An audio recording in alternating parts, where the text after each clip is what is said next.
Okay, I think YouTube is working. Let me go ahead and test the chat. If the chat's working, we'll go ahead and start. So let's check this test.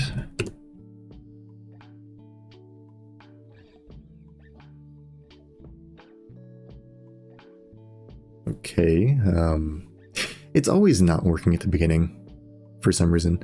Let me give it a minute and I'm gonna test it again. And if it doesn't work, we'll just go ahead and roll with it, but let's go ahead and see if it works first. So yeah, just give me a minute.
How long have I been muted for? I think I was muted on Twitch and YouTube. Thanks for the call out, Willowy. Appreciate it. It must have been a while then, but thanks for letting me know. I don't know if I must have been muted when I was talking about what my topic for today was. But basically, I'm just going to be talking about the progress that I made this past week on the networking protocol. And then I'm going to get into some color palette stuff just as like a side gig because I don't want to continue the networking on stream right now. It's a little, I need to do a little bit more research on my own time to kind of figure out what I want to do next. But yeah, for the color palette section, which is going to be after the networking, I will go through the specific sections we're going to cover once we get to that point. But it's basically, I want to do like an undo redo system. That would be nice. Maybe add dragging colors to copy them. And then also the ability to change names is probably going to be the first thing I'm going to add. But yeah, this is going to be like a side thing I want to do real quick just so I can get it done, and then I'll come back with networking next week. But yeah, I'll go ahead and kind of describe the progress I did with the current UDP client server system, right? And again, this whole thing is just reliability, right? So you send a sequence over to the remote side of the connection, and then you return an ACK from the remote side to the current side, right? So from the frame of reference of the client, right, it'll send an ACK over to the remote side, to the server, or it'll send the sequence number, and then we'll send an ACK, which is an acknowledgement. If you already know what this is, I'm assuming it's kind of boring, but if you don't, this is basically how it works, right? You send the sequence number over, it's acknowledged on the remote side of the connection, and then an ACK for that sequence number is sent back. And then once we receive that ACK, we can go ahead and process it however we want on our side of the connection, right? So we send, say, sequence number 42, that represents packet number 42. It gets sent over. It's acknowledged and then sent back to this side of the connection. And then once we acknowledge it, we can go ahead and do whatever we need to do with that ACK, right? That can be its own little function or whatever.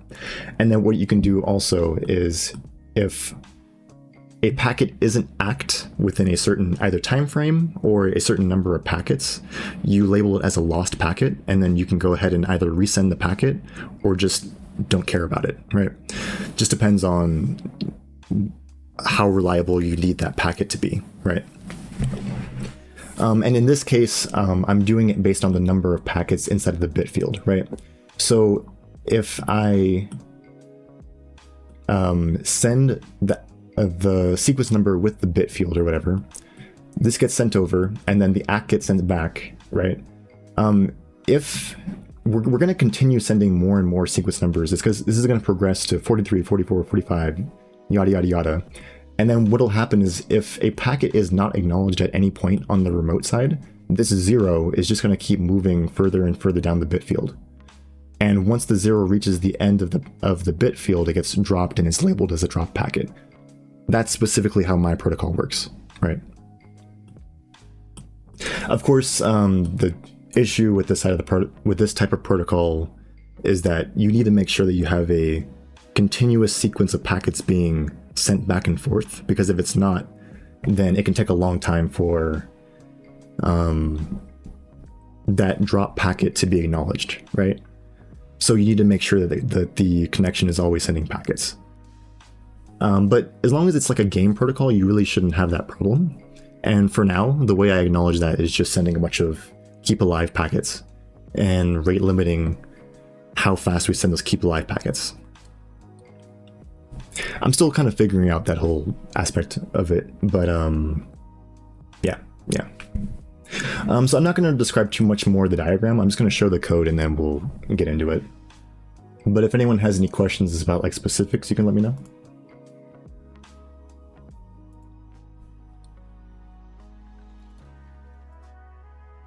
Oh, and also, by the way, let me go over to my GitHub. I guess I'll open this again.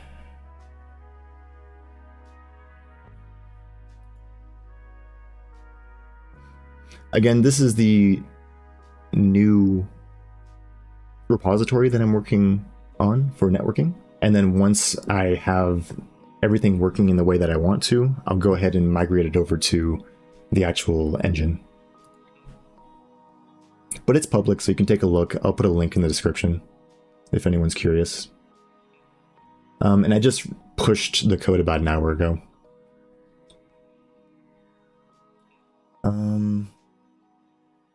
All right, but yeah, so this is basically the current state of the code. I'll go ahead and open it inside of Visual Studio. Where's my solution browser? Okay, so I'm really just going to take you through the actual reliability module, right? So basically we have the client and the server, right? The server basically has currently it's a map of connections, right?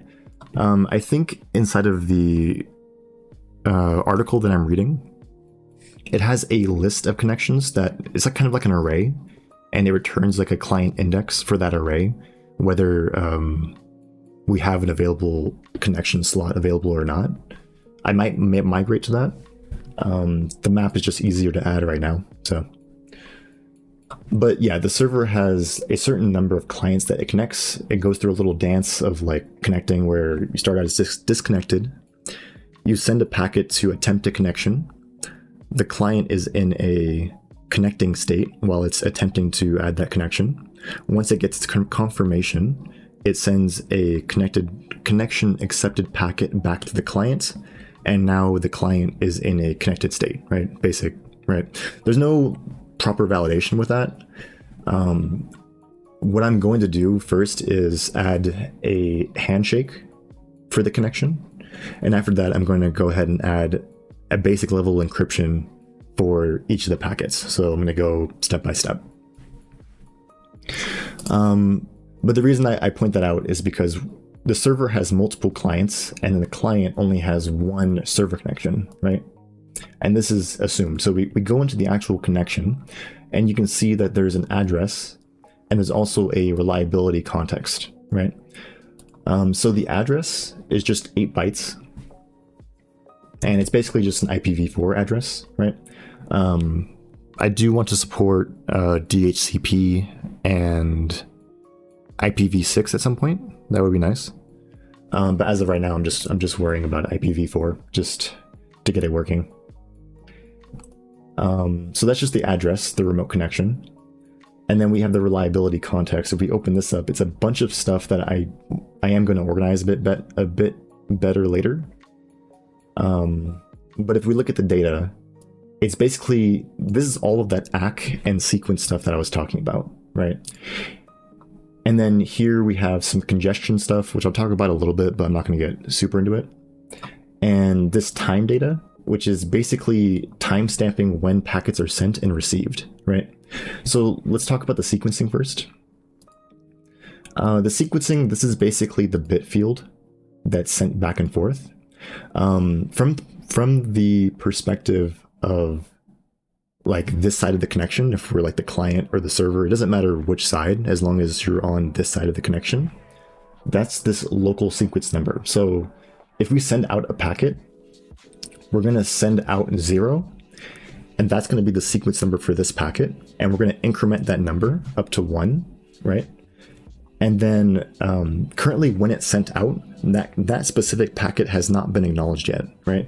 And we keep the state of the packets that have not been acknowledged yet inside of this local ACK field, right? And then the remote ACK field is the vice versa of the connection, right? So when we get sequences received from the remote connection, the ACKs are acknowledged inside of the remote ACK field, right?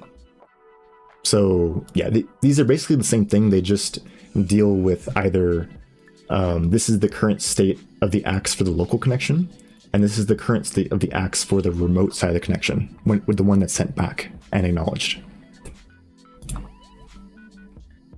And then the remote sequence, let's see, what is the remote sequence? Oh yeah, so basically it's just an extension of the remote ACK field. So we know which sequence number we're currently at, and then the bit field is just an offset from this remote sequence, as well as the local sequence, right? So if I go into the actual like functions that modify this, these are the actual like insertion and processing. You can kind of reread the name as this is writing the sequence number into the packet, and then this is processing or reading the sequence number from the packet, right? So if I go here, you can see that we have a section for like this parameter is the actual location inside of the packet that we want to go ahead and modify, right? So we're basically just receiving a pointer to the actual like packet location where we want to modify it. And then the sequence location is basically the 0 index, right? It's just casting it to a uint16. The ACK location is right after, it's just the size of the sequence location.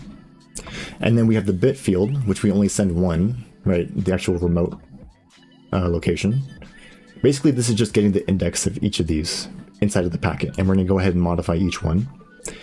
And then here is where we actually modify each pointer, right?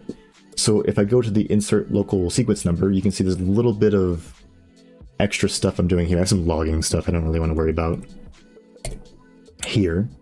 But the main function of this is that we insert the local sequence number into the indicated location, the parameter we provided. It's a reference, right? So we're modifying that location. And then we go ahead and increment it, the actual local sequence number.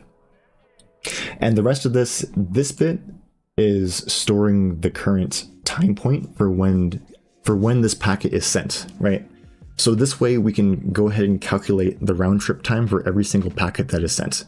So the idea is we store the time point for this particular packet, and then once we actually receive the ACK for this packet, we can compare the time points from when it was sent and then the time that it was received, and then get sort of a round trip time. And then you can kind of, over time, calculate a running round trip time total, right?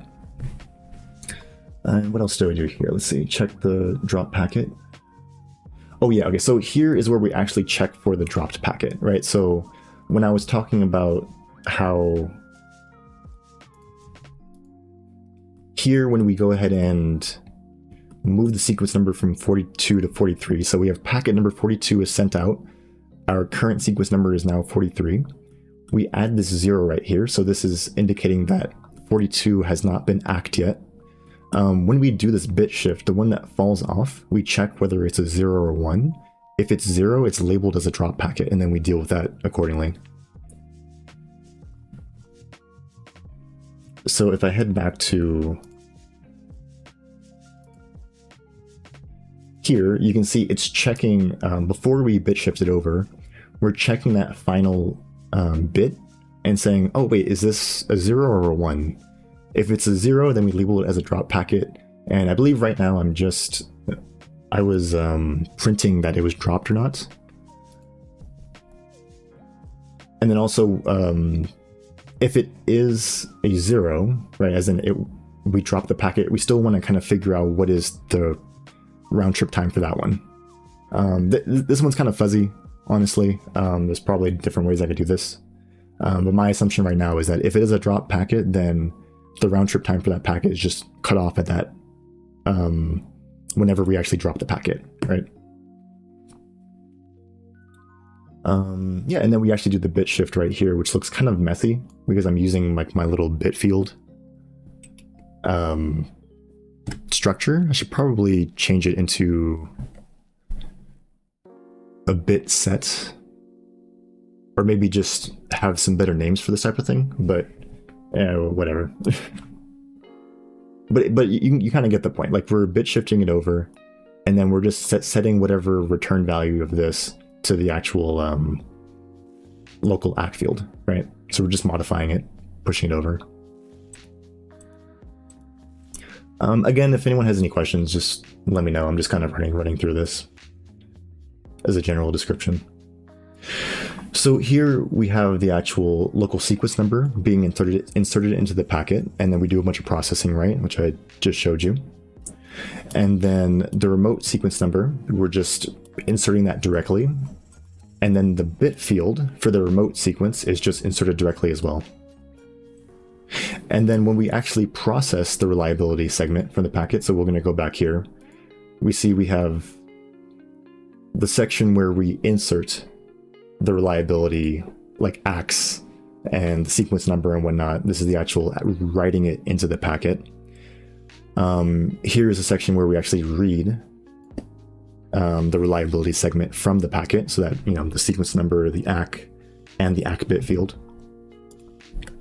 The first thing we do is we get the packet sequence, we get the ACK, and we get the bit field from the presented segment location, right?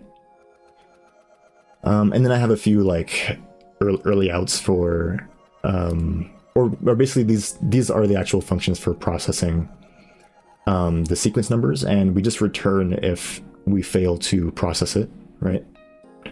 I'm going to have a separate mechanism for this where if we do fail, we might want to handle that higher up in the application. I just haven't gotten to that at this point. But at the very least, it does kind of tell you when it does fail. I could add some logging or whatever. And the basic steps for this is we process the received sequence number, which if we look in that diagram, that's basically us sending this packet over, right? We have this sequence number for this particular packet. We send that packet over to the remote side of the connection, and we want to go ahead and process this sequence number, right? So, and this sequence number is interpreted as the remote sequence number, right, on this side of the connection. And the basic idea for this is we receive this number, we compare it to the current sequence number that we have stored, and then we bit shift over the distance between these two sequence numbers, right? So if we have a distance of like 5 or so, then we're going to bit shift over 5 times, right? And of course we need to do a little bit of processing for it, right? Like we need to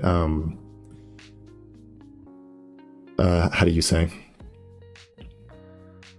update the state of the bit shift to make sure that we know that this sequence number is valid, right, since it is stored.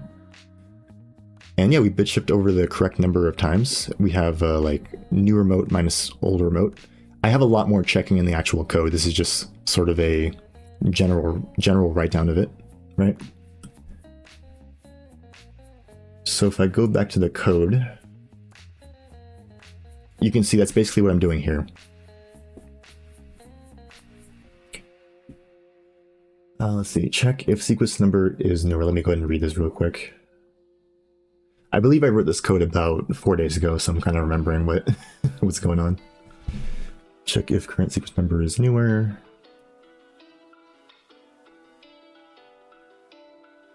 It's older in the sequence packet. Early out if we're shifting too much. Update the bit of the packet received.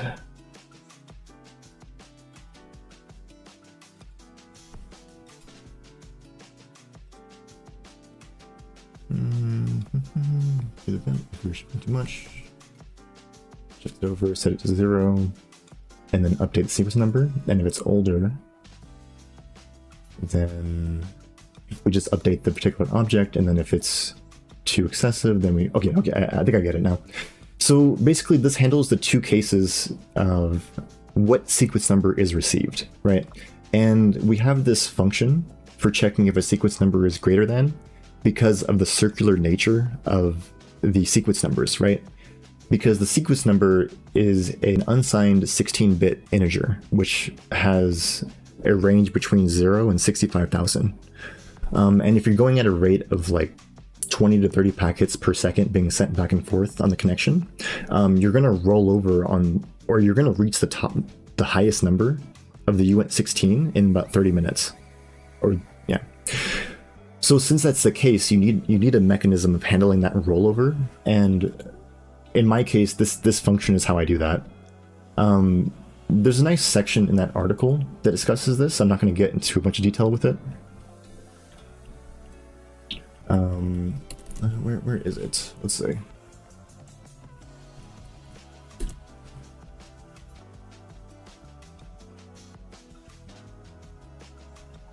What each program needs to know, reliability.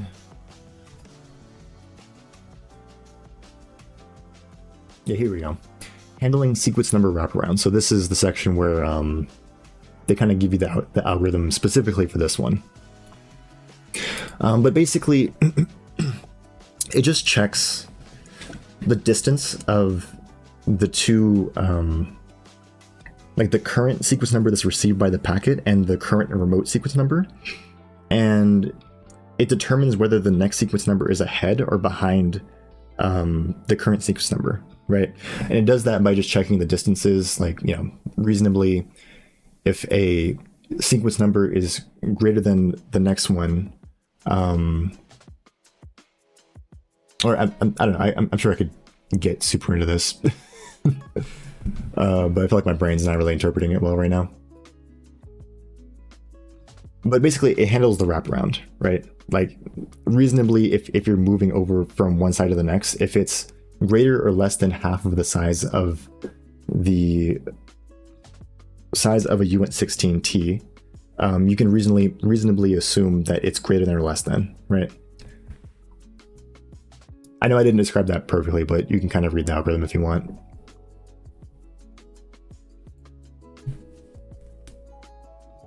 Anyway, MCH. Mau. But yeah, long and short of it, this function just handles the wraparound for the uint16. Yeah.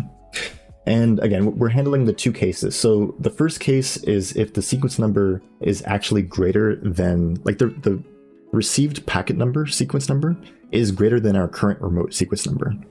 So if we look at the diagram, that's the normal case. That's basically saying that we received 42, 43, 44, whatever, and that's greater than our currently indicated sequence number, which is 41. So in this case, we do want to do the bit shift. We want to move it over a certain number of spaces and indicate that we did receive this particular sequence number. So if we look back at the code, that's basically what we're doing. We're, let's see. This is just some like excessive stuff. I'll get into that. But yeah, here we're doing the actual bit shift where we're moving it over a certain number of spaces, and then we're acknowledging the current sequence number that was received, right? And that's it, right? This handles the other case. So this handles the case where we receive a sequence number and it's less than. So if I go back to the diagram, this is the case where this is 41, and then this is like, oh, it doesn't want to type because of the num locks. Let me see. 38. There we go. So we're regressing. We're going back, right? And this is actually a valid situation. You wanted to handle this. So if we receive a 38, there's this case where there could be a bunch of zeros in this ACK, and we want to acknowledge that particular zero. So specifically here, you can see that we have like 1110. If this is 37, let's make this 37, then we can see that this is a 0, so we want to set this one to 1, right?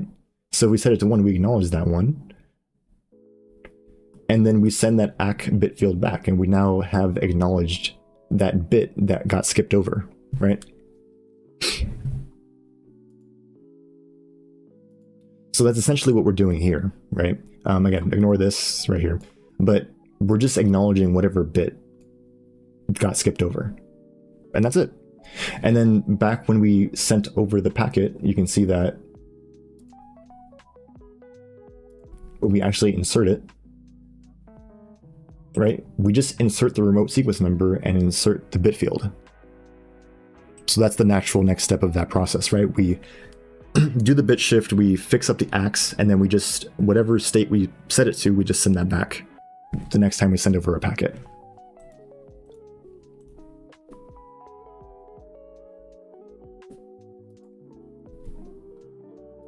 Let me check out the rest of this too.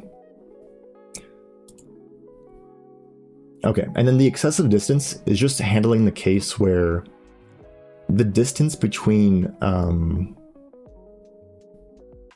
the received sequence number and the current remote sequence number is greater than the size of the ACK bit field buffer, right? So we want to handle that differently depending on if we are in the normal case or if we're in the case where we're handling previous packets, right?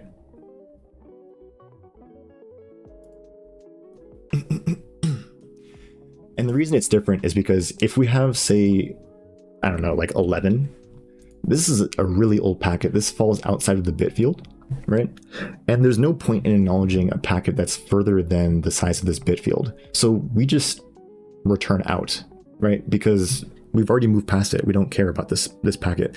At this point, we already can kind of assume that since we're at 11, the remote side of this connection would have already labeled it as a drop packet, and we would be sending a new packet to go and handle it, right? So yeah, again, if we receive like a really old packet like this, we just drop it. Like, we don't care about it. But if we receive, say, like 90, right, or something, like say we got stuck at 41 and maybe we're just dropping a lot of packets, and all of a sudden we get 90, we do want to acknowledge this because this is a very, very new packet. But what we want to do is we want to acknowledge this and also zero out the current state. So that's essentially what we're doing. We acknowledge this packet and we zero out the current buffer to just straight zeros because we're so far ahead that everything else is just a zero.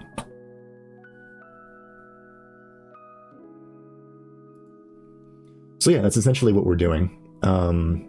In this case, if it's greater than, it's the normal case, and we're way, way ahead, we're just going to go ahead and zero out the entire ACK bit field and then return true. And we still return true because this is a valid state. Like, if you get a packet that's super ahead, something may have happened to the connection, right? Like, we're just blocking packets or something, or congested or whatever. But this packet you received is still valid.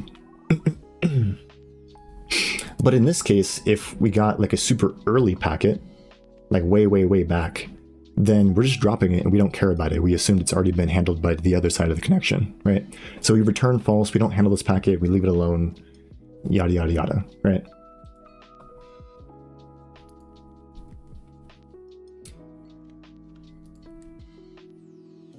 Okay, so we handled this part, or we took a look at this part. And the last bit is the actual processing the received ACK, right? So that's the last bit of that whole diagram that I showed you.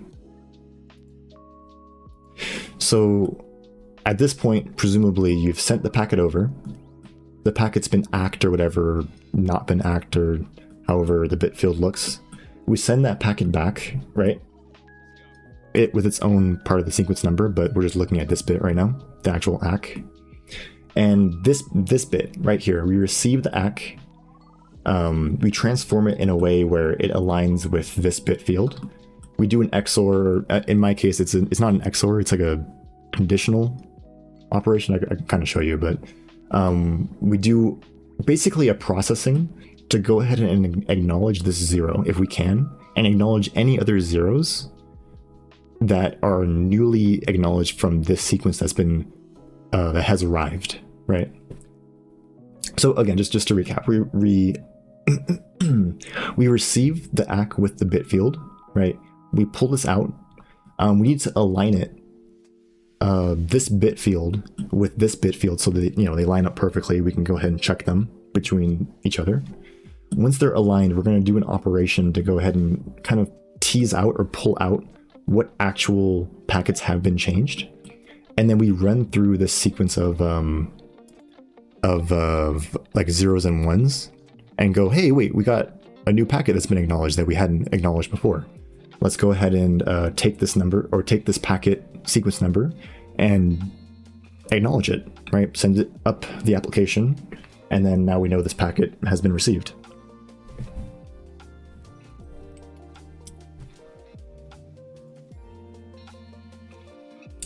And let me get back to my code. Let's see. And I got a lot of logging I was doing, so let me let me go ahead and clean this up a bit.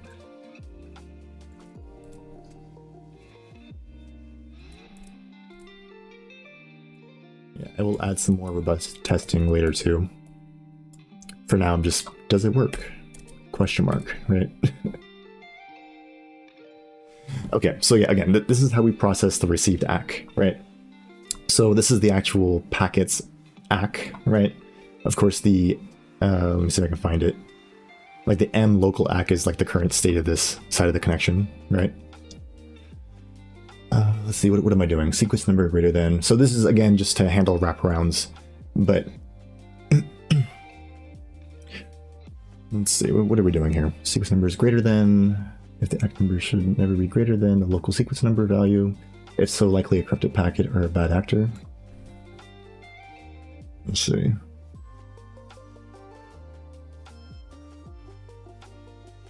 ACK number should never be greater than the local sequence number. Yeah, I think that makes sense. So basically what this is saying, it's just checking if the received packet ACK is within bounds of our local sequence number. So if I go back to the diagram, basically it's just saying that like if we have like an ACK value of like 43, like loaded right here, the received packet should not be higher than this or even equal to it, because this number indicates the next packet we're going to go ahead and send, and it would be weird if we received an ACK for a packet that was never sent, right? So that's basically what that line of code is doing. It's just checking to make sure that the received ACK number and bit field is not greater than the current local sequence number. And if it is, just return false and say likely some number got corrupted or something, or there's a bad actor. We might want to log this too to see when this happens and whatnot, because that's a weird state to be in for the packet. But otherwise, if it is a valid sequence number, as in the sequence number indicated here makes sense with the ACK that's provided, right? Like this is a lower number than this. Then we're going to go ahead and follow through with the whole processing thing. We're going to pull out the bit field, make sure it's lined up, and then we're going to do some operations to check between these two bit fields.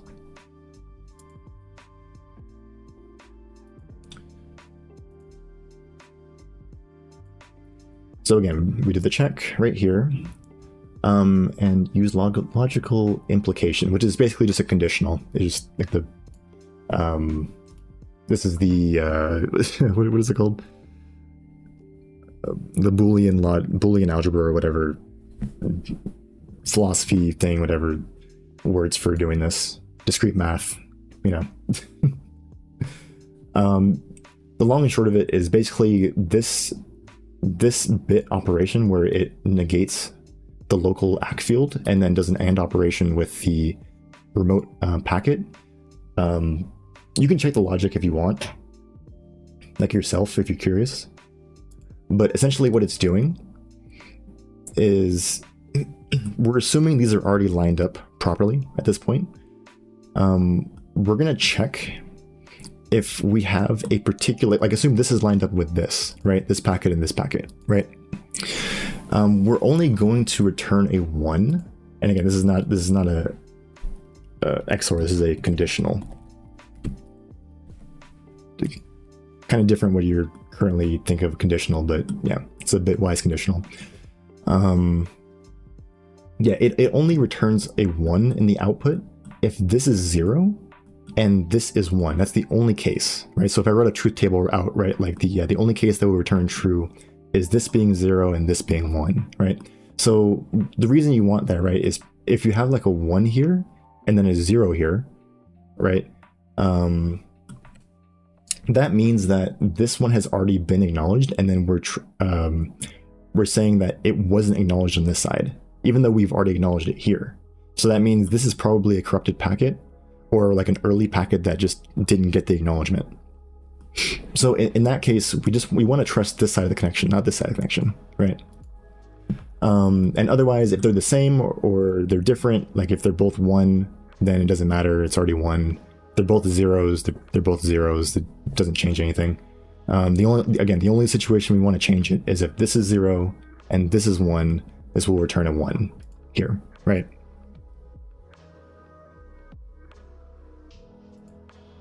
So that's what this little bit operation is doing. And then here we're basically just scanning that resultant bit field, and we're checking if we got any 1s. If we do have any 1s, we'll go ahead and handle that. Currently, I'm just calculating the round trip time, and that's it. I had some logging earlier. Realistically, once like I have this hooked up and everything, this will be the mechanism that we acknowledge packets and send it up the application chain, so we can go ahead and acknowledge it. And then if we have like structured packets or whatever, we can do what we got to do, yada yada yada, right? And then the last thing is once we have acknowledged all the packets, we do a basic OR operation between the ACK bit field and the local ACK field to go ahead and make sure that let me go back over to the diagram. Yeah, again, we do a basic OR operation just to say that, like, if this is 1 or this is 1, we just return 1, right? And that's it. You don't need to think about it too much. Just we want to update this and keep it moving, right? That's about it. So again, that's basically what we're doing here. We're just getting if either this one is 1 or if this is 1, then we're going to set it to 1 for the local ACK field, and then keep on moving, right? And yeah, that's basically the entire process, right? So again, we receive a reliability segment, which is the sequence, the ACK number, and the ACK bit field, and then we process that based on that diagram here, right? But the main function of this is just to go ahead and insert each of the sequence number, the ACK, and the bit field. That's what we're doing here. And then we update the local state of the connection based on our rules and needs and whatnot. Ooh, okay. So that's basically what I got done.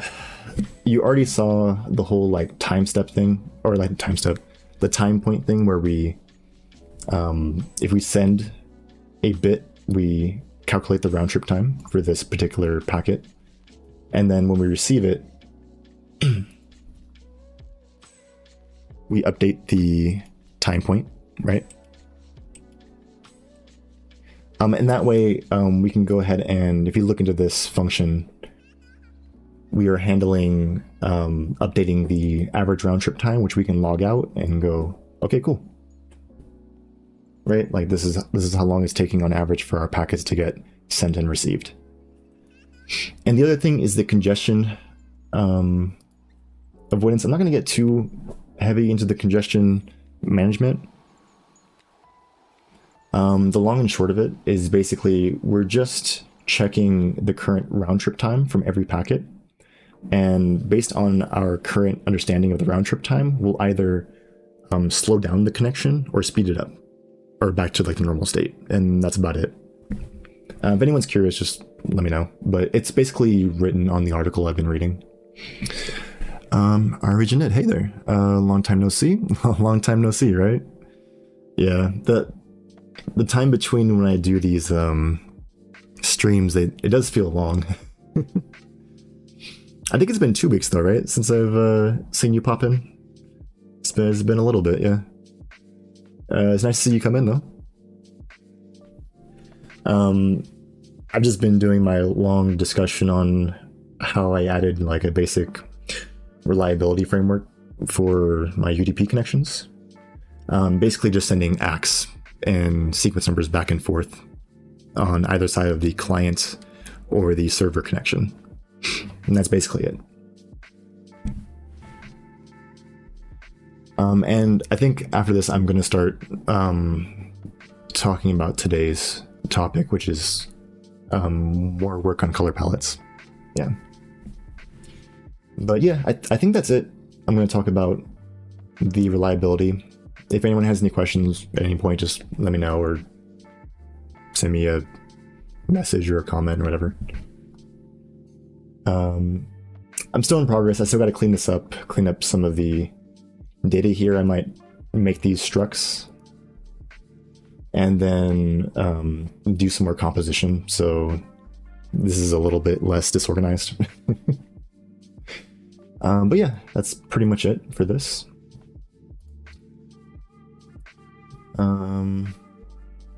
Let me see. All right, I'll go ahead and start talking about what I'm going to work on today for the color palettes. Let me go ahead and open that up. We'll take a look. I'm also going to go ahead and close this extra project. So I'm still working on that. I'll give some more updates on it later. So yeah, I've been on vacation. I'll go. Oh, thanks. Yeah. It's been pretty light progress on my side. I had some other things I was doing this week. I wanted to get more work done, but it is what it is, right? I hope your vacation was good though. That sounds nice. Let's see. Let's go ahead and close this out. All right, so color palettes. Let's check color palettes. Did it auto-mod you, Sensation Block? I'm sorry.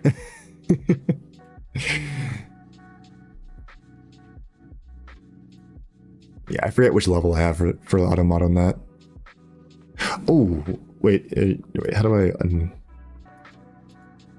Okay, wait.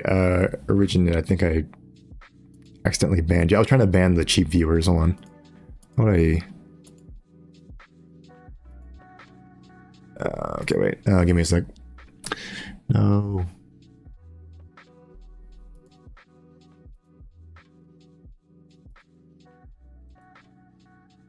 Okay, well, let me ban this guy, though.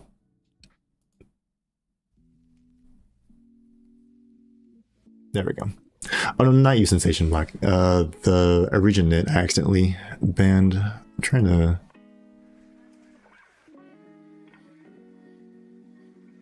Timeout user.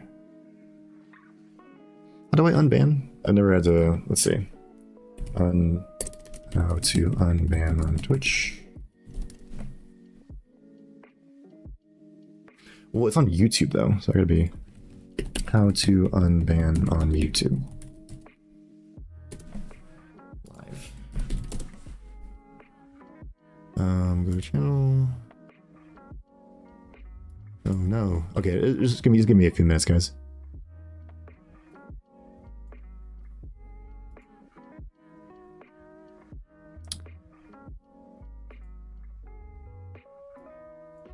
Probably like 5 minutes.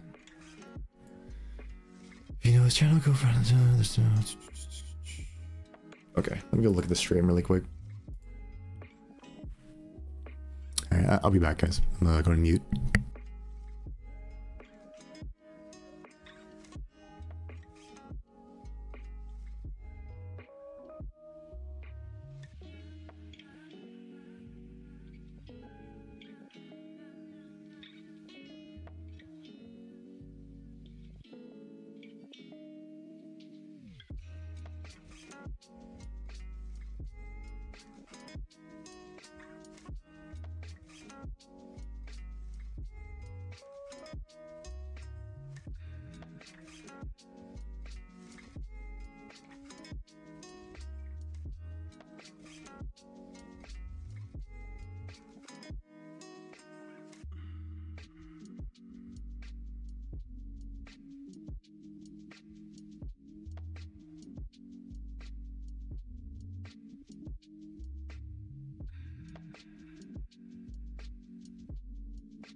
Oh wait, Originate, I don't know if you're still on, but if you are you able to still message? I'm trying to figure out, because it says it's banned, but I don't know how to unban.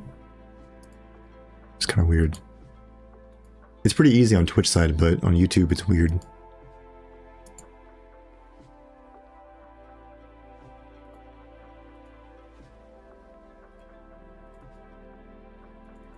Maybe there's a command I can use? / commands. Ban. Unban user.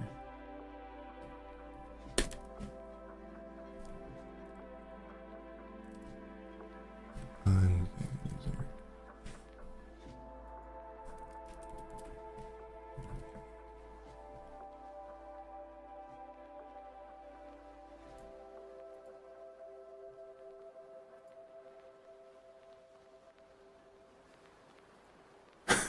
Oh, okay, so did it just time you out? Okay, it looks like you messaged, kid. I was getting worried, man. I didn't see you on my like ban list on Google, so I was like, wait, is he banned or not? I couldn't tell. Okay, it's good. I was trying to get rid of the guy who was sending out the bot message about like users or whatever. Yeah, sorry about that.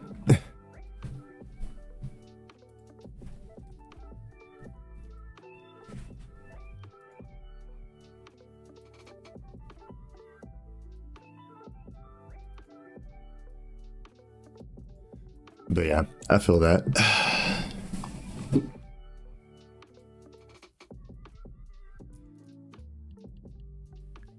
Yeah, I have some family and friends who are going to do some vacations soon, so that'll be nice.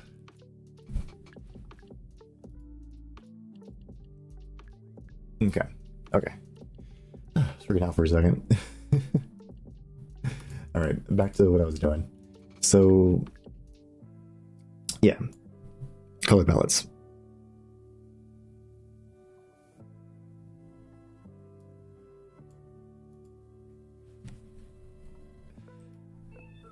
All right, so the main thing I wanted to do was get the ability to modify the color names, and then also do the undo and redo system. So let's do that first part for changing the color names, and then we'll go from there.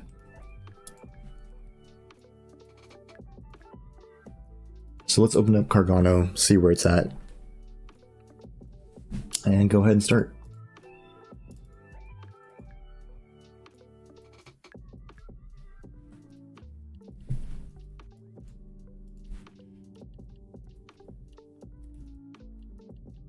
All right, so let's look at the current state of the color palettes, right?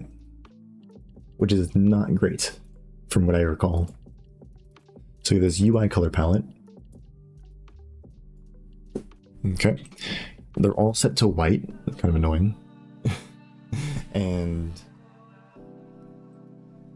yeah, you can't modify the name. There's only like an add white option, right? So I'm thinking maybe there should be like an edit button here, and then like a add button. You can just add empty, something like that. Which is basically just white, right? Or that could be black. I don't know. You can argue either way, I guess. But yeah, I'm not gonna worry about that right now, though. My main goal right now is to be able to edit the name, because right now you can edit the color, right? But yeah, you can't edit the name, so kind of annoying. I think when I add a color to it, just adds white. So maybe I should have like a dialogue that pops up and just gives you the option to change the name immediately.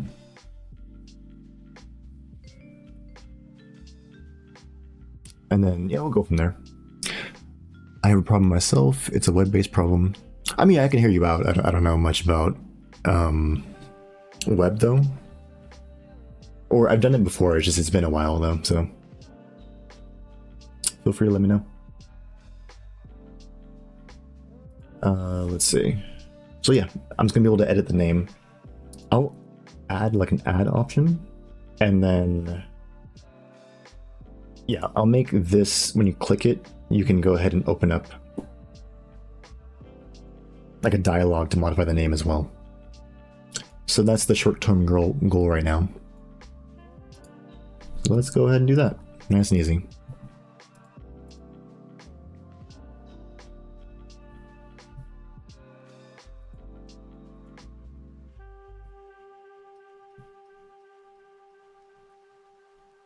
Where did I put it? Okay, so I know for the actual color palette object itself, we do store the strings, so that's not really an issue. So we'll go with the edit option first.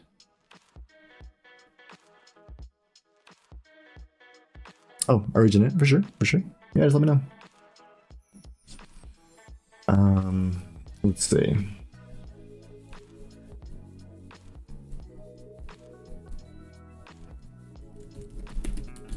I haven't looked at this struct in a long time, so I'm trying to remember. Okay, here we go. Yeah, so we have a color, which is a fixed string and a hex code. And then a palette is just a vector of these colors. I mean, sure, right? What is this? Color palette editor? This must be like a class I had for modifying it, but I haven't had a need for it yet, so... Oh, I'll leave it alone. I think this is where I'm going to start adding some of the utility functions that don't hold any global state or anything. It's just like a static function. Okay, but anyways, we are storing the names. So let's go over to the UI and make it so we can edit them. That'll be nice, right?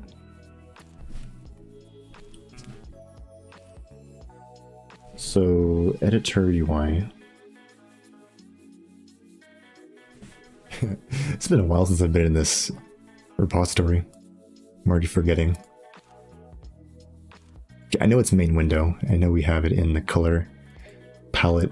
I think what I'm going to do at some point is these panels that hold sort of a very similar structure, I'm going to go ahead and abstract it into like an abstract class or something, so that like repeated things I can handle, or I don't know, just deal with repeated code, because it's getting a little ridiculous. When we look at all these things.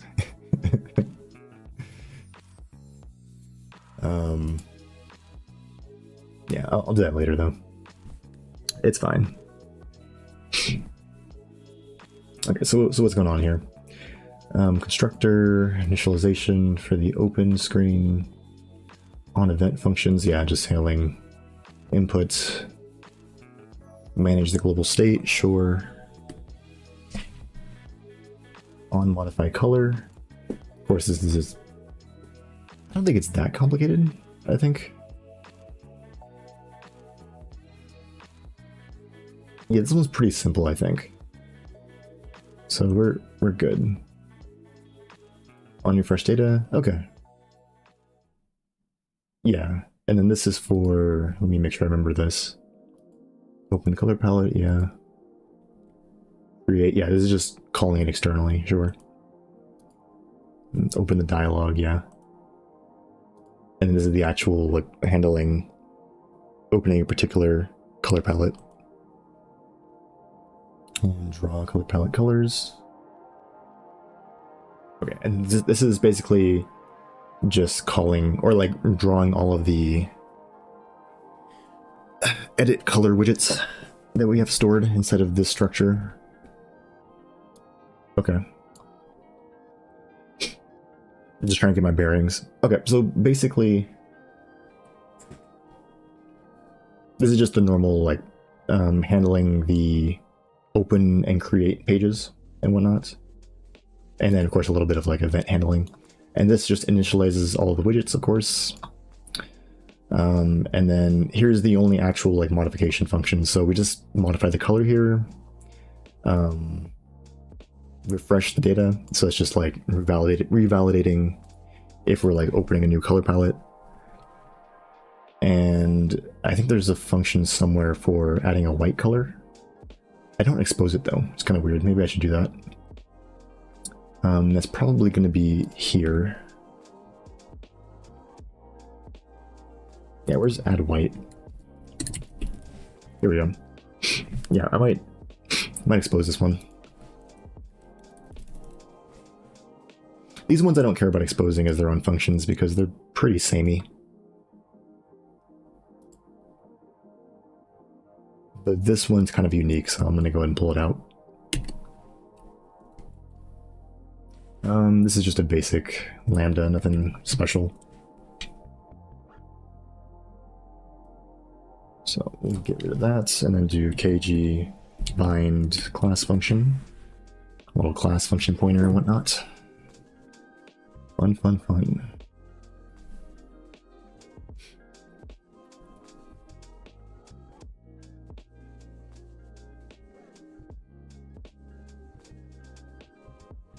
Adding white.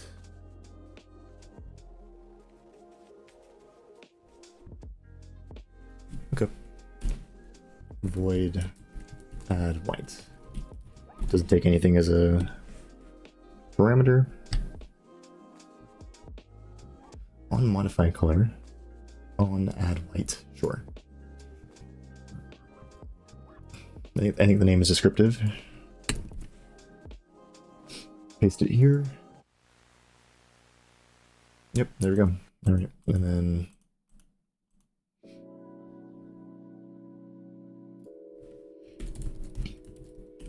okay, provide this. This basically provides the implicit this pointer to the current state for the function pointer to call from, so we know what context we're calling from. So yep, we're good. Trying to get back to the header file.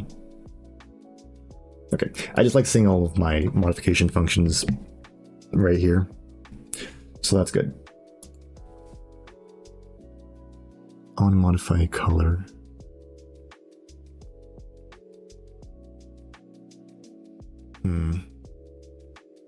Okay, so the way it currently works is if we want to edit a color, we click the little edit button, right? And then it allows us to click on the color and then modify it however you see fit, right? Or change the numbers or whatever.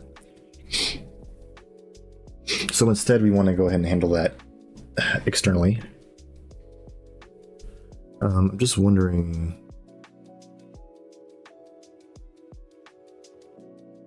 how that's supposed to look.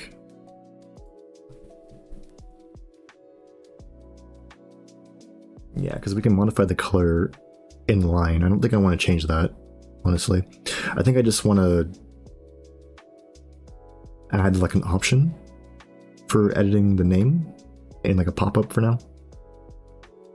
At some point too, I might add like a less pop-up-y, a less like pop-up inclined dialogue. Where like maybe like inline, it just like you can edit it inline, right?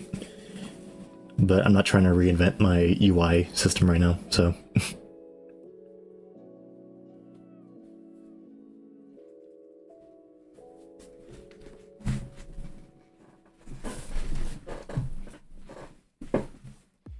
And the issue, long story short, originate, I'm trying to create a pro application, and the issue is where I need to wait for an iframe to finish loading so I can remove the loading screen.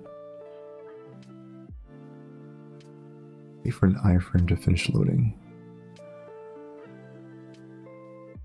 Okay. Loading so I can load it.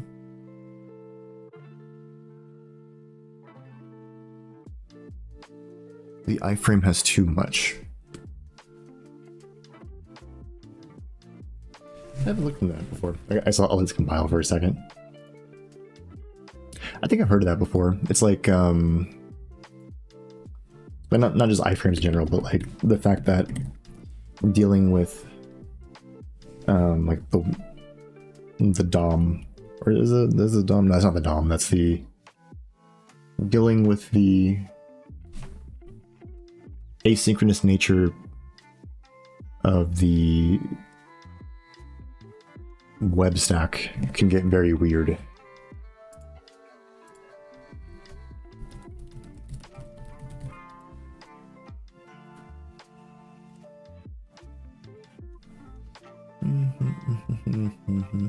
Embedding. I'm just reading. I'm assuming you were going to type more, so I'm just taking a look. iframe HTML element represents a nested browsing context, embedding another HTML page. Each embedded browsing out has some random.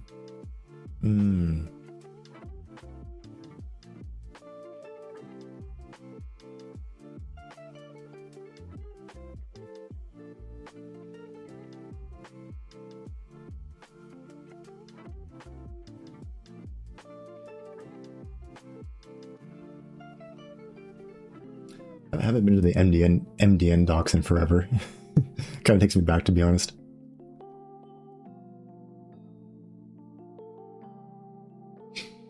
The problem is this iframe has too much going on, like listening to WebSocket and fetching data from database and so on and so on. Okay, so it's doing a lot of work. I'm trying to create an application, and the issue is where I need to wait for an iframe to finish loading. Screen, it's too much. To socket and fetching data. Okay.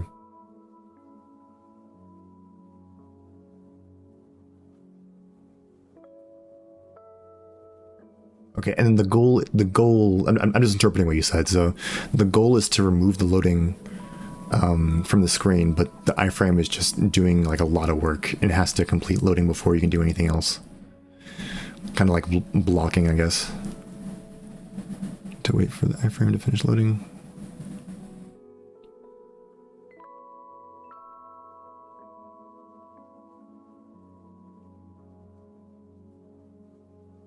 Okay. Okay.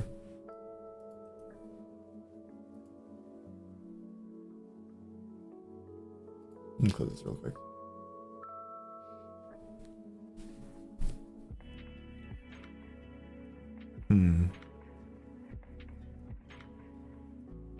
So I'm trying to understand like your goal from this, right? So you're trying to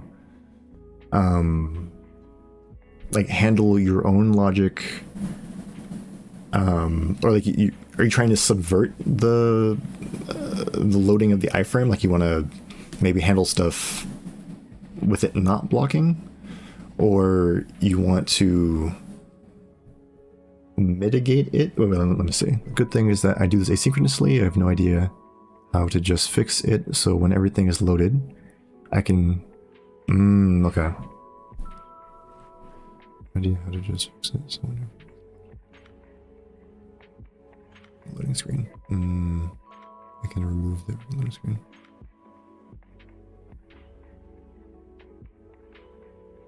So are you trying? Is your goal to try and reduce the iframe loading time, or you just have no control over that, and you're not worried about it? Or are you trying to just do your business logic in a way where you don't have to worry about the iframe? I'm just trying to understand the goal of it. Like, what are you trying to do with that? Because it seems like from what you're saying is that the iframe is doing all this work and you can't do much to change it. Like it's just going to do it.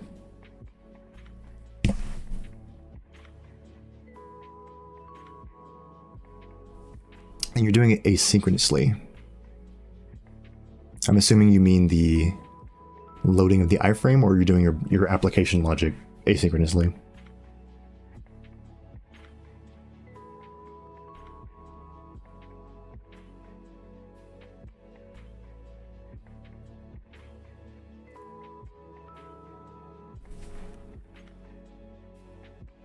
I mean, I could think of like different things, but I feel like I'd have to see the whole like what you can do, I guess, right? Like what are you like able to change? Yeah.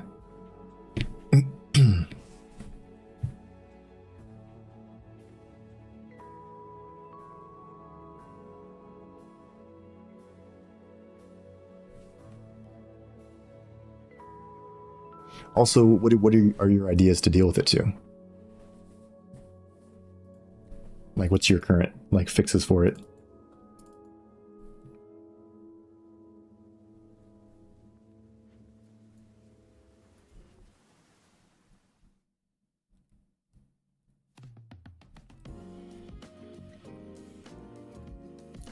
Take a quick look at my color palettes.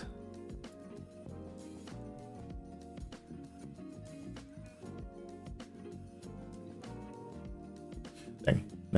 Now I'm curious. let me take a look.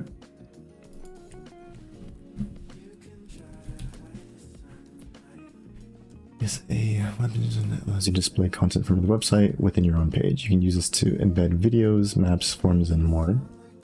Color frames, iframe. That loads another HTML page within the document. Essentially puts another web page within the parent page. Okay.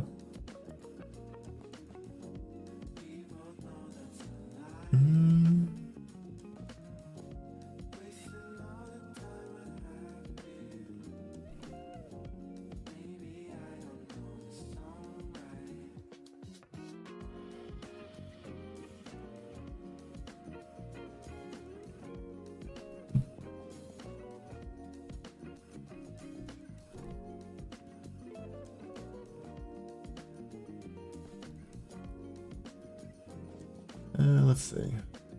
Okay, so what I want is when you click this edit button, you should have the option of either enabling editing or modify the name. So that shouldn't be too hard.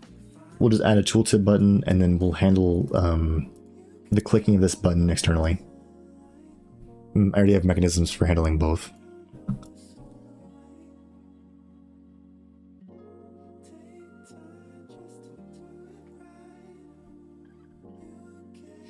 Okay, so the first thing is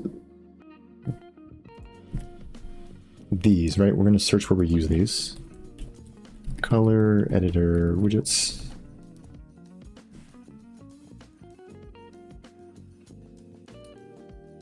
Editor,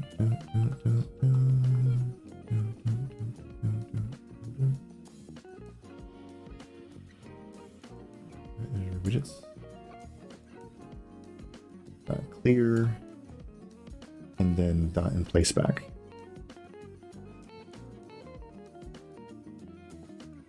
Values. Okay, so this is where we insert them, and this is the definition of this type of like each of the edit widgets are created in this for loop, and then these are the settings for it. So we'll go ahead and add color editor. Let's see. I think, do I have a flags section for this? I think I do have it here. Yeah, so we'll do for editor UI, edit vec 4. Do I not handle the $6? There is none, huh? Dang it.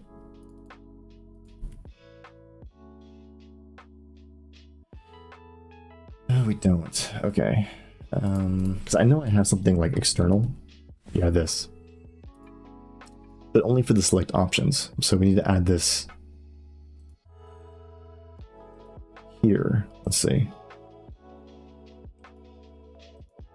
So get rid of this. Yeah, because I haven't had to add that yet. So we'll go ahead and add it real quick. Edit vec 4. And then what is it called? External.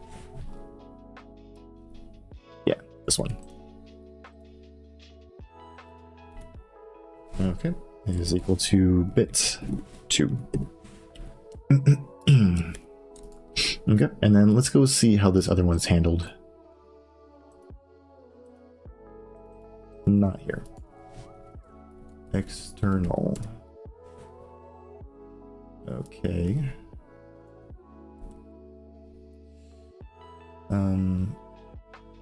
So let's do a find for this.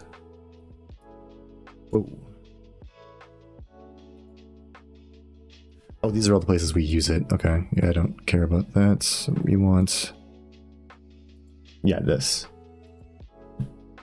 So if pop-up only or handle edit button externally, and I believe also we have like with this being an option. I should really turn these into structs. Yeah, we use this on edit function. And then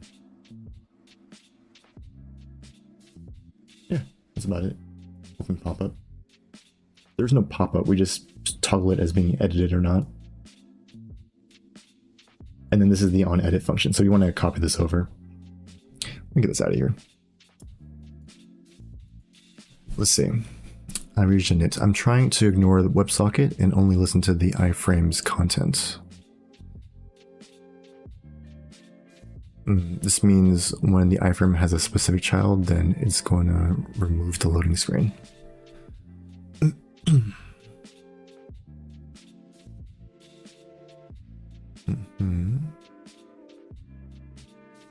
I told you before the WebSocket intervenes and messes everything up. I do, however, need the WebSocket.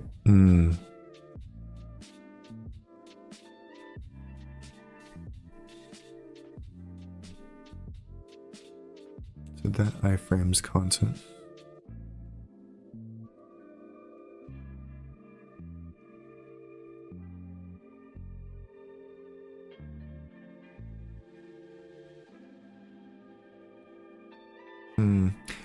I don't know if I can give you a lot of constructive help with this problem, only because I'm not super familiar with the like structure of like a server for, or like how do I say, like putting together the DOM and everything. I've done that before, but it's been a while. Yeah. Like specifically from what you're saying the iframe has a specific child that it's going to remove the loading screen. Intervenes and messes it up. I do, however, need the WebSocket. So like my response would be like, I don't know if like you need the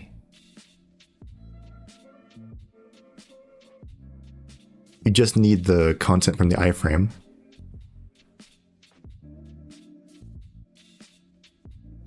Then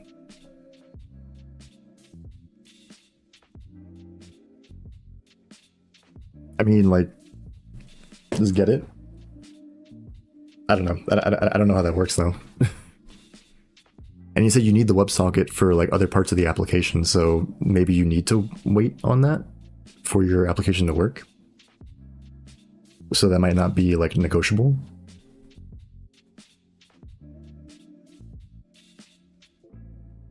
Unless you have like a part of your application that you can specifically handle the contents from the WebSocket and then just query the state of it and say like, okay, we're opening the application, right? But the WebSocket's still down, so we're just going to ignore that for now until it opens up or it's available.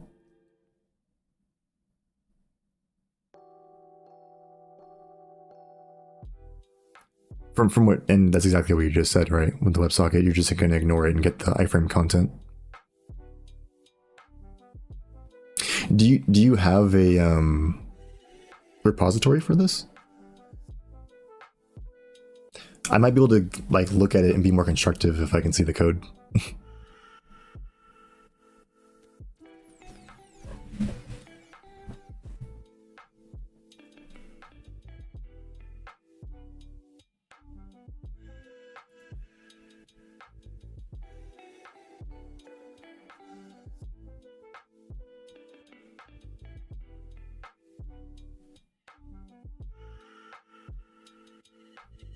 Let's see.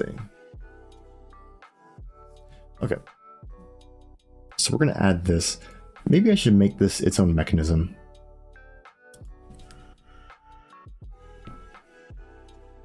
Like have a struct specifically for handling if we're going to handle an onEdit externally, right? So maybe something like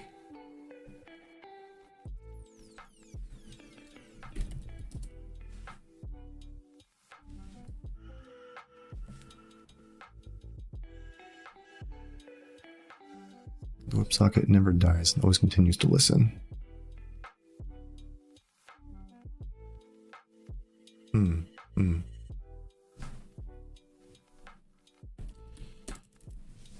Let's see.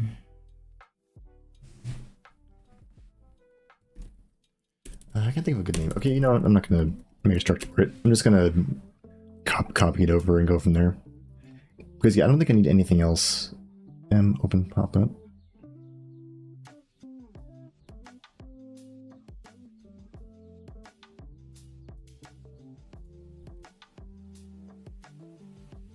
Okay, so let's head back.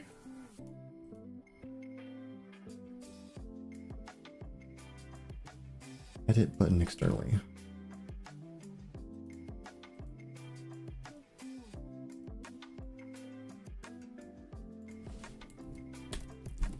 Vec4.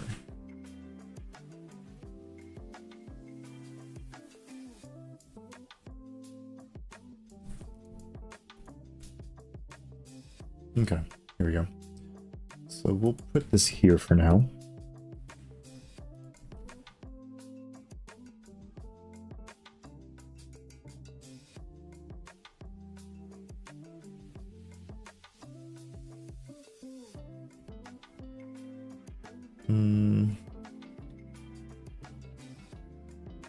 Yeah, we don't want to select option spec, we want to edit vec4 spec.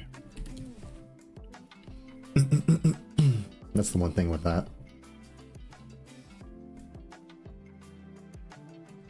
Ooh.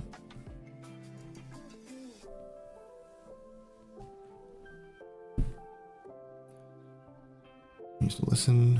I just got a solution. Why not move the WebSocket function?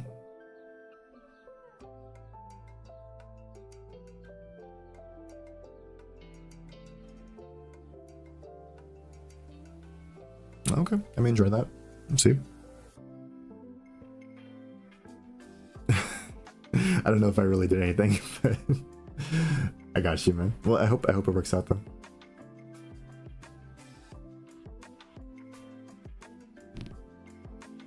Real quick, I'm gonna get some water. I'll be right back. I think I need to stand up for a little bit.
Ooh, okay. I am back.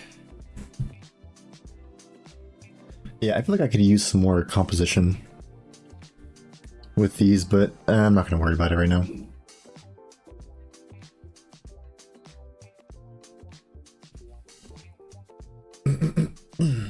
All right. So we have all the stuff here. We have this, right? So let's go to the actual function, and then we'll go ahead and handle this. So let's find the actual button itself.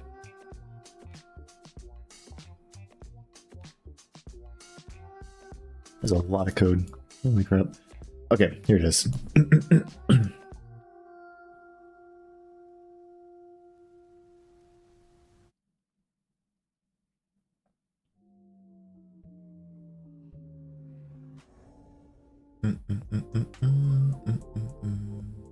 So this just toggles the editing option, right?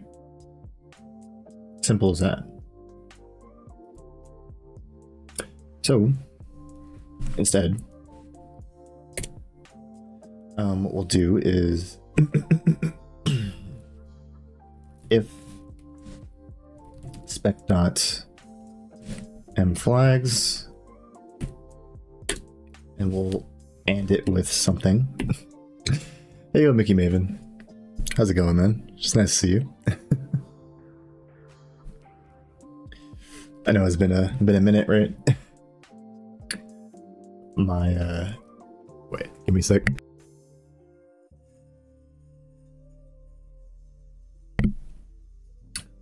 Ooh. My streams have been a bit sparse recently, so but yeah, it is what it is.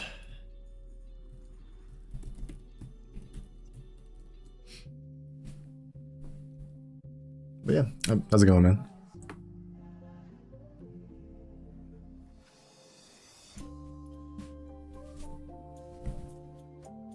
Let's see. Right now I'm just working on some color palette stuff. So trying to get some of the UI stuff to work with it. Specifically trying to get like a handler for, or I guess I can go ahead and run it really quick.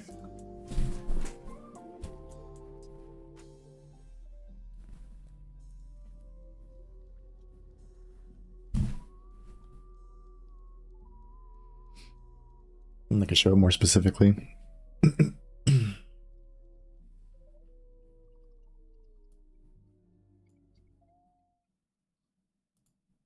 I've been doing a lot of networking code recently, but it's been, I've had to do a lot of research on it, and kind of a lot of like reading myself.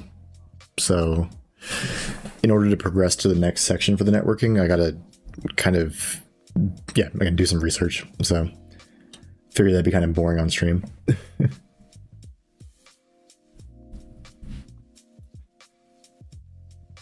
I was like, you know what? Let's do some color palette stuff.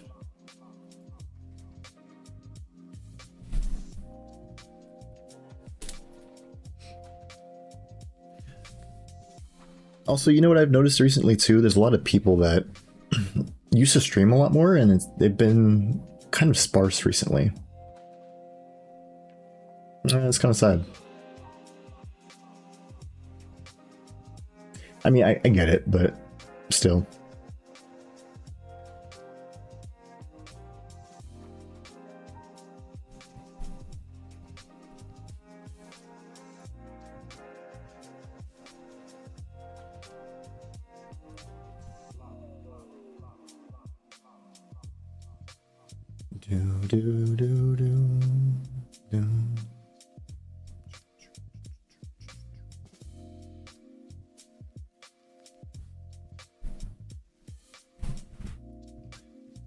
But yeah, just waiting for this to compile. It's gonna take a minute. The cat's face right in front. Is it stuck? Maybe I need to calibrate my cat.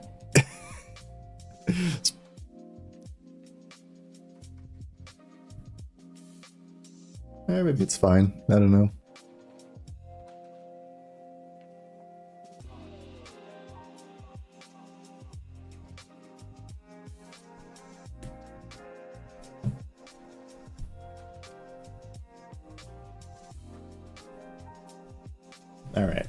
here we go.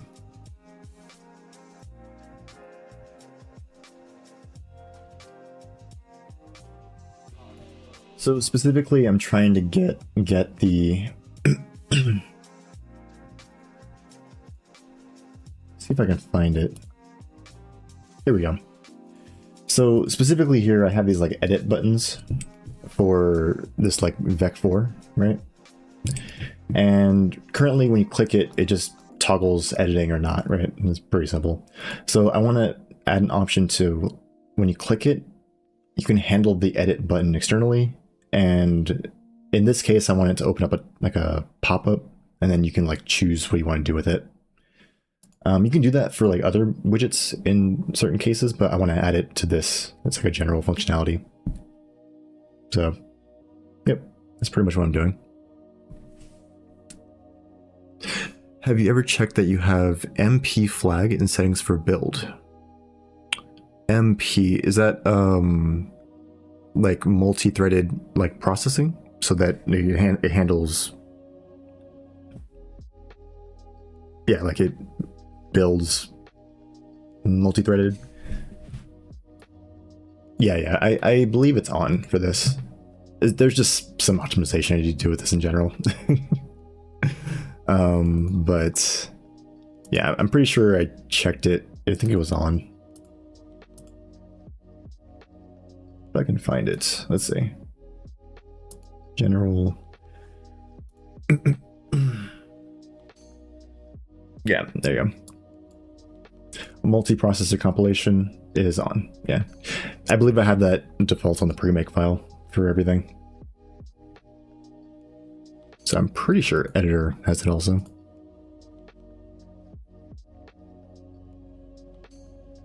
Yeah, it's on. So no, it's just, I believe the current build, if I have to build from scratch, takes like 4 minutes, something like that.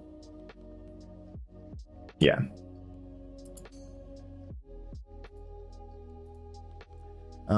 But yeah, that was pretty much what I was working on right now. So this is the actual toggle boolean operation. So if we're handling the button externally, we're just going to call that function that I just added.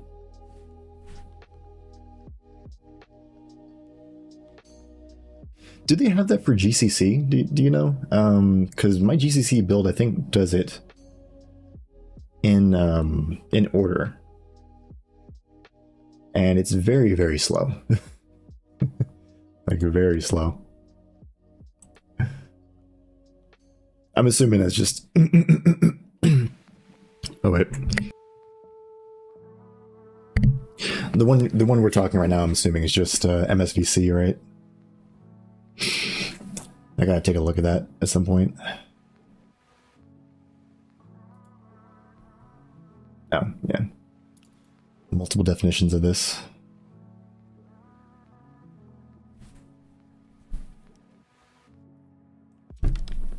Ooh, ow.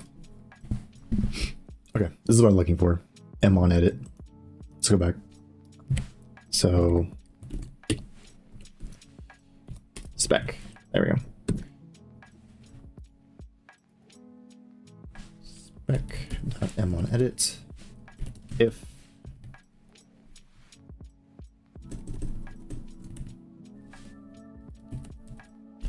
the function pointer is valid on edit. Oh, it's not public. Okay. Wait, isn't this a friend though? Wait, what's going on?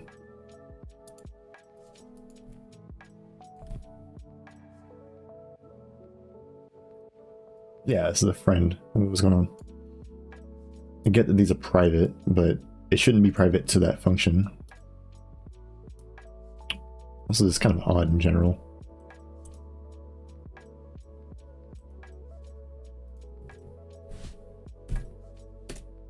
Oh no, it does have access to it. It just doesn't want to. It just doesn't. It doesn't want to accept that it does have access to it. Sure. Don't mind my slowness with my coding. I've been kind of off the past like week or so with coding in general.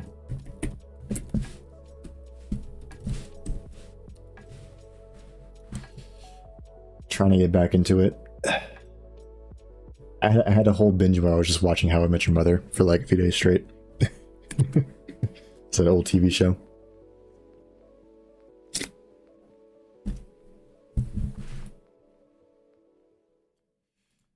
Let's see. Toggle Boolean. Okay, so if we're handling it externally, we want to just go ahead and call M on edit if it's available, right? And otherwise, nope, don't do that. We'll toggle the Boolean.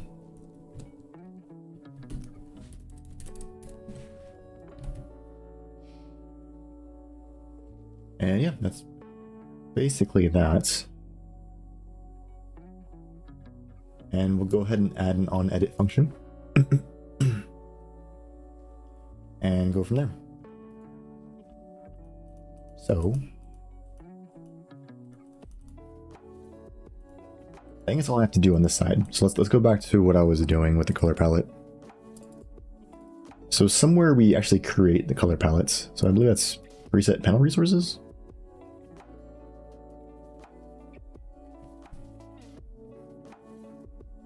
Yeah, I think someone asked that before about the multiprocessing thing. So that's why I was like, I think I remember having that on.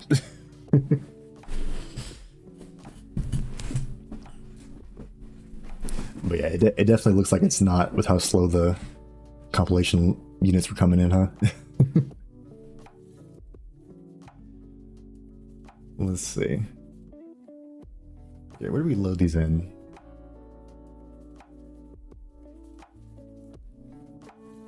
Actually, what is this called anyways? It's M color editor widgets. M color editor widgets. Here we go, on refresh data. So I guess I just do it directly here, sure. This fills in the color palettes, and this actually creates each of the, how do I say, objects, or the widgets that were used to edit each color. So let's go ahead and add this new option we have. So edit vec4, handle externally, sure. Okay, so now we're waiting for an external handle. And what we'll do is we'll add a function pointer for the M on edit, which we can't edit here because of course we can't. Let's go ahead and just move this over here to not being private. We'll put it with the on confirm, yeah. Honestly, these really shouldn't be structs, but whatever.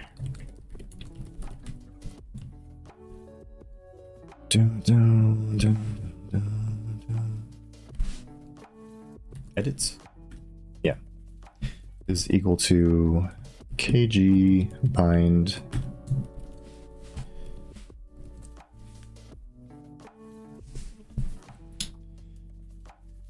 yeah. I think also I had like a big existential crisis about the structure of my code because I've just been reading up on code structure and everything. I'm looking through my code. I do love my singletons, which is not good.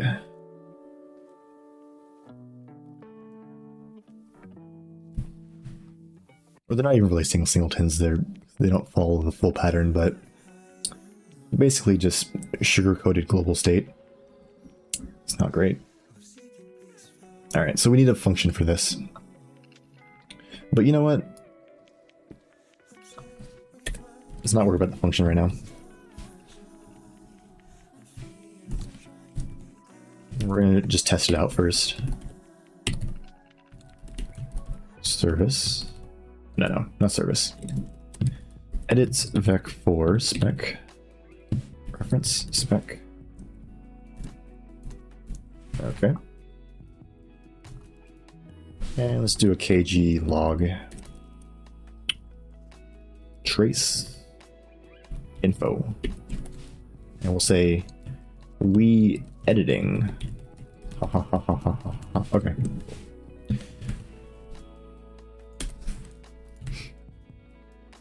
All right. So the intended functionality with that, right, is that when we click the edit button, instead of toggling the edit state, we're just going to see this logging. And then if this works, I think I'll just go ahead and add this functionality to the rest of the, how do I say? To the rest of the specs, right? Should be a quick add.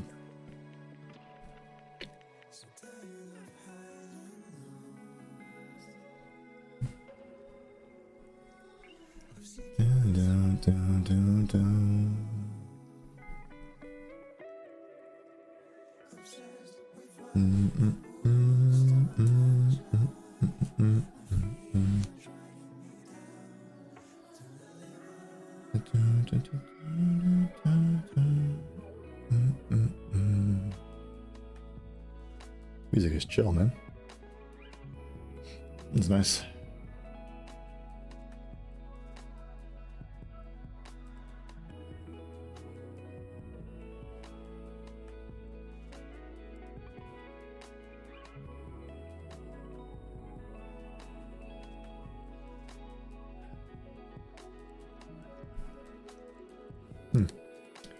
Yeah, I think I was researching how to like speed up compilation speed. I mean, there's a lot of like low-hanging fruit, right? But at some point it's like, it is what it is. Speed up. Oh. No. Speed up C++ compilation. Let's see.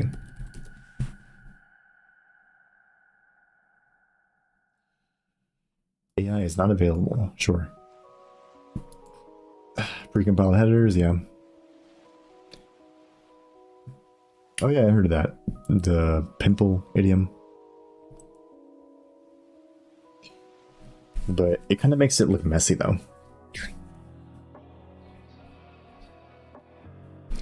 Main thing is not have all of your code in every translation unit. Yeah, like limit the number of headers, right? Yeah. I think I did a big pass of that. I think like a month ago, I think, something like that, where I went through all my editor code and got rid of a lot of redundant headers. But yeah, I should probably take another look at that though, because that's, yeah, the main thing, right? You edit one file and now you gotta recompile every file. I feel that. Yeah, also I heard of this, but I also heard that it looks very messy too. And trying to implement this everywhere is very like, ugh. Yeah, I mean, oh, wait, they have a pragma and an if-def clause? What? Word? Yeah, and this is what we were talking about. Oh. Hey, GNU Make does have a parallelism option. I should add that in. Yeah, I mean, these are pretty much just like somewhat obvious options, right? Like, don't recompile stuff if you don't have to.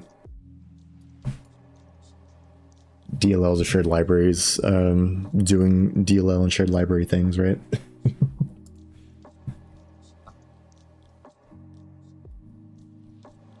All right. So let's go ahead and test what we were doing. Not the components.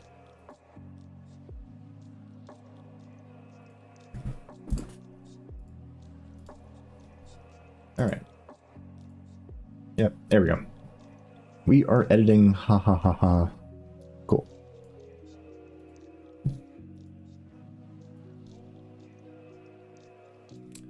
Oh, my Windows. Yeah, okay, so it is working. Cool. So what I'm gonna do is I'm just gonna go ahead and add that functionality to all of the other edit vex and whatnot, and then yeah, just for completeness sake, right?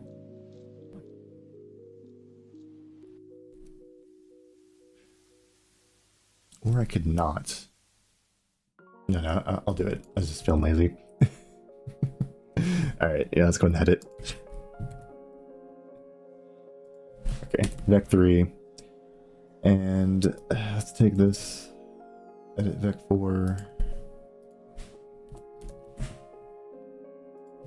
Yeah, this could use some cleanup and some composition, definitely.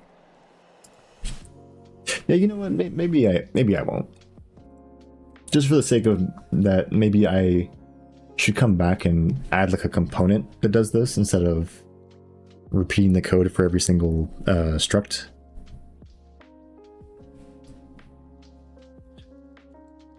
So yeah, me re-implementing this everywhere, I feel like I should get a more reusable approach first before I try to like add it everywhere. So you know what? I will ignore this. But I am going to put maybe a little like small wanted feature. I don't think it counts as a bug. I'll say standardize the on edit external option using composition for editor UI. Just make it an issue, I guess, whatever.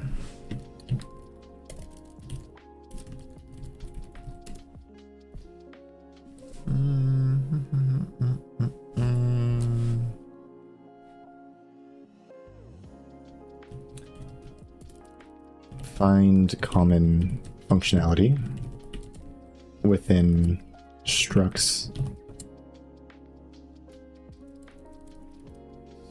Structs in the editor UI and clean it up with composition.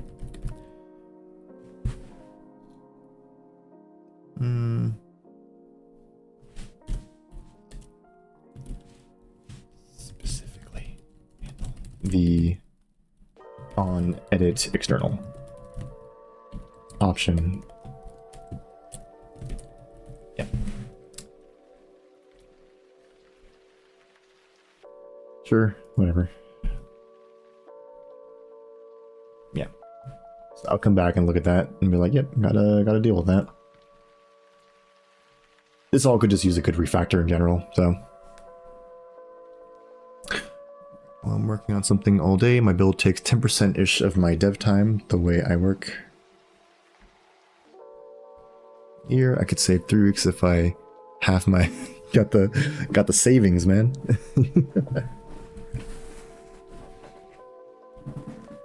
I feel that.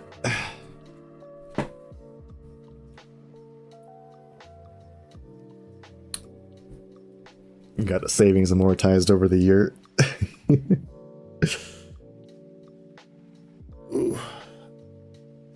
Stretching real quick.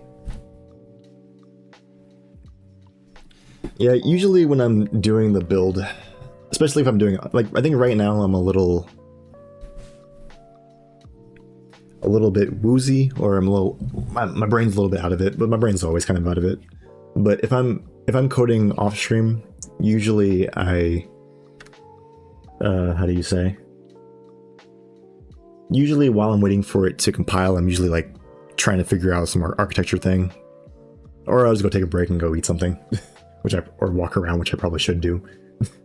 It's kind of like when you get those commercial breaks when you're watching TV, and you're like, all right, it's the time to go stretch. Nowadays, you could just binge watch a whole show. Break your eyes, right?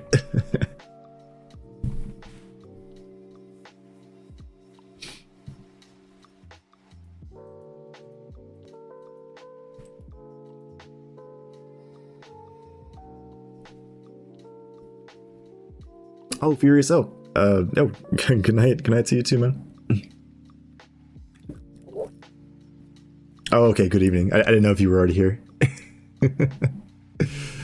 But yeah, welcome to the stream.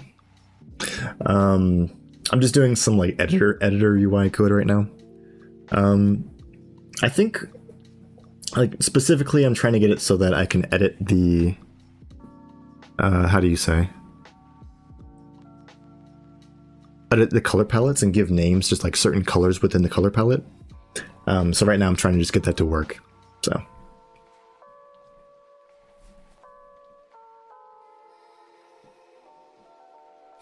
I don't know. It's to me this is kind of messy, but I appreciate you though.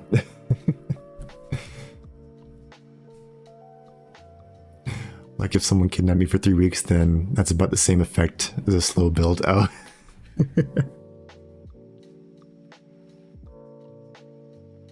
Yeah, that's fair. What's that one language that is like notorious for like very slow builds? Also, Fierce Elk, don't mind me. I just like to dog on my own code. Or what's the term? Dunk on my own code? I don't know the idiom, the phrase for it. I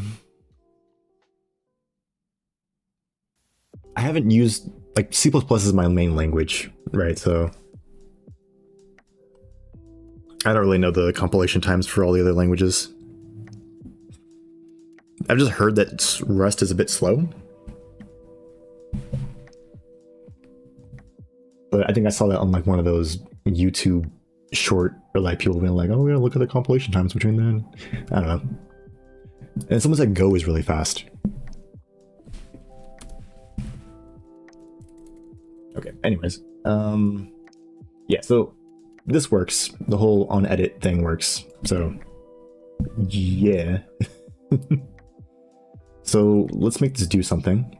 I'm not going to do a lambda. I'm actually going to do a, like, I'm going to do a bind, right? So I can handle it separately. And then we'll go ahead and add this as like a full-on function. We will do it right here on edit something. I don't know. Did you learn it on your own or in college or something? I guess it's a combination of the things. If you're talking about the game, like the game engine specifically, just like online resources and whatnot. When I first got introduced to it, I was introduced to it in a college class for OpenGL, like basic graphics programming, right?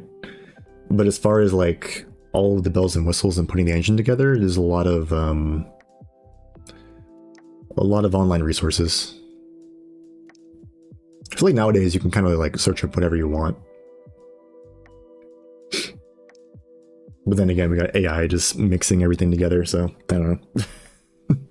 Throwing in random stuff into this search algorithm. It's kind of annoying.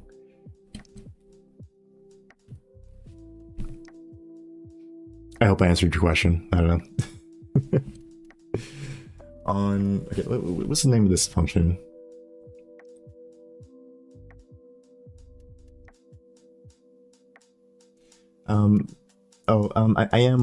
I did finish a bachelor's in computer science. I'm working on like a master's right now. So I'm trying to get into a master's program right now. So I'm doing like my entrance exams for it and everything. So education-wise, that's where I'm at for that. What do I call this? This isn't also global state fields. What the hell is this? Bruh. I must have copied and pasted it at some point. Global state. No. Color palette. There we go.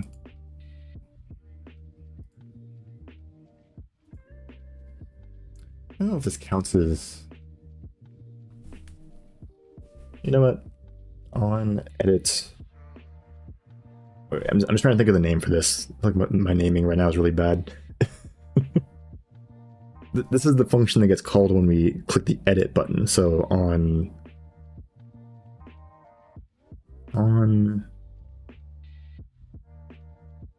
open edit tooltip, open edit tooltip, I guess. Sure. Vec4 spec reference spec. Does this go here? I might make a separate one. I don't really love this, but whatever. So you're using OpenGL or another graphics library? So yeah, as of right now, I'm using OpenGL. You know, pretty simple. Like my graphics in the actual engine are very, very simple. So it's not really like much going on at the moment. I do have plans to switch over to Vulkan and also do some like WebGL. So that's like the goal for it. But yeah, there's not much of a reason for me to like switch over at the moment. Plus, I still want to finish, what is that one called?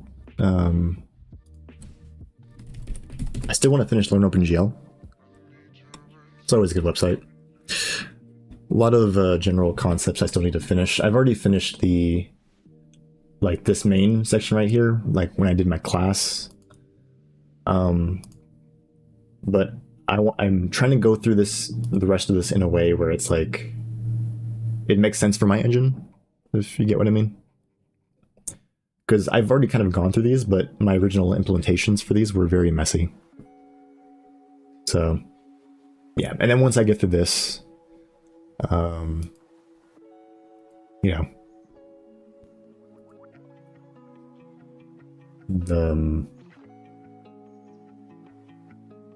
there's tons that can be done. Again, don't mind my talking. I'm very slow today.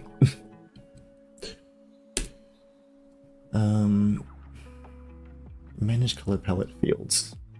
Oh, but yeah. Thanks for the encouragement on the masters. Yeah. Yeah. Hopefully it's good. I don't know. We'll see how it goes, right? Manage color palettes. Okay, you know what? Whatever. I don't care. Just put this right here. Okay, so this is the function that gets called, right? Let's copy this. And then for now, let's just do like kg trace log. What's wrong?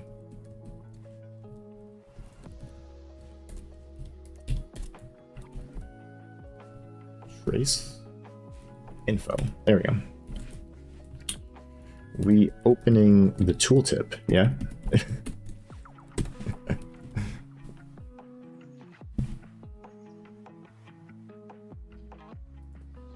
Where do I put this?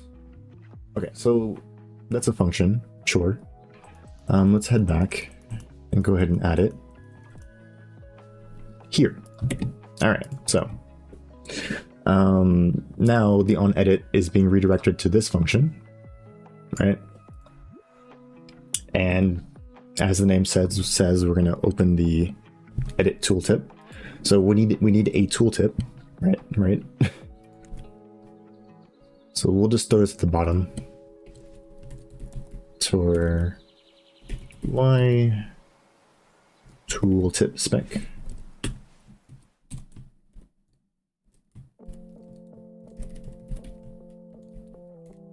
Local tooltip. I don't know. It's called local tooltip. And bring it down here. General widgets. Sure, why not? I'm also programming some stuff here for my classes. I'll just let live like a podcast. Like buddy, oh thanks, yeah. For sure.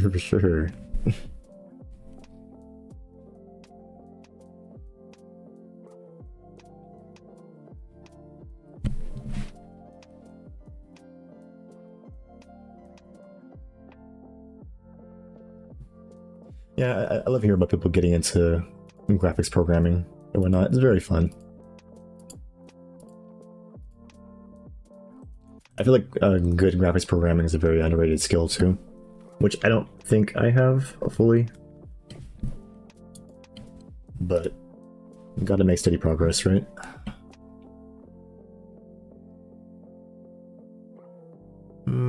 Okay, so we have the tooltip, sure. I guess the main goal for this is just to open the tooltip and then handle all of its respective options, right? So we'll do m. Okay, well, okay, yeah. So let's do m local tooltip, and I have a few functions for handling this. So let's do add a tooltip entry. I think I have to create it on the spot. Yeah. Okay. So tooltip entry. Yeah, I don't know if I love this API for adding these, but whatever. Tooltip entry. Spec entry. What is this one? I call it edit color name. Okay, and it has to be initialized with something. That's how these work. So there's a lot of bytes. Maybe I should clean this up a bit. Jeez. What is the size of this again? 144 bytes? What the? Yeah, it's this label. It's like a big chunk of it. Okay, anyways, I'm getting distracted. Yeah, we have the label. Okay, so this one is essentially just like an option that you click for the tooltip. This one is a submenu, and this is also a submenu, but for some reason we're doing a move operation, which I don't. Oh, it is a vector, so I guess that makes sense. But yeah, I don't care about this. We're just going to add a function pointer. Okay, so the label, I'll say, is, I guess, just edit name for now. I'll change it. And then with that, we'll go ahead and add not a sub entry. Let's just do a lambda. Reference, yeah, we'll do a reference for now. And what are we doing? I think it's a wait, what? Oh, tooltip entry. Yeah. We doing this. Sorry, I have to go. Goodbye, good night, and good luck, bro. Goodbye, good night, and good luck to you too, man. I don't know if you need good luck for sleeping or whatever, but yep. Hope you have a good day. Good night to yourself too.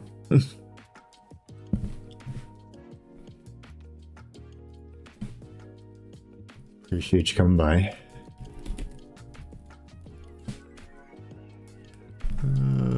Tooltip spec. All right, let's see. Spec, sure.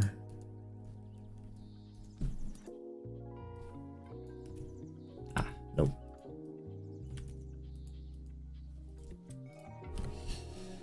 Oh, the land. Why is it still an issue? What's going on? Matches the argument list.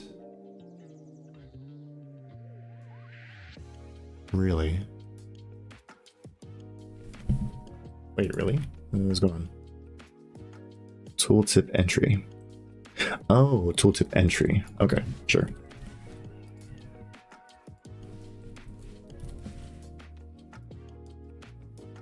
Okay. And then again, kg trace info.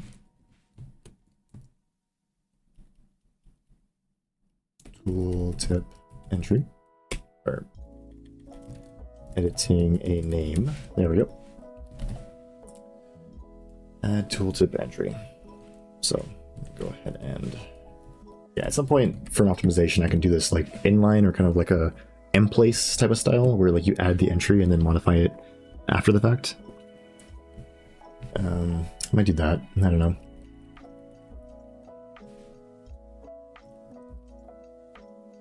Okay, but yeah, editing a name. And then we'll just copy and paste it. Let's move this one up. Edit color.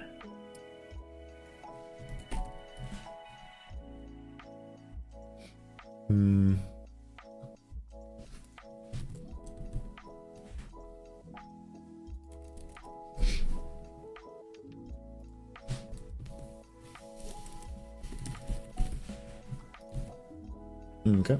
And then what we want to do is just open the tooltip, right? So we're going to do local tooltip dots is visible. Set is visible, set separator. Oh yeah, active. There we go. True.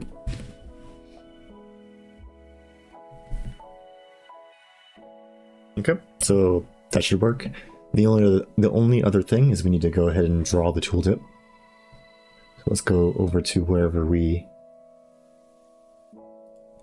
do our draw functions. Let's see.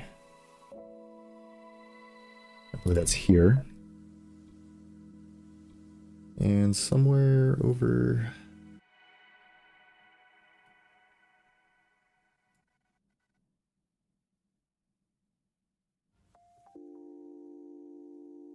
Yeah, here, sure. We'll go ahead and handle the tooltip.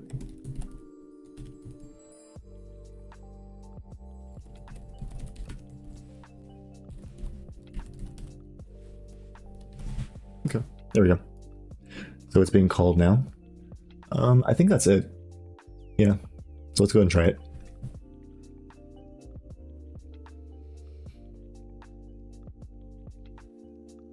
Ooh, okay, I'm gonna move my table up too, so give me a minute.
Okay.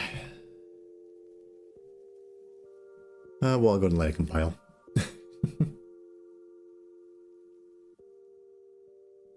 I guess I'm, this is my, you said 3 weeks, right, Mickey Maven? I don't know if he's still here, but yeah, because I'm being kidnapped right now.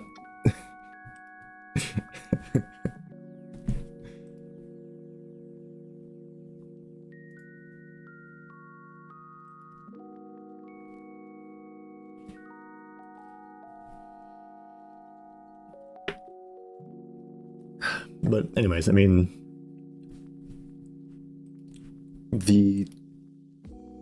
I guess the next step for this is once I confirm this tooltip works, let me find, oh, and scroll back out. It finished compiling. Oh, I guess I can't find it now. All right, well, anyways, let's go see if it works or not. Oh yeah, okay, this is what I was gonna talk about though. I'm gonna implement those two functions here. This one and this one. Should be pretty easy. All right, let's see. All right. Yep, cool. Edit name, edit color, which do nothing except for log this. So that's fine. And it keeps doubling up, which is pretty easy to fix. Just forgot to clear it. The local tooltip clear. Yep. All right, and then the edit color is pretty easy.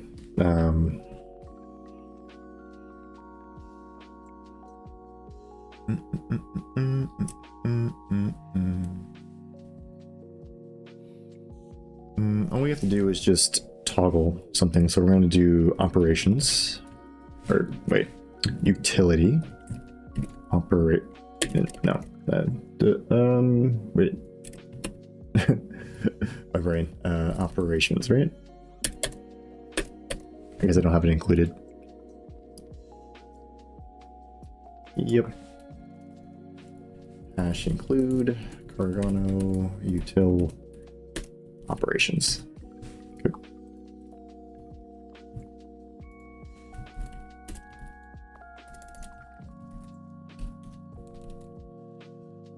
Toggle boolean. Do I need a whole operation just for toggling booleans? That's definitely arguable, but whatever. Entry. Not the entry. Wait. Tooltip entry.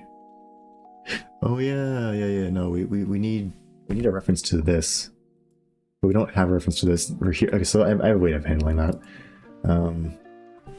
Basically, when we load in the entry can have user data. I guess it's a non-noting pointer, so yeah, we can go ahead and use that, I guess. Hey, what, Adam Dev, how's it going, man? Doing a little UI stuff as I do today.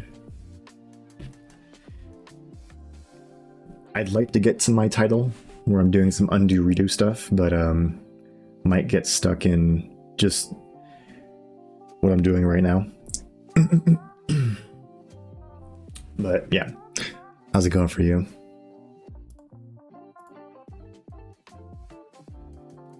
Boolean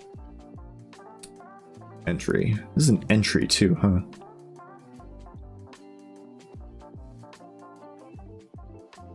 Oh, well, that's this. Yeah. Okay. Cool.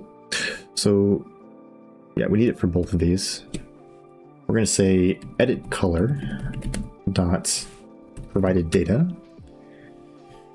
which is a void pointer, but the content of the void pointer will stay alive with the lifetime of the program because it's non-owning. Don't need to clean it up. So, let's see. Yeah, just reference the spec.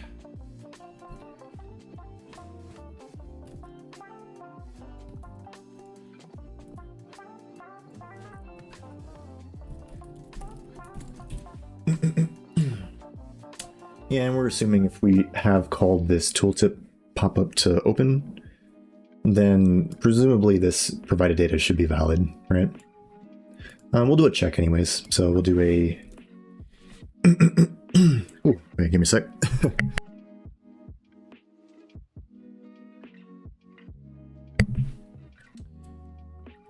Entry dot...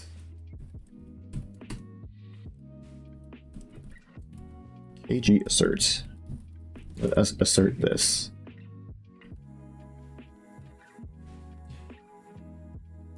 Yeah, let me know if you have any questions, you guys, or anything. Or if you don't, whatever. Just figure I'd throw that out there.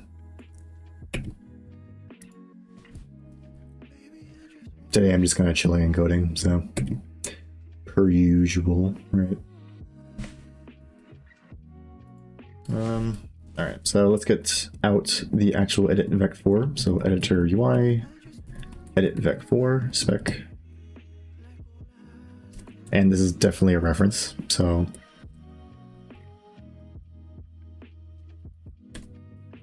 color edit widget is equal to entry.m provided data. A little bit of unsafe type punning, always fun. What?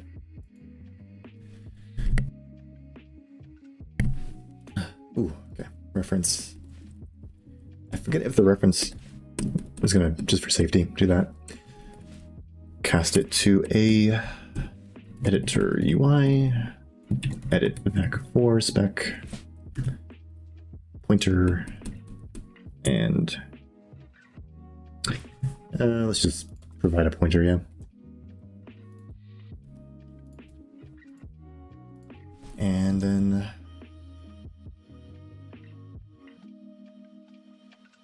we'll sort this down here.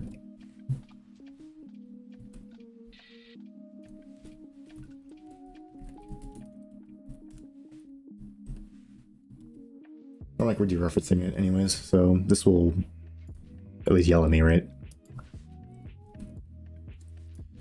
So entry color edit widget. M on edit. Not that. We want. Wait, where is it? Oh, we don't have it exposed. Okay. On edits. I'm trying to find the boolean for whether we're actually editing the vec4 or not. I don't see it. I guess I keep that private. And yeah, I do. Yeah, just move it up.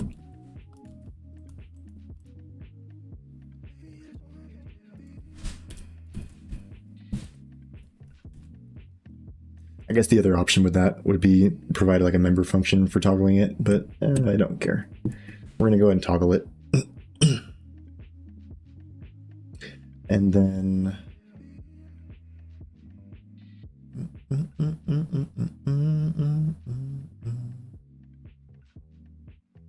oh, okay. Yeah. Actually here we're gonna base this name on whether it is actually currently editing, right? So let's move this over. Also, don't know if I want this to be a lambda. I might change that in a second as well. Spec dot editing. So if it is editing, then not this one. We will do edits. Color. Cancel edit color, yeah. Otherwise, edit color, sure.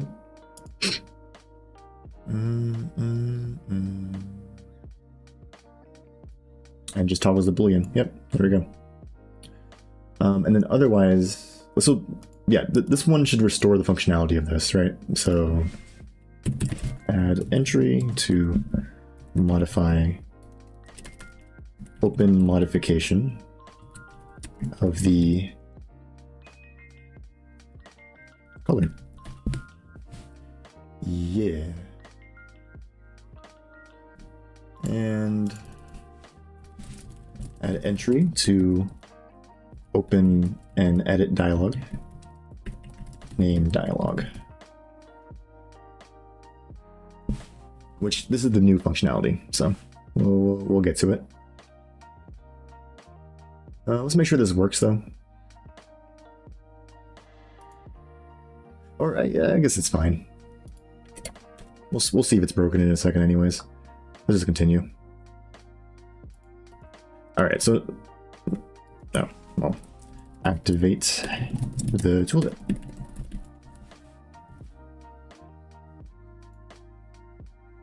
Alright, so the next thing is to get this working. And this was the whole point. We want to be able to edit the names, right? So let's add a little spec. So we'll call it edit text, yeah.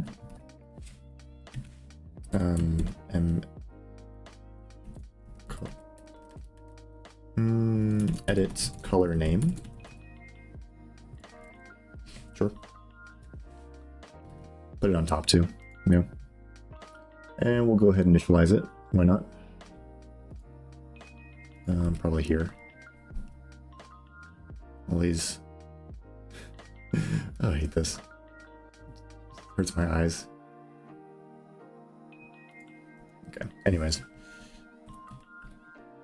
Edit color name. Yeah, okay.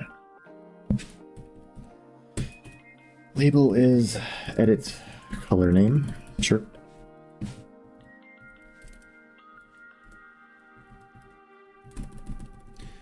Probably want to add some flags because we're not going to be displaying this anywhere.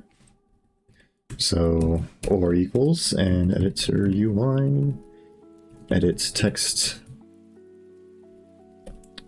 pop up only, yeah. So yeah, it's only a pop up. Is there anything else I need to modify? Confirm action and current option. Do I care about the current option? I'll just put none, I guess. It doesn't matter until we actually are using it, right? So we'll say none. Yeah, just a string.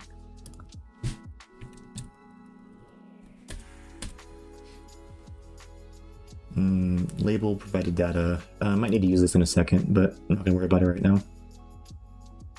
Start pop-up. I'm gonna use that in a moment. Okay, so we're gonna come back and modify this confirm action. Real quick, I'm gonna use the restroom. That'd be BRB.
Okay.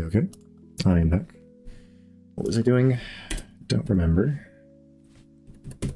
Oh, yep. Okay, so confirm action. We'll add this in a moment. Okay, everything else we're going to go ahead and add on the fly, right? So when we actually open this thing up. So let's go back to the edit tooltip. All right, so no more of this. We're going to say edit text, the name, whatever. The first thing is the current option is going to be equal to, how do I get this? Spec.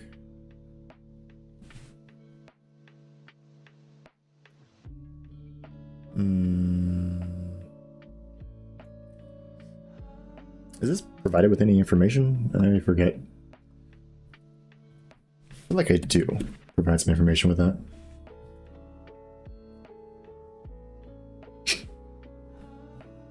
Yeah, here it is. We have the current iteration provided with it. I was like, I knew I did. So we have the current iteration. We can retrieve the color using the index. Probably want to do some error checking with that, just in case. But yeah, let's get the index out of this. So we'll say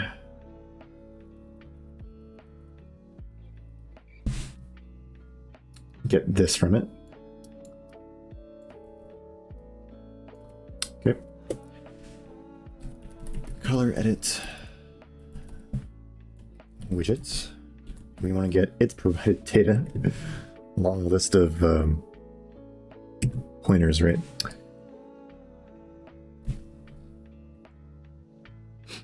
Not super ideal.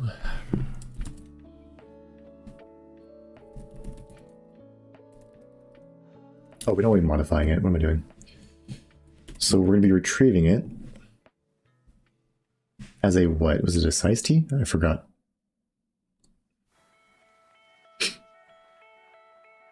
Yeah, it's a size T. Okay. So we'll retrieve it as a size T pointer. Pointer. It's also a kg assert. That, yeah.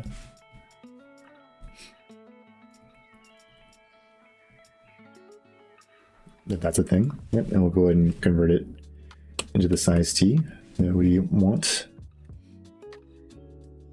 And size T, color location is equal to the dereferenced, oh my, of this. What is wrong? Oh, it's a shared pointer. Okay. Inconsistencies, gonna love them. There we go. All right.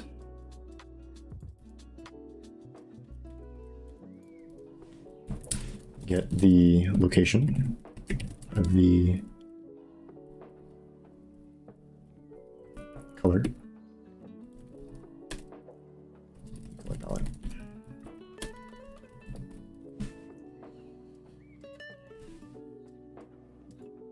Here's a bit of comment here. Get the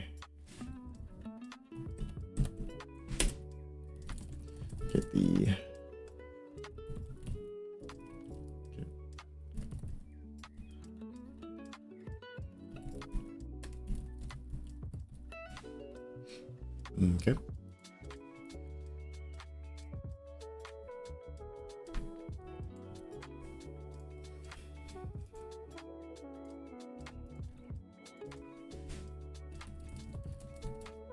Set the widget.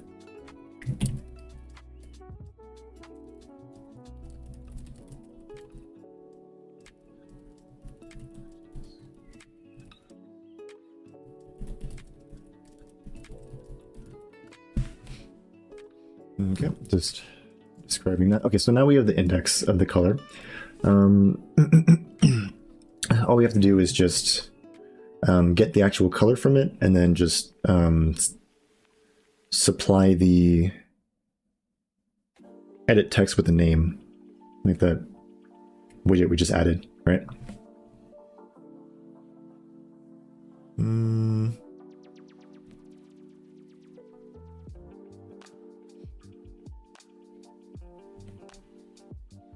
Okay, so get the indicated color. Gonna want to add a few asserts with this. But I believe it's M color palette, right? Color palette. Yeah, editor color palette. Let's see what this has, yeah. M colors. Oh. Okay, so just a vector of colors, sure. So first thing is we're going to kg assert that this dot size is, wait, color location is less than that. There we go. Just, i.e., is it in bounds, right? If so, we'll just go ahead and index into it and get the actual color. So, is it just called color? Did I just call it color? I think the namespace is project data for some reason. But yeah, color, we'll do a reference. Color is equal to this, and just index at the color location.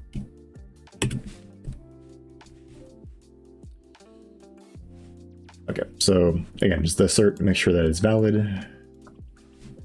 Yada, yada, yada. Go ahead and test it. Get the color. Okay, so now we have the color, finally. Let's go ahead and modify the edit text pop-up.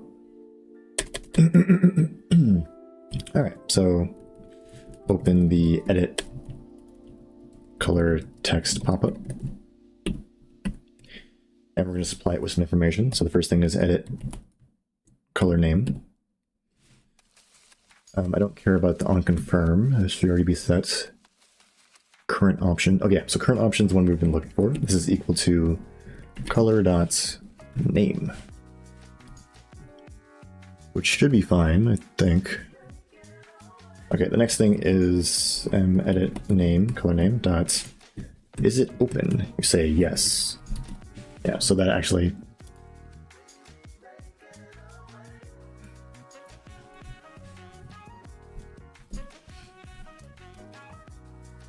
was there something else I think I should probably add some provided data too. Okay, and the provided data, I guess I'll just forward the index. So let's just copy that over.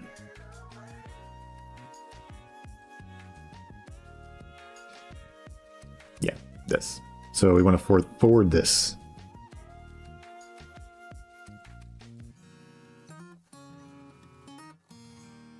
Yeah, we definitely want to forward it and create a new one too, because there's a possibility where you open this and then close it and then, like, I don't know, like if you do some things in a weird order, it could break. So we want to make sure it has a fresh copy. It's just an int anyways. What, 64 bits?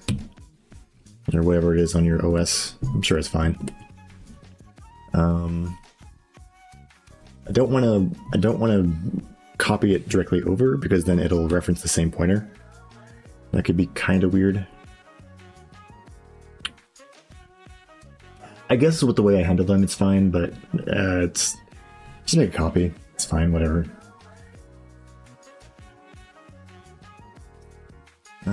Yeah, okay, cool. So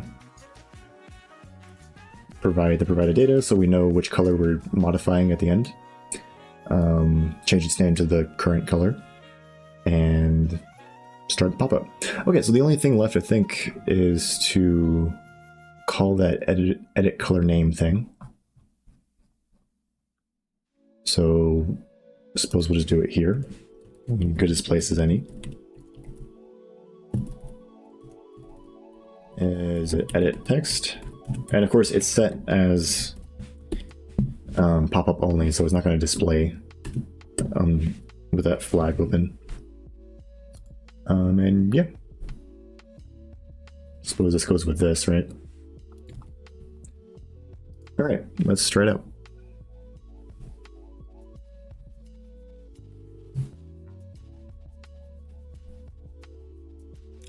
Feels nice to do some proper engine coding again.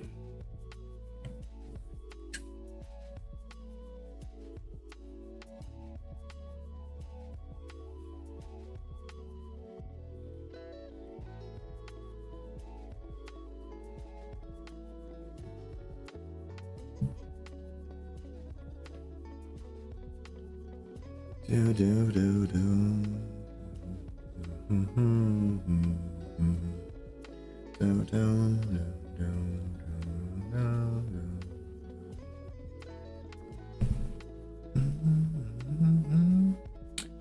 And yep, of course I modified this, so it's going to take a bunch of time again. Okay, well I guess it's a good time to think of what next to do. I mean, if this all works. Yeah, I mean, really just need to implement that confirm action function pointer, since we haven't implemented that yet for this edit color name, because right now you can open the pop-up, but it's not going to let you do anything with it. So we'll implement that in a second. And then after that, I think we're good. We can edit the name now.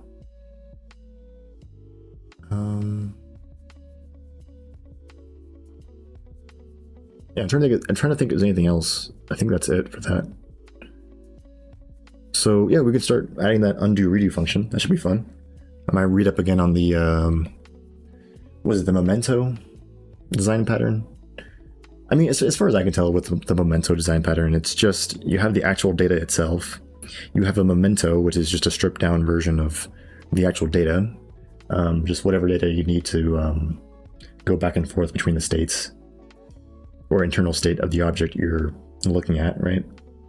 And of course, the memento, they care about private versus public. I don't care. So But that's like kind of a big part of that design pattern, right? And then they have the actual, what is it called? What's it called? Checker? Or, it's the thing that contains the list of mementos. It's like a separate object. And yeah, you just query that object that contains all the mementos, and you can just do undos and redos, and yeah, that's pretty much it. So I'll put that basic setup together, and hopefully we can get an undo redo system working pretty soon.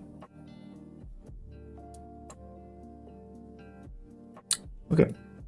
Color palettes.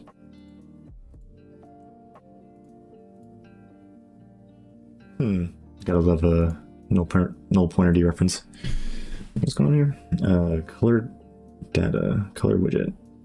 So this is valid. I'm assuming this was supposed to be. No, well, yeah. Oh, is this garbage data? Really?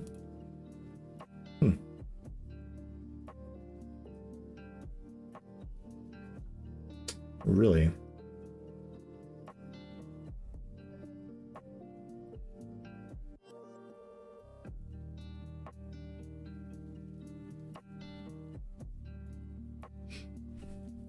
Wait, really? Hold on. It's not confusing. Because this is a reference, right? So this should be the actual object. If we provide the mProvided data here, put a reference to the spec.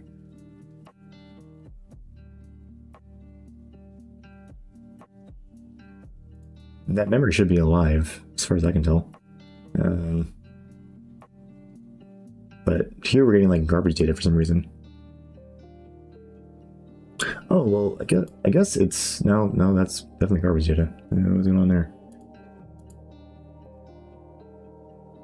Oh, what? Okay, sure. Let's see what's going on when I call this.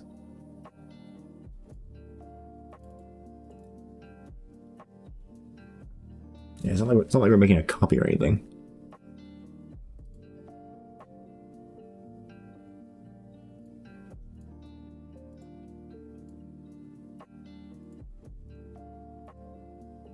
What? Wait, what?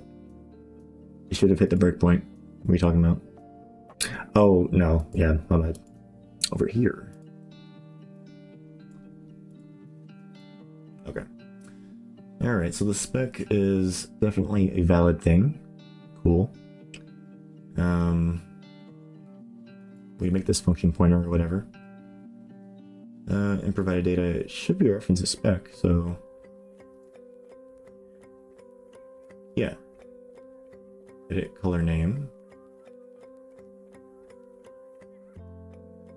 And local tooltip. Add tooltip.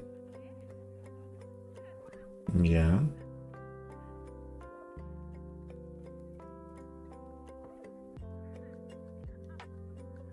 It is this memory address, which I'm assuming is this memory address, which it is not showing here, but I don't see any reason why not. So how to get corrupted in between that and there and there?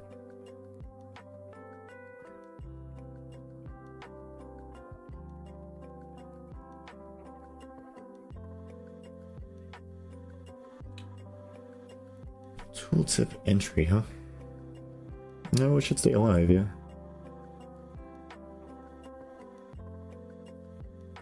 Wait, let's make sure this is valid then, yeah? Let's continue.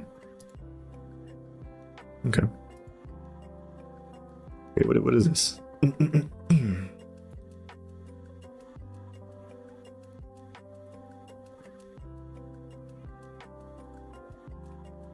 Edit name. Yeah, no, this is the same one. And it still has that that same pointer, yeah. So what's going on? No, it's garbage. Oh. Okay, let's go on this. On open edit.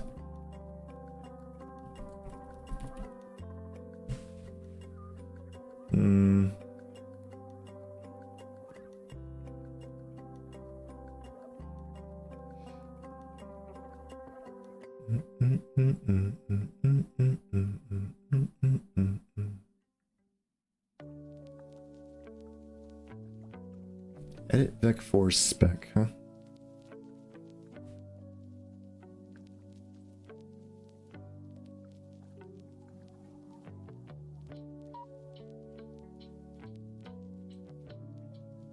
Do we need to hold a static reference or something?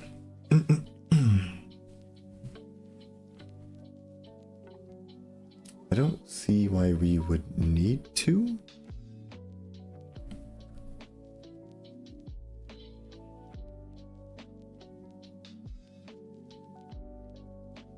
Unless we're calling on refresh somewhere. That could be the case. You know what? Let's go check. Because that would invalidate the pointer. That's a good point. Let's check if we're calling this. Yeah, I'm a little confused because it should stay alive for the duration. I don't see why.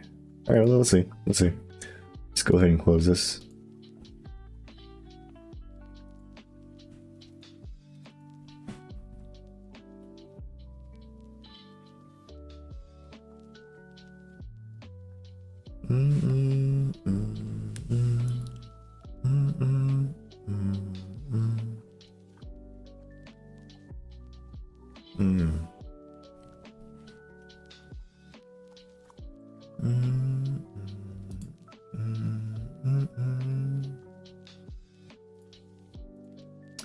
Yeah, I am storing pointers, which is weird. Okay, so we did call on fresh.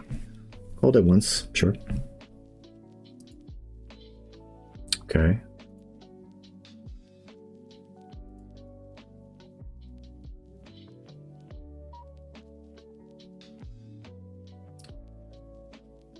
Okay, yeah, let's just not and provided data. Yeah, this is invalid. I'm trying to, yeah, so no, yeah, can't do that. We're gonna need to get this another way. So let's not provide the pointer anymore. Which, I mean, passing pointers around is not safe anyways, to be honest, unless you have like a really good model of it. So let's just pass the indexes. Yeah, but this one is holding... Well, the whole point of this... Wait, are we modifying this at all? We're not. This one we are. Wait, did I even check if this works? Hold on. Let's check if that works.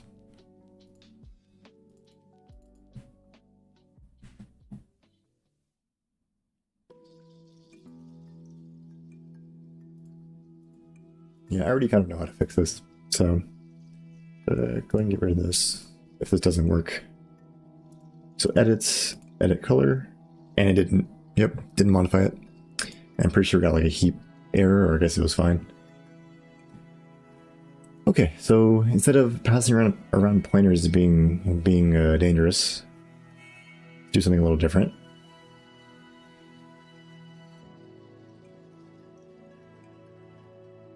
So when we pass this along, let's just pass the number, yeah?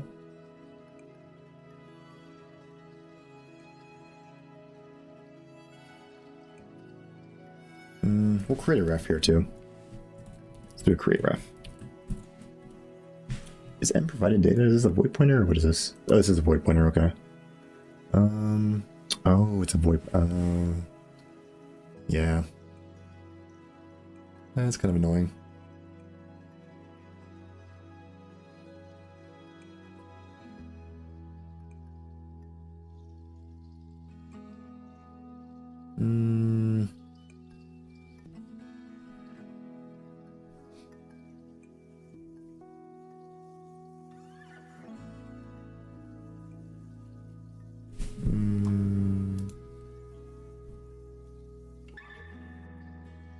Oh, I could just provide it in the user handle. What am I doing? Just do this.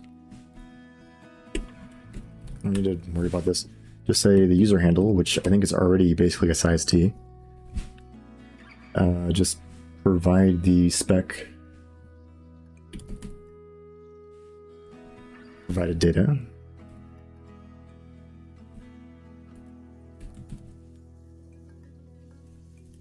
Okay, and then we'll convert this into a. Oh, wait, do I do a dot get here?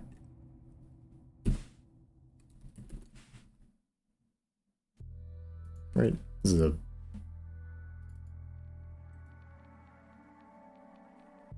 Okay, size t pointer,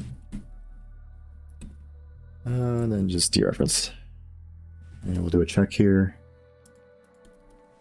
KG assert spec.m provided data.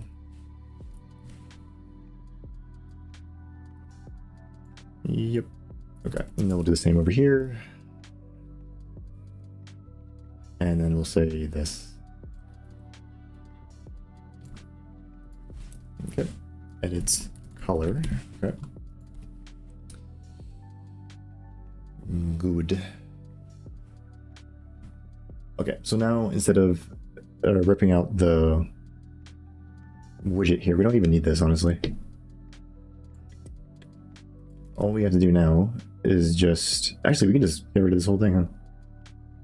Or I guess we can keep this name, right?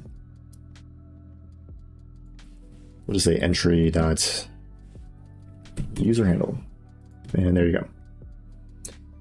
And everything else should still work here. This is the one that might need to be a little different, so we're not grabbing this anymore. But we do need to get a reference to this. So the new way we're going to do this is just get rid of this part. And where's it? Color editor widgets. Yeah, we're going to index at entry dot user handle. There you go. What is wrong? Oh, to a pointer. This is the actual object, so we'll just put a reference here. And yeah, I mean, it should be available. We'll check the bounds real quick, but yeah, this is a dot. Okay, and then kg assert that the m color widgets dot size. Okay, is entry dot user handle is less than, as in i.e. within bounds. Okay, I'll actually take a break. But yeah, let's just make sure we're in bounds. And then we get the actual widget from the index, and then we just toggle its boolean, and then this one should just work. Let me try it. And then I'll take a break.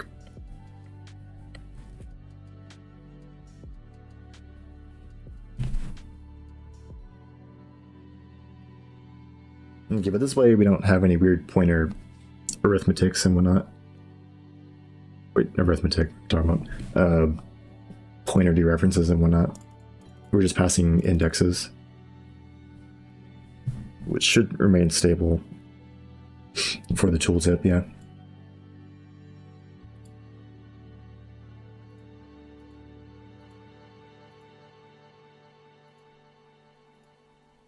Yeah, there we go.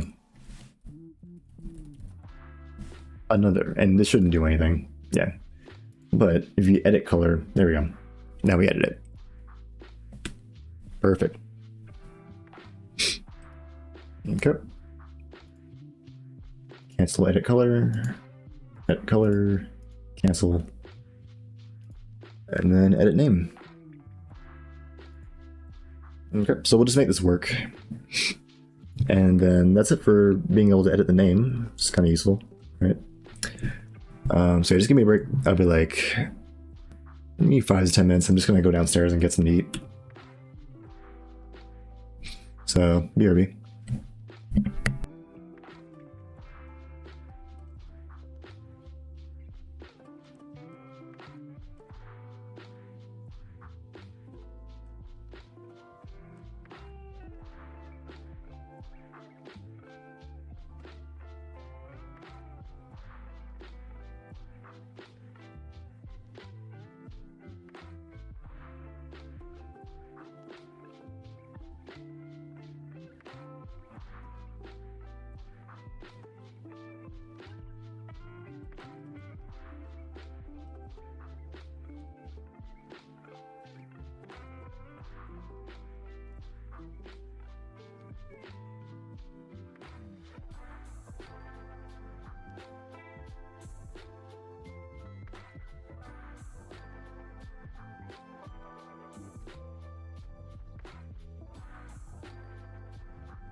Okay.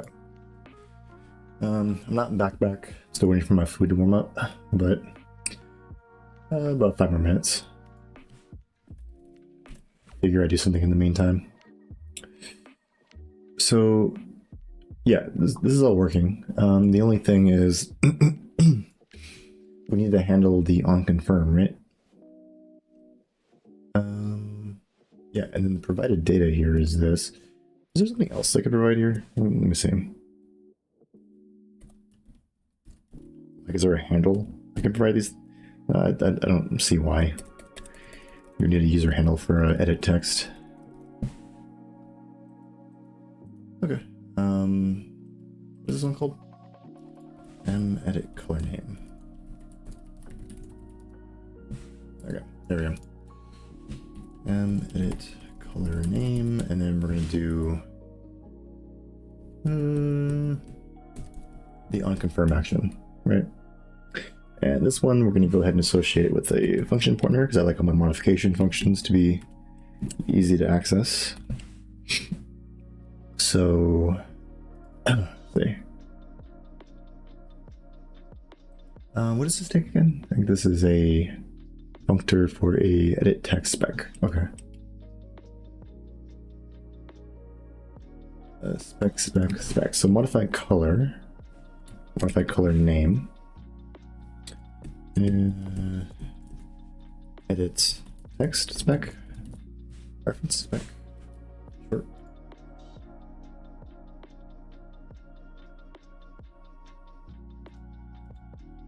Okay.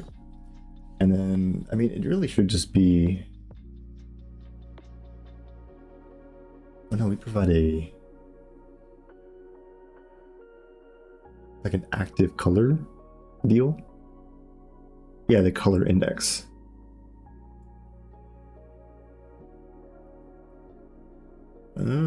Okay. Oh, no, the color index we get from the... Okay, sure.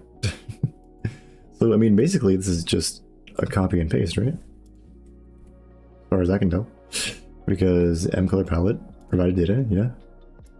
Get the color index, which is... yeah, it looks right. Get the actual color palette. Indicated color, sure. From the index. And of course we have to do some conversions here, but instead we're doing a name. And we're doing spec.text, or current option. And yes. So now that that's a thing, we can go back here and say on modify color name. And I think we're good. I think that's it.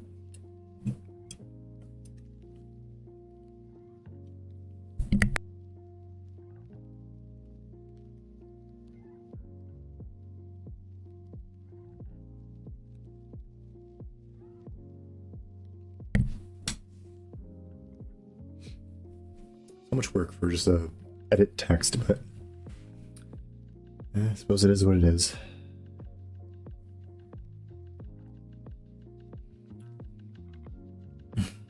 Yeah, I'm kind of thinking I will abstract these bigger constructs for these panels into like certain categories, right?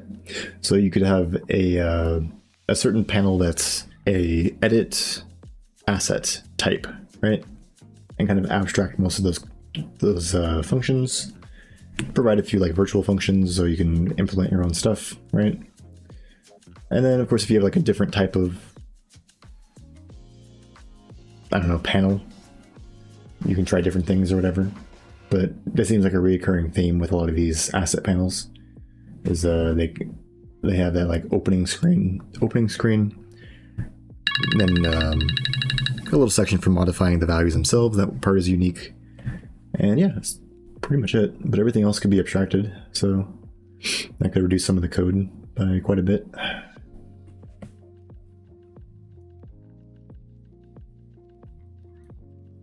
Of course, I think that abstraction I'm going to do here at the editor level instead of doing it in the editor UI service, instead like the editor UI service code instead of the actual engine. I like that code to just be specs that you call on their own, and these bigger high level constructs are more like editor specific things. But yeah, I'm just talking. Color palette. All right, so let's see if this works. And I'm gonna check my food. So edit name, new name. Oh yeah. Wait, did on modify get called? That's the one thing, right? Edit tooltip. Okay, well I'm gonna check this in a second. I check on my food. And BRB.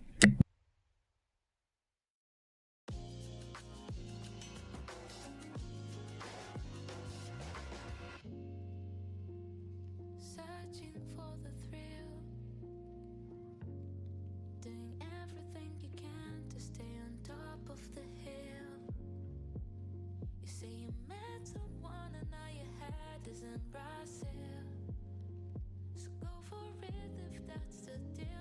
long as you say, yeah, that it's not the type of pressure, and you're taking it day by day, yeah, until you find something fresher. Then you ask me, baby, what do you think? I said I've noticed your red rose, and I'm not sure you're ready to hear it. But I'ma tell you this, my dear. Well, can't you see you're looking for trouble? Try to keep it chill, try to keep it real, but you're not saying this is my problem. Asking for my word and then you fucking trip on that. No problem. Backing off a word, I don't know if you're ready. You keep asking why, but still you're stuck on those lines. Yeah, okay. If someone wants to tell you what's right or wrong, yeah, they've probably been missing, forgot what they belong. So now I'm picking a card that says be on your own. Has the lesson been learned? I'm getting ready, let's go. I'm 2 steps away from setting my vision, I know, but now I'm at the clouds of future I wanna let go. When my head is kinda busy with lyrics and words, I realize that I don't care about the meaning no more. Ay, cause I just wanna stay cool with that. Yeah, I gotta make my living without pushing it. Working on my mental health and sometimes losing it. No bullshit, creatively cooking. I'm 1 step away from setting my business, I know, but now I'm at the clouds of future, just building the flow. When my head is kinda busy with lyrics and words, you ain't perfect, but that's so perfect about ya. And yet, can't you see you're looking for trouble? Try to keep it chill, try to keep it real, but you're not saying this is my problem. Asking for my word and then you fucking trip on that. No problem. Backing off a word, I don't know if you're ready. You keep asking why, but say you're stuck on those lines. Can't you see you're looking for trouble? Try to keep it chill, try to keep it real, but you're not saying this is my problem. Asking for my word and then you fucking trip on that. No problem. Backing off a word, I don't know if you're ready. You keep asking why, but say you're stuck on those lines.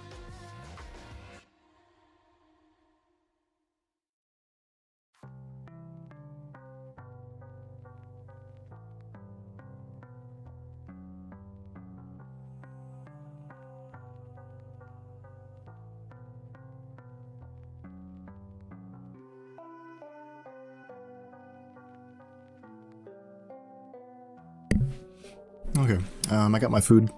It's all warmed up. I'm gonna eat for a little bit, probably like 5 more minutes. So I'll just leave the BRB screen on.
Okay.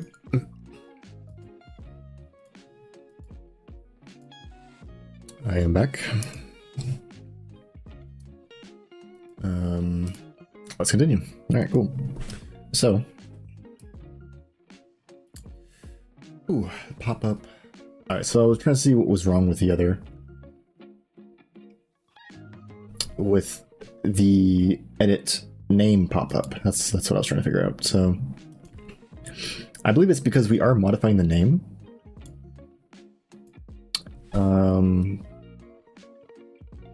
But the thing is, we're not. Okay, let's call on refresh. Refresh data. Yeah.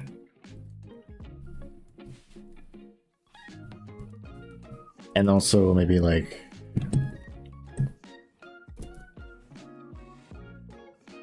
Oh, you know, why are we not, hold on. Header. It's one of these headers. Colors header? Might be that one. Yeah, okay. And then we're gonna do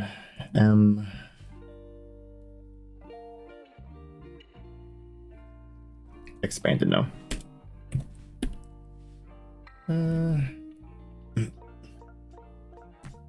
Wait, what? Hold on.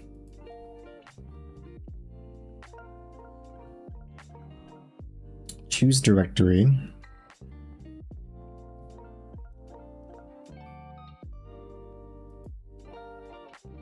Colors header.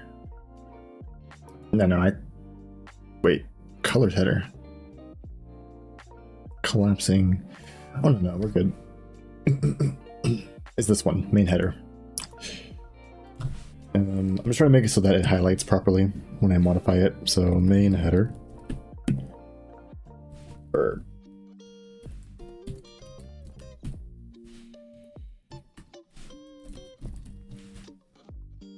It just sets it so that we know that it got modified, the whole asset, right?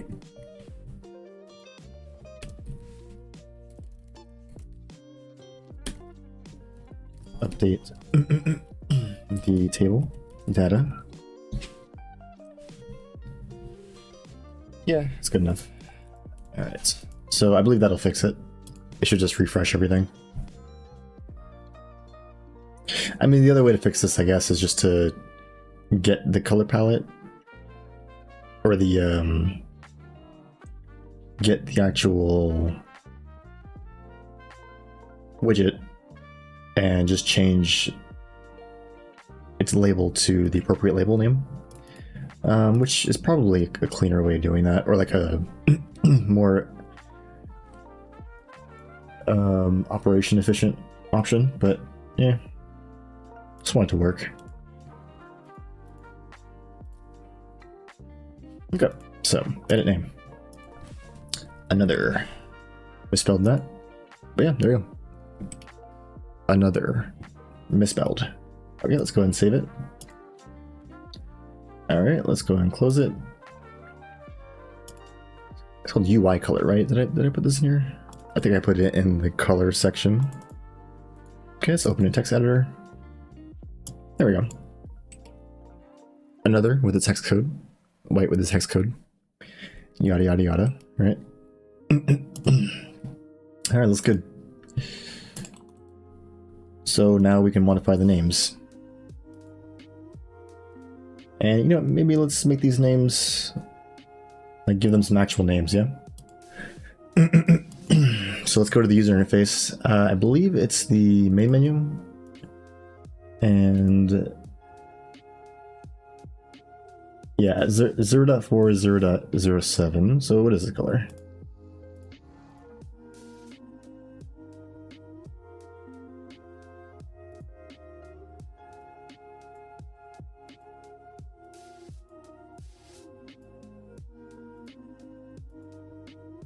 Oh, okay.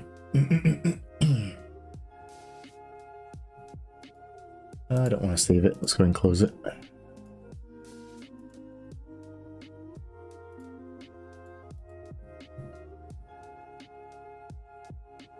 I feel like being able to edit this in different windows would be nice. I'm not gonna worry about that right now. It's like a whole, that's like a whole topic on itself. but edit name. What's up with the pink? I don't know that color.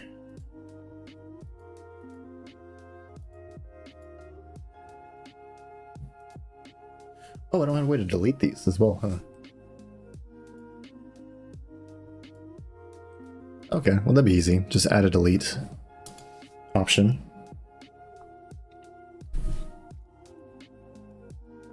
Yeah, it's actually really easy to add. Let's just do it real quick. Let's go find M local tooltip. Okay. Option. Yeah, the delete can go at the end. So let's do this. Add it. Okay.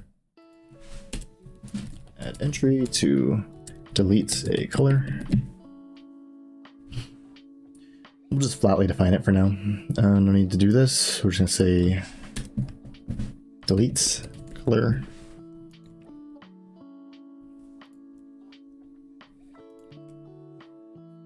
Okay, this is gonna be different, but let's go ahead and rename it to delete color.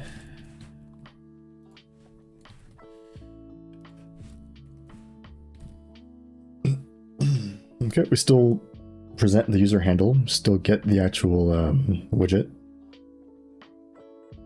But in this case, we're going to go ahead and, instead of deleting or toggling the boolean, we'll just do it right here. We'll just delete it.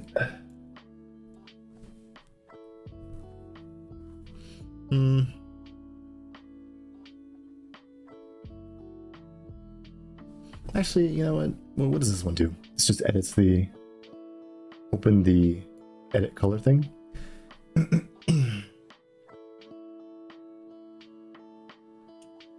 Delete color, huh?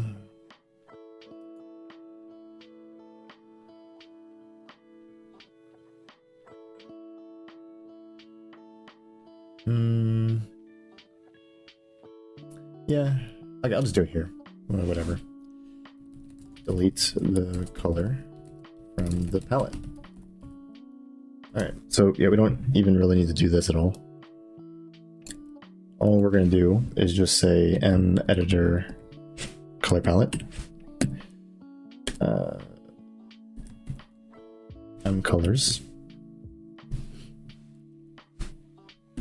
I think erase. And every time I use erase, I always forget what to provide it. Yeah, you know what, let me check.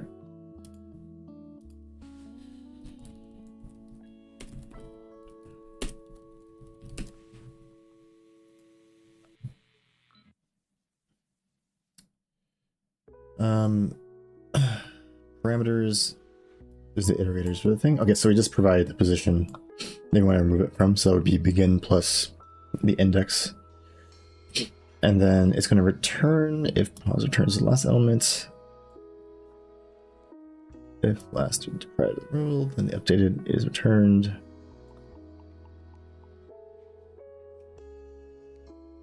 Yeah, it's fine.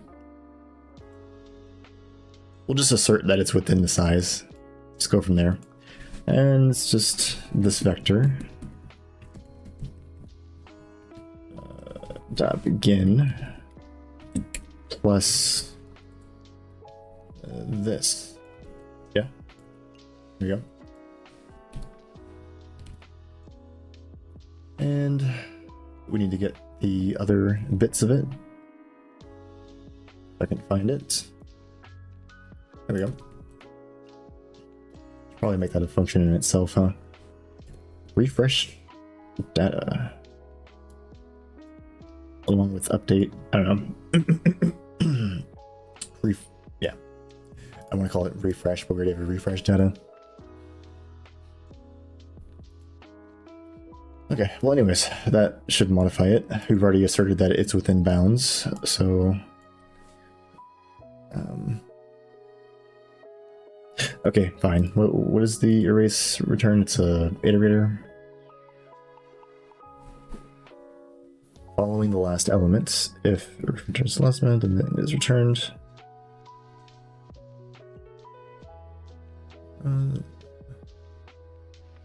Hey, I'm sure it's fine. All right, so that should erase it. That should reload everything. And that's it, I think. So let's go ahead and try it. I might move this into its own function just because it's nice to have these types of functions being easily accessible from the header file. I don't know about this one though.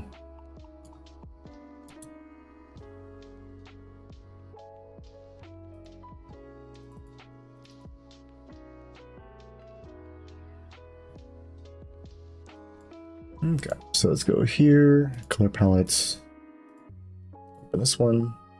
Okay, so delete. There we go. Delete works. Okay, so let me look at this color palette. Or the colors it represents again. So I believe this one is the... Well, what is this actually? Let's see. These different... .21. Hey baby, it's me. I was just calling to chat with you a little bit. I miss you a lot. Okay, so this is the selection color. Yeah, so selection color. The hover color and the editing color.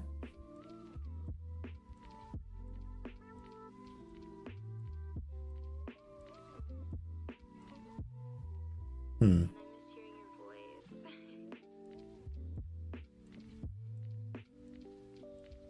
Okay, so I don't have a lot of these saved, I guess. Well, I'll think about it later. But I'm like 90% sure this is the menu select color. Selection color. Selection color. Pretty good name for that one. I'm pretty sure I know what this one is. Let me go look though. What was it again? 614574. Yeah, that's the reason why I'm doing these like changes to the color palette, because this is obnoxious. 61.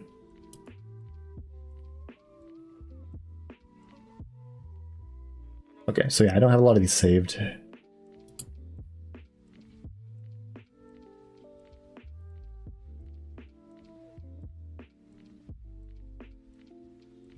Okay, you know what? I'm not gonna worry about it. Let's just say uncategorized.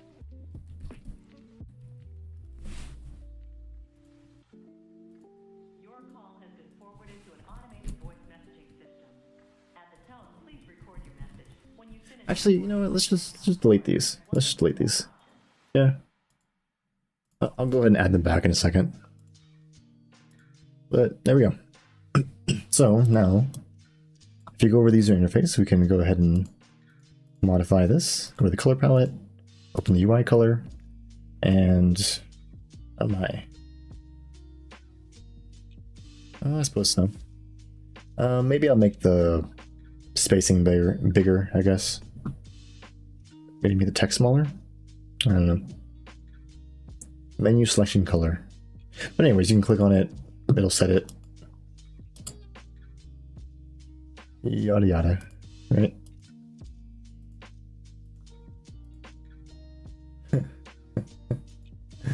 Okay.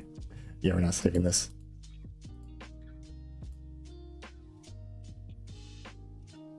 Okay, but yeah, you can modify the names of the color palette units. That's what I wanted. All right. So let's go ahead and check that off on the to-do list. Where is it? Color palettes.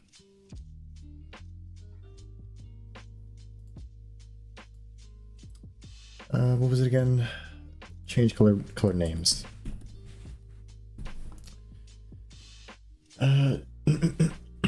Dragging and dropping would be nice, yeah. but also an undo redo system would be really nice. So yeah, I'm going to go ahead and start working on this. This isn't necessarily tied to the colors themselves. This I'm going to implement for all edit vec4s, just period, right? And then also going forward, I'll just slowly add more functionality to the rest of the widgets for the undo redo. So it'll only work for like select things, right? But ideally it will be a part of the editor UI context, right? We'll have a big undo redo section. Yeah, so let's go ahead and jump into this. So the editor UI context is this giant thing, which honestly could get segmented into a few different bits, right? Yeah, because this could just be a color section, but I'll get to that later.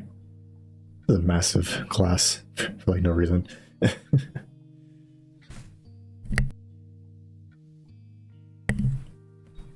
Okay, anyway, so we'll add our first bit of composition to this. So I guess right here is as good a place as any. I don't know. Struct. Let me turn this light really quick. Can't see. That's a bit better. I'm gonna try to turn it down a bit. Just give me a sec.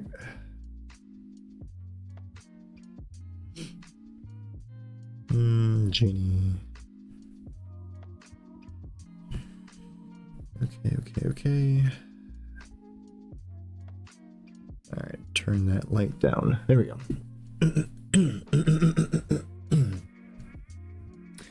Alright, so again, for memento design pattern, there's basically three things we worry about.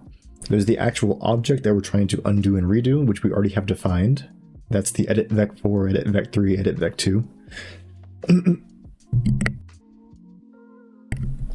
So yeah, that's already defined. The next bit is we need the actual memento itself. So that's just the sort of stripped down bit of data, right? So for now, we're just going to define it for the vec4, and then we'll worry about making it more complex later. Maybe do like a union or something.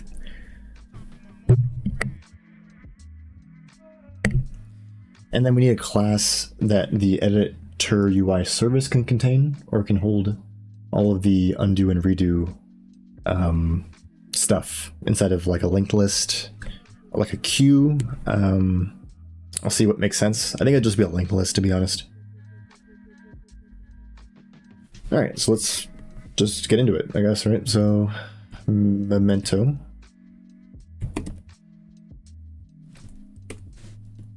Editor memento.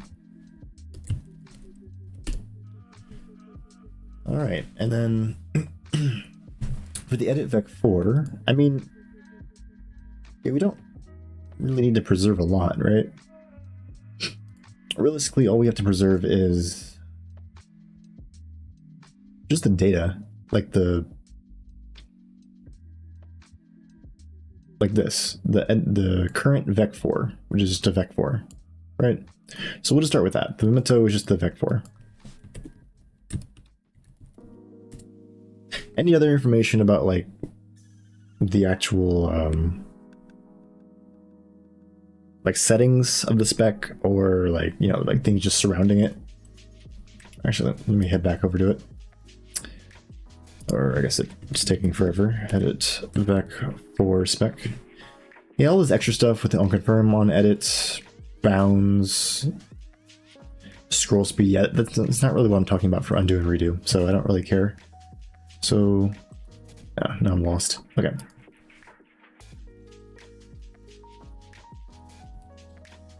And let's see, value, I guess. We'll go with that.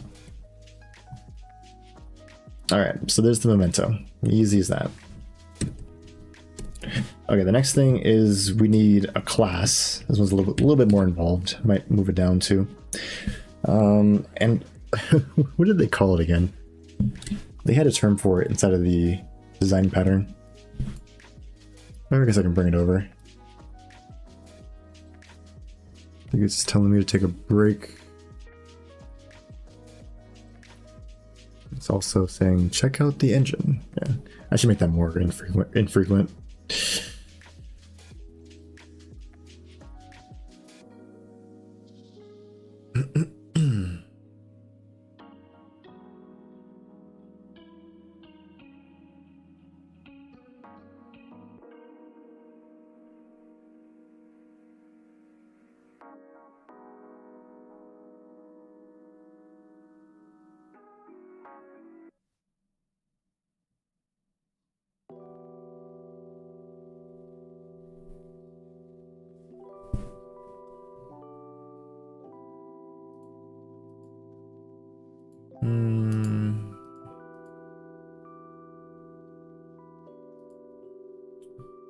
Oh, yeah.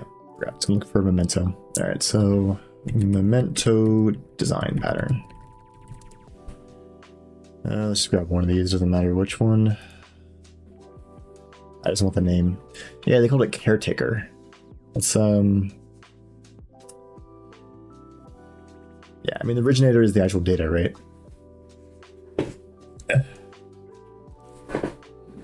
Okay, this one's a bit more involved. They have like a client and then like a yeah. But yeah, Caretaker keeps track of memento objects, doesn't know the details of the state. We can request mementos from the originator to save or restore. Wait, what? From the originator. State of the object is established and... Oh, yeah. Can request or provide. Yeah, so it's just the data structure for it. I don't want to call it Caretaker. I kind of don't like that.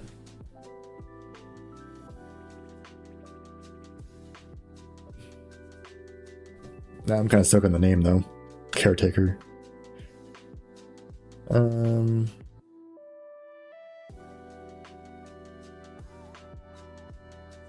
I'll just say memento list.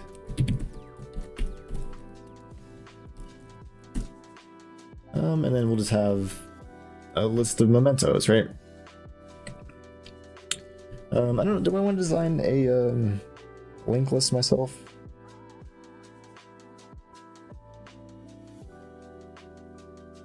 If you undo and then redo.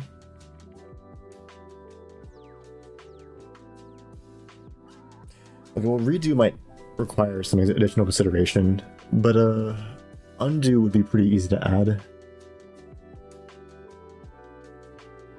I could use an SSD priority queue or an SSD queue. Yeah, okay. Let's use a queue. Why not?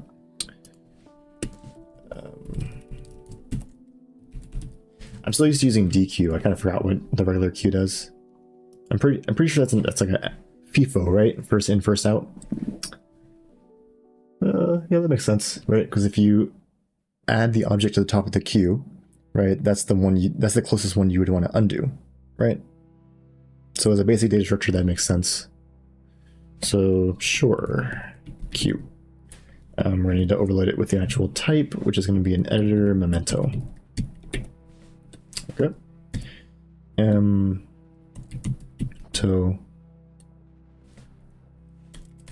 Memento queue. Sure. Let's say MQ. Is that it? Do I need something else with this?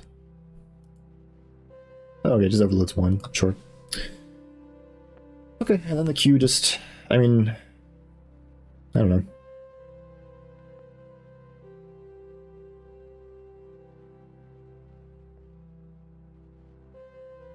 Would you limit the size of the queue?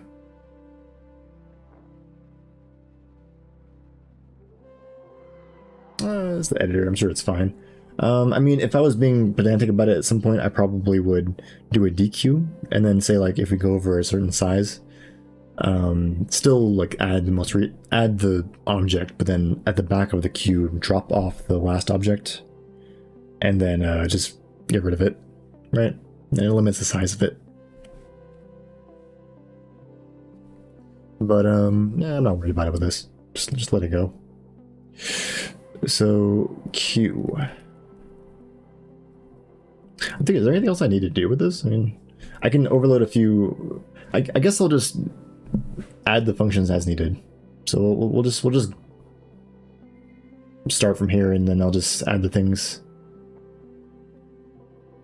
So where do I have my little data stuff? Oh, there's a mess of a class. Jeez. We'll do it right here. This is inline static. These all static. I don't know if I love that. This really needs a cleanup, doesn't it?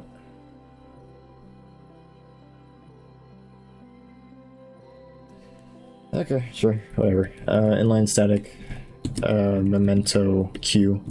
I'm gonna come back to this. Like, I don't love this all being static and just like available all the time.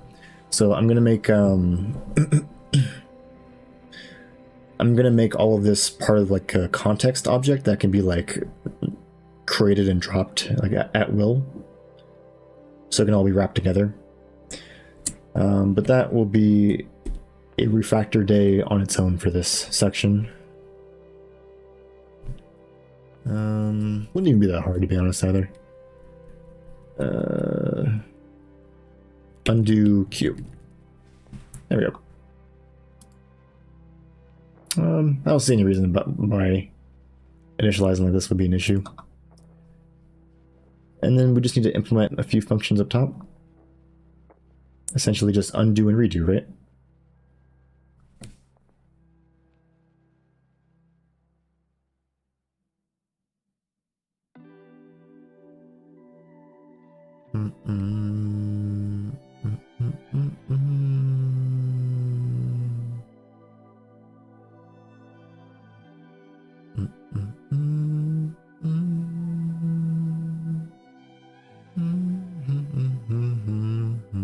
Just wondering where I want to put it.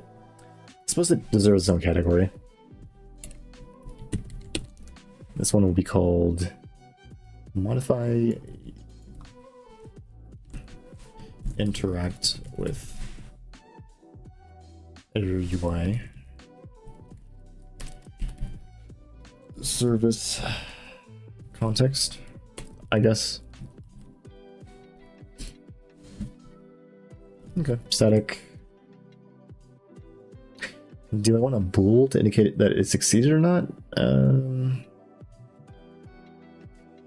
don't know, just do void for now. Void undo.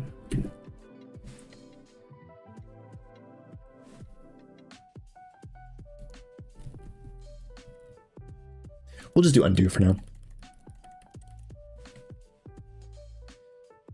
And then we'll also have one for static.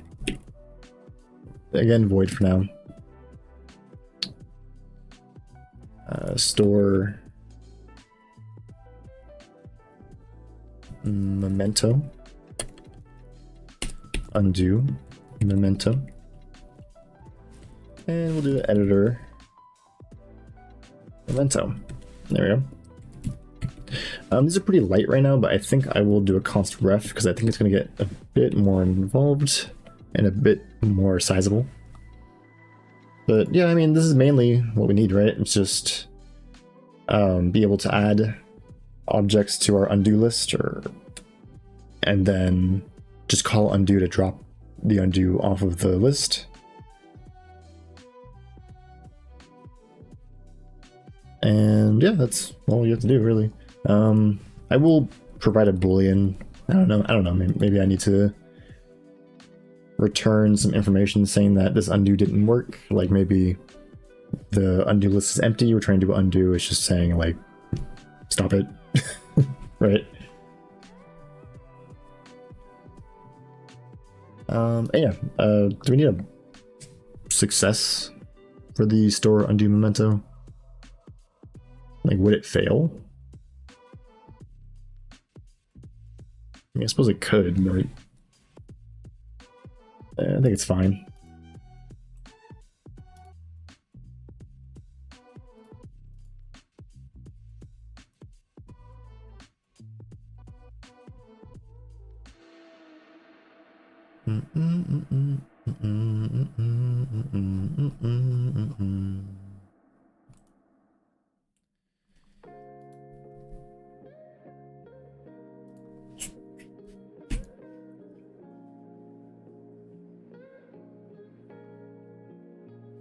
Okay, I mean, store memento is just MQ or M. Wait, no, wait. Editor UI service S underscore memento. Okay, I forgot what it's called. Let me go find it.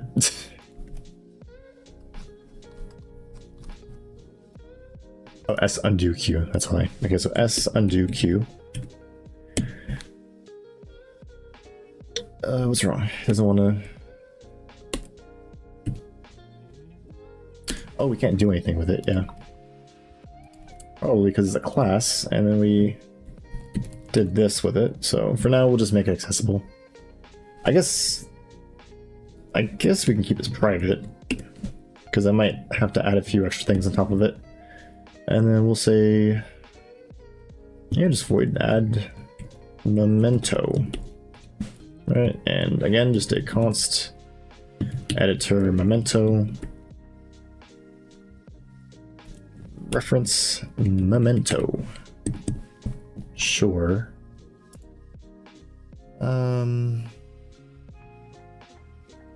Yeah. Okay. Just mq dot push memento. And there you go. And one more, get memento.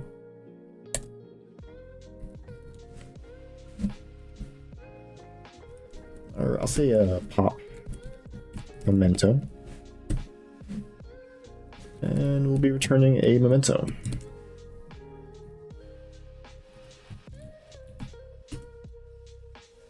And it'll be a full copy because we no longer own it, right? So MQ, I should probably make sure that these do the things I think they're doing. Because does pop return anything? It's a void, yeah. So it literally pops it. So we need to return like a local copy. Okay, so we'll say editor memento return memento q dot back. Which does that apply here? Wait. Again, DQ, I realize what that does, but does this have a front? It does have a front. It does have a front and a back. Wait, what? Could have swore there's only one entrance point and exit point for a queue.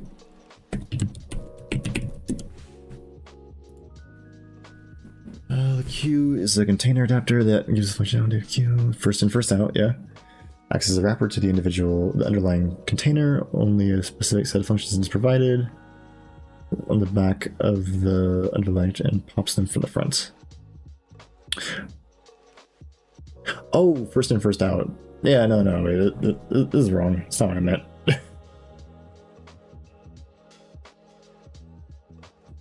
What's the picture I'm thinking of? I want the one that's like, it's like a stack of plates.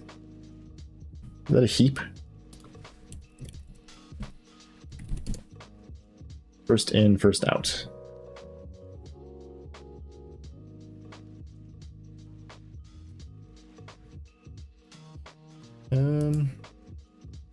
Haven't looked at this in a while. Set. Oh, it's called a stack. Okay.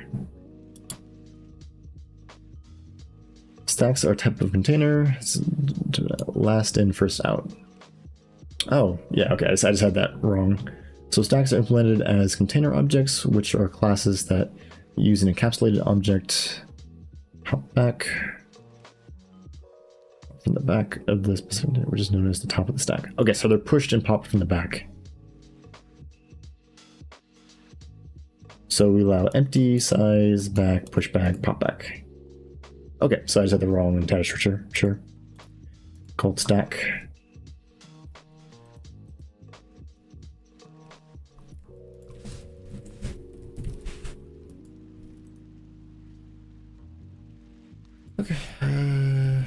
Memento stack.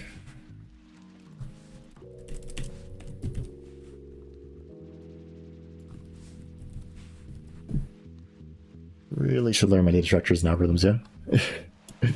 Right.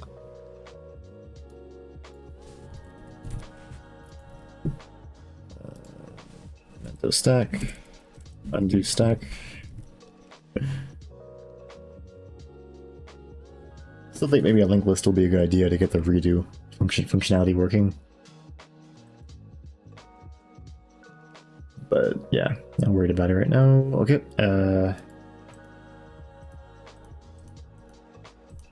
Okay, so let's go down here. Okay.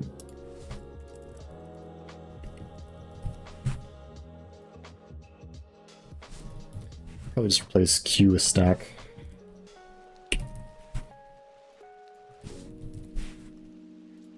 Okay. Cool. Okay, this is what I was messing with. So M stack. Okay, so there's no pop, I guess.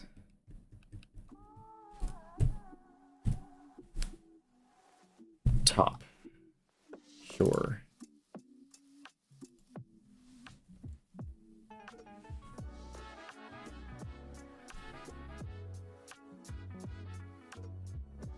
Okay, so it looks like it's a no except, and it always returns a reference, which means I'm assuming that means that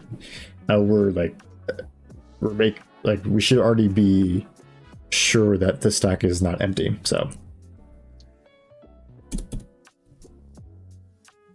in this case, there should be like a failure case. I could do stud optional. Yeah, okay, sure. I'll do stud optional. Where is the optional? Yeah, what a big file. Jeez. Okay, stud optional. There we go. Now we don't need any booleans or anything. And then add a memento, that should work generally speaking. Let's go here. Stud optional. Okay. Alright, and then we're just going to check if mstack.size is equal to 0. Just return, yeah. Return nothing. That should be fine. Handle case where stack is empty. Otherwise, we get this from the top, pop the stack, and then we return the return memento. Let me make sure that does what I think it does. So the underlying data structure, container, so empty, size, back. Okay, so it says to use back.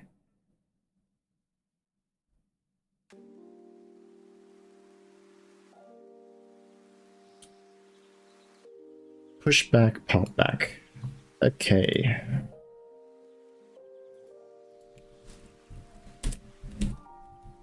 Okay, it's just called push though. Wait, what?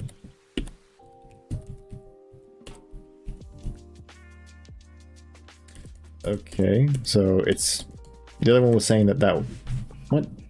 The website was saying get away from C++.com. Where's CPP reference? Container library.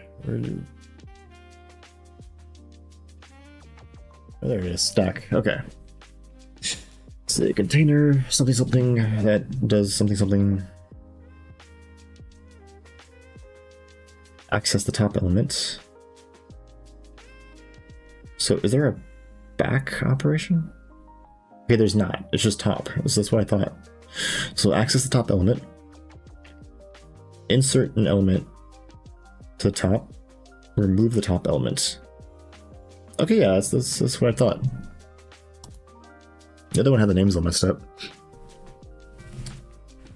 Okay, I just want to make sure they do the right thing, because I think I was messing with the DQ at some point, and I was doing things and it wasn't really doing the thing I thought I was doing, so it's kind of annoying.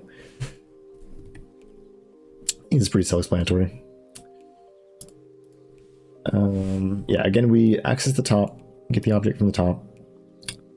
This doesn't return anything, so we just pop it and return. Okay. Get the memento. Top memento. So return. And remove the top memento. Yeah, good enough. Then we return the memento. Then we're good. Alright, that should do the things I want it to do, right? Alright, back to... Geez, this file needs to get split up. Alright, so sys undo stack dot... Okay, add a memento. Add the memento. There we go. Undo. Okay, so this is where we need to do a few things. So store the new memento.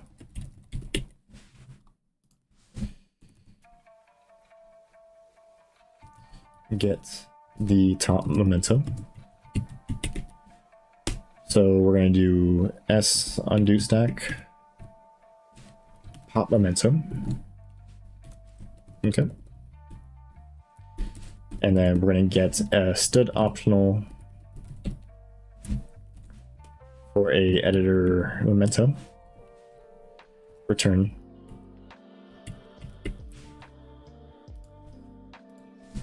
Okay. Now if memento dot has value, that's a function, right? Yep. So if it does not have a value, it's return false. Say the undo failed, right? Check for a case where for empty undo. Yeah, it's return false, and we can handle it.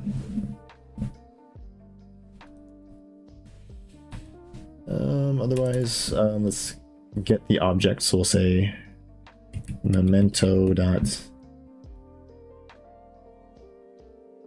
Is it value? I haven't used optional in a while. Go look.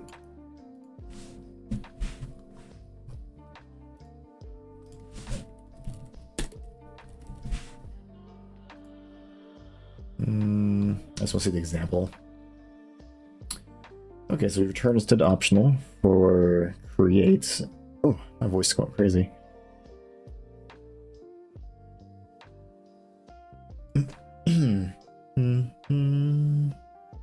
Value or okay. Empty. So if it's not there, he just returns empty in that case, right? That's a nice use of optional. So yeah, value just returns the value, right? If it's a thing. Okay, that's fine. Okay, let's go with the basic case where we get the memento, and now we need to do the undo, right? So handle the undo, right?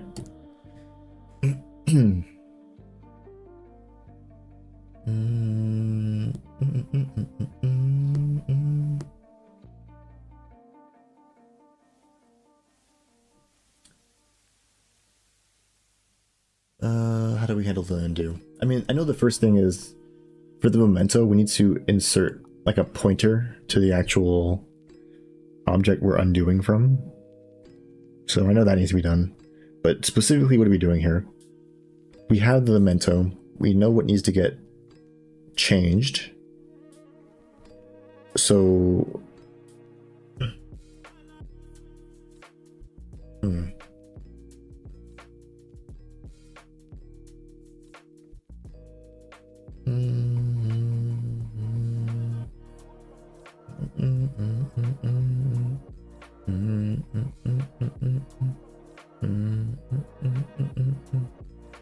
okay, I'm kind of thinking of like every situation possible everywhere, right? But it's not really necessary right now.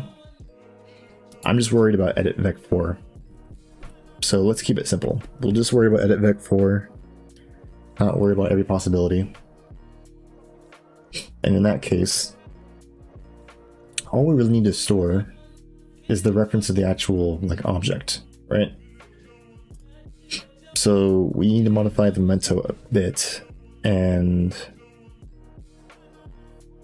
basically we just need a reference to the object. So we'll do edit vec4 spec pointer.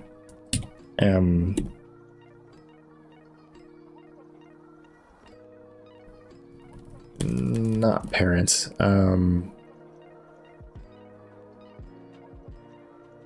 Undo context? Does that make no?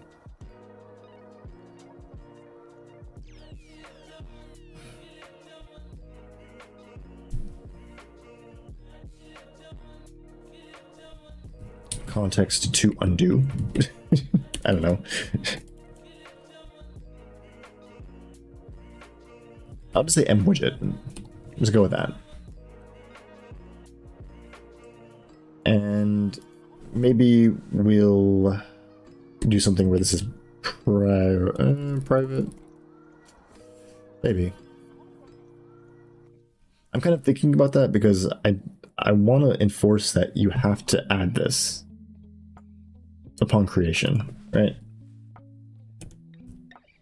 So you know what? Let's make a constructor and say you need to provide at the moment vec4, right? Keep it simple. Value and then edit vec4 spec pointer widget. Sure. I mean, we just do this here in line, I guess. And actually, make it nice and easy, right? Put that there.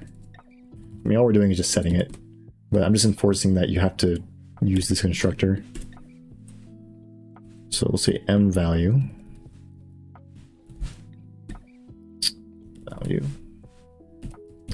M widget. Okay, there we go. I guess we'll do public. Private. I'll do public for now. It's still kind of a struct, I guess. What's wrong with this? Okay, there we go.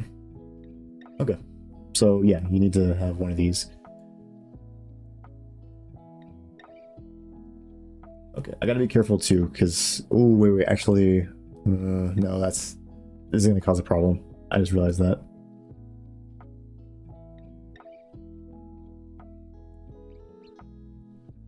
Because if I have a data structure that holds these things, it needs access to a default constructor.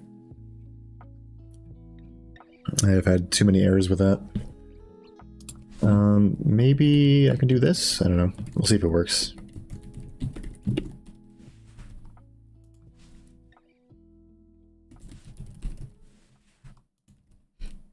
Is that a thing? It just says like we can't call it anywhere else, but it does exist, so.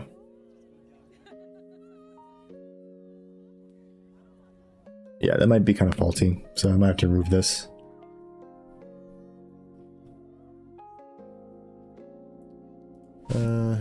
Yeah. Okay, anyways. Yeah, so the intended use case should be that we create it with a value and a widget, right? And again, we're assuming vec4 here, right? What is the size of this anyways? It's like a 16 bytes. I suppose it's fine for copying over. It's not that big of a deal. Okay, and again, we're assuming vec4. So all we have to do in this case is just modify the value, right? So the first thing is we get the actual. Oh wait, it's also private. Yeah. Undo and redo, huh?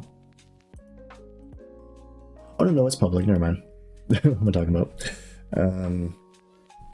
Memento dot.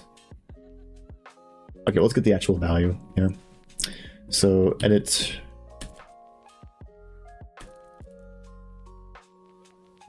Math vec4. Oh wait, no.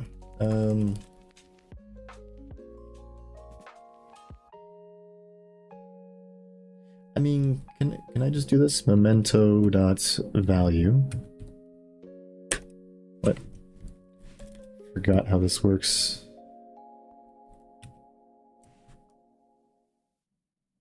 Oh.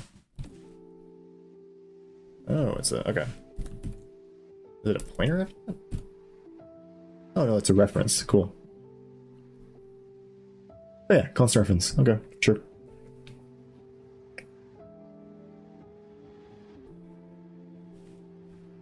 Okay, and then we can access it like that. Sure. You know what? Return. Let's just do this. Let's just say memento reference. Current memento, or just do memento, is equal to memento return dot value. Okay. Okay, so that's better in my eyes.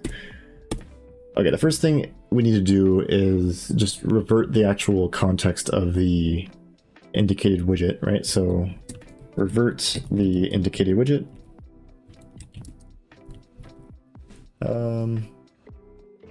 Easy enough. We'll just say memento dot value. And again, this is a wait, no, not value. Widget. Oh, well, let's do a KG assert here. Say this is a thing. Okay, then we're gonna say memento m widget.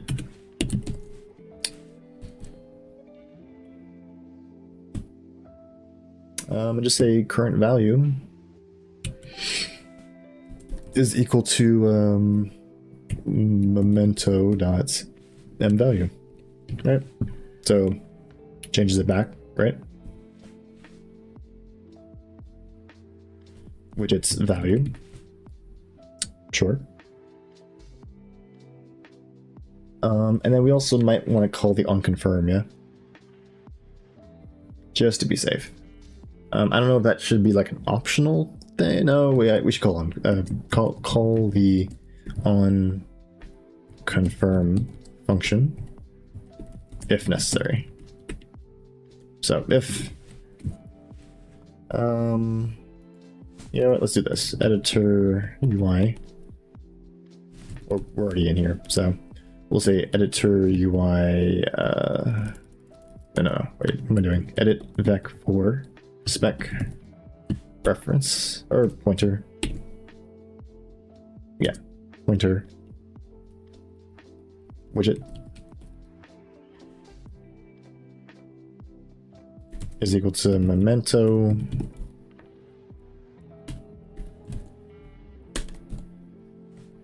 dot widget.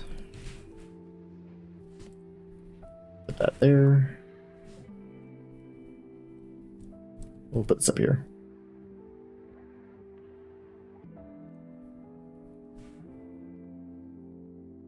Oh, well.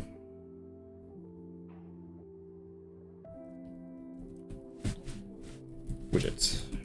Okay. Didn't want to keep typing it over and over again. Widgets, okay.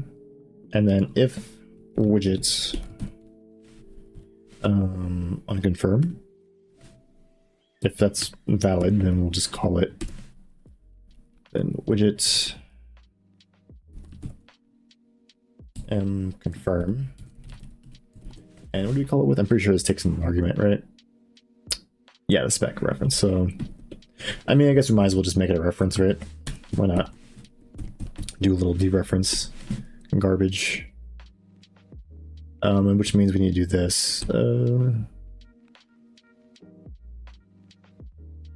Okay, so we'll do this. Widgets dot no memento dot widgets. We assert that, and then we'll grab that out. And then these are no longer pointers, so just do this.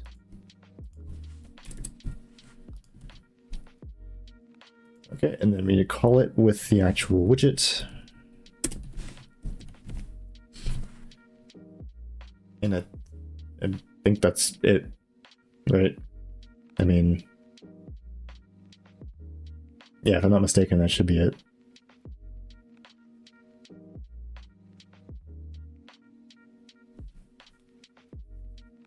And I can see this being abstracted to like a bunch of different things or whatever, but yeah, that's the basic functionality of it, right? Yeah, store memento, do that. Okay, so now we just need to automatically store those mementos whenever things are modified, right? And I might need to clean this up because I can already kind of see some issues where, like, say you're changing the numbers, right? And then, like, say that you're doing like a click and drag thing. You probably don't want to have to undo and redo for like every single like instance of you moving the mouse, because that's gonna be like a million things. You like logically you would want it to start, to click, and then once you end the click is how the undo redo is created, right? So yeah, I gotta figure something out with that. Yep, dereferencing null. I got you. But yeah, it's fine for now. It's fine. Well, let's just see if this works, like at all, and then we can go from there. So I think really the only thing we need to do is just like expose this undo and redo thing, right? And the store memento thing can just be handled internally. So I just need to figure out where it makes sense to store the memento, right? So the place where we do that, let's go to edit vec4. Yeah. And somewhere in here is where we actually call the onConfirm. Yeah, this bit. For each value.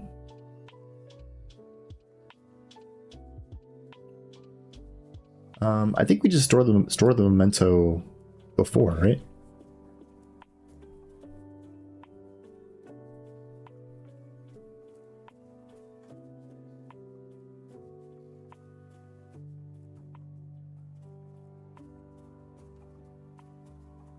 Okay, I think one thing I could do here is maybe, like, this thing is always calling this, but maybe there's some way I can retrieve just the points where, like, I click and then I, like, let go of the click, right? Maybe there's something I can do with these drag floats. This is returning every time you move it, even slightly, right?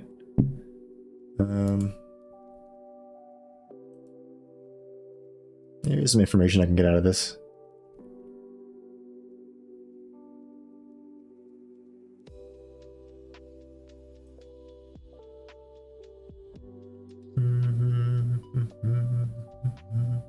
I don't know. I'm kind of thinking it through, but I can't think of anything. So I'll just leave it alone for now.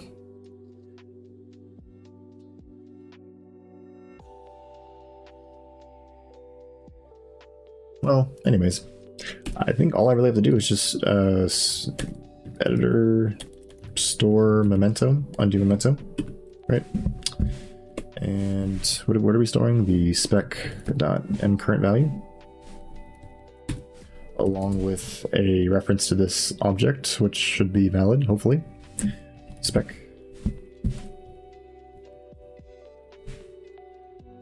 What is wrong? No suitable conversion from mathvec4 to const. Oh, wait, what? Oh, yeah, okay. So, I mean, memento is basically just this. Just provide it like this, right? There we go. Okay, sure. And then we just provide that everywhere, right?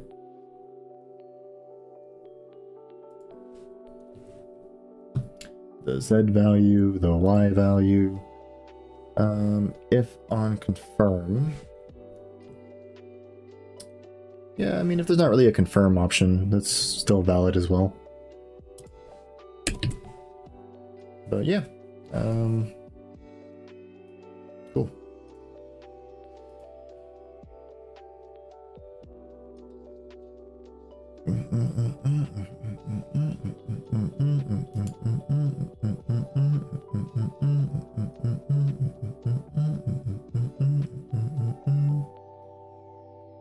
Yeah, I might actually enforce like a maximum size to the undo stack. You know, all I really have to do is just turn it into a DQ and just push and pop from the ends of it.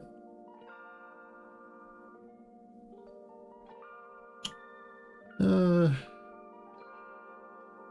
do that in a moment. All right, I think the only thing left is just to expose the undo and use it, right? And I think what I'll do is I'll make that like a general thing, like very, very easily accessible. So where do we do easy accessible? I think in the main window, or maybe even in the app. Actually, yeah, you know what? Let's put it in the app. Just straight up in the app. So where's the input? There we go.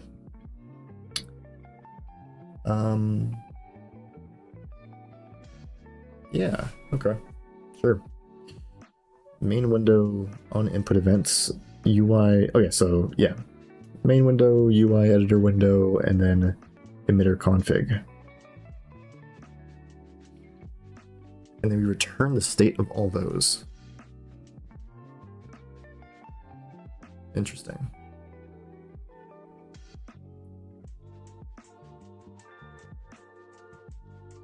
Oh yeah, there it is. On input events. Oh no, this is just the... Okay, never mind. What do I call it here? Shouldn't that just be called... No, I don't know. Yeah, why am I calling that here? So weird.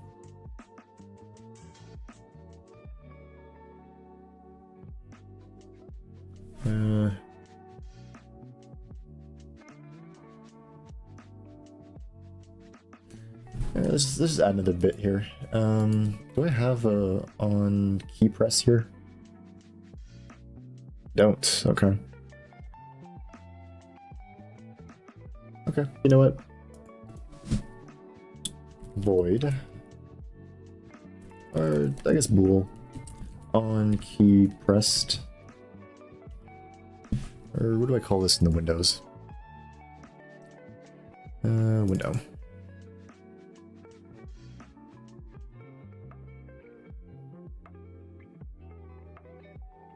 Oh, we have like different ones for the runtime.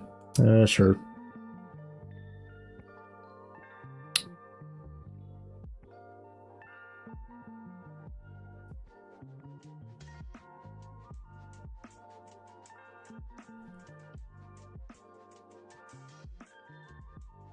Yeah, sure.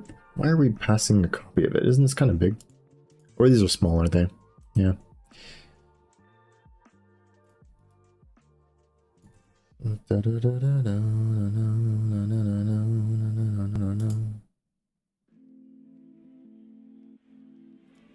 hope we have the correct event type available here.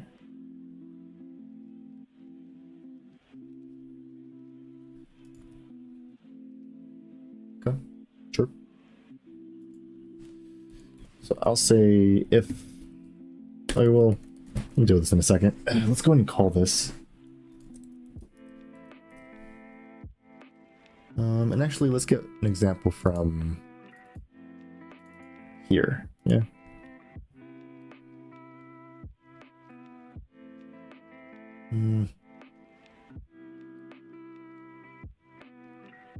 Yeah. Here we go. Something like this.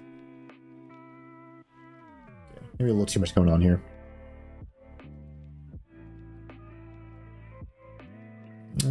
Sure. Let's do this.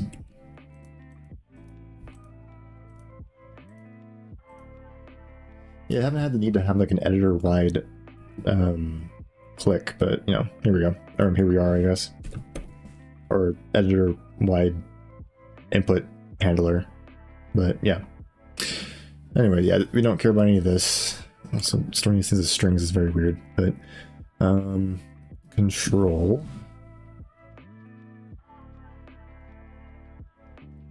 Control Z and Control Shift Z. Also Control Y I think is like an undo thing as well. We'll just do control for now. Left control or right control. We don't have input service here. That's interesting. Should include Cardano input service. There you go. Okay, so left and right control. I don't care about shift right now. Let's not make it too complicated. We'll just say if event.get key code. Event.get key code, okay, is equal to key Z and control. Then we're going to do editor UI service, or editor UI service, undo. There you go.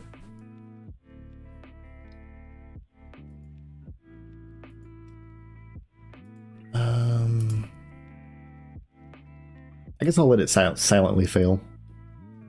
That's fine. But yeah, this we'll call the undo. All right, so now let's event.isRepeat. What is this?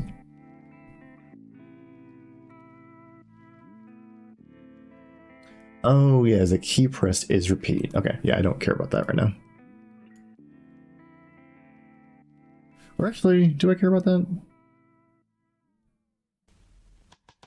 Yeah, you know what? If it is repeat, go ahead and don't do it. Yeah, that's fine. And then we'll just go ahead and return true. Okay. Otherwise, just return false by default. And let's call this. Oh, and also don't call it runtime. Yeah.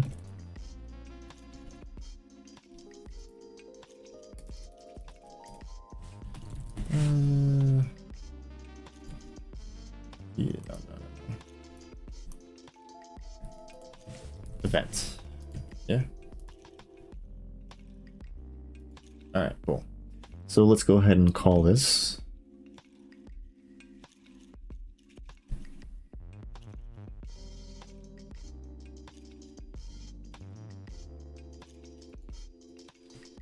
Okay, so we'll say if events get event type is equal to key events event type key pressed, and very similar to the other ones. We'll say handled is equal to key pressed event, and we'll provide the event.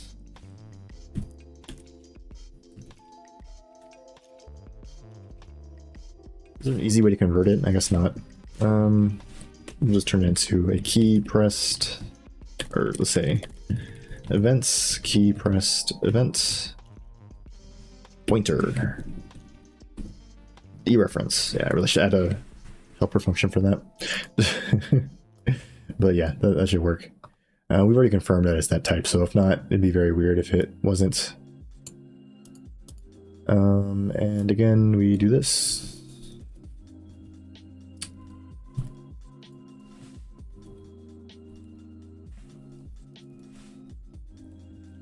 Handle editor UI. What is this?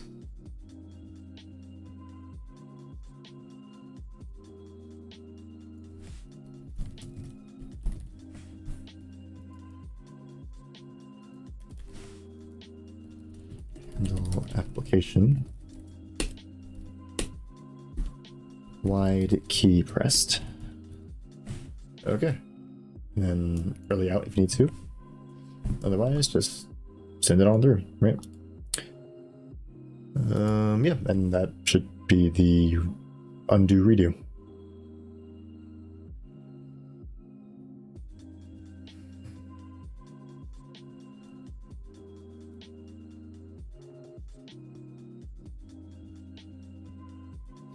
Okay. Yeah, if I'm not mistaken, that should be good.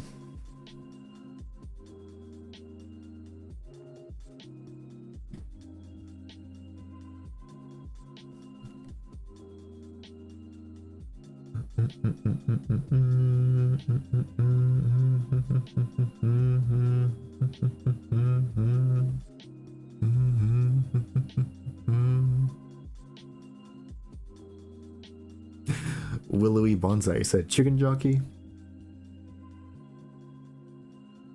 That's like those Minecraft ones, right?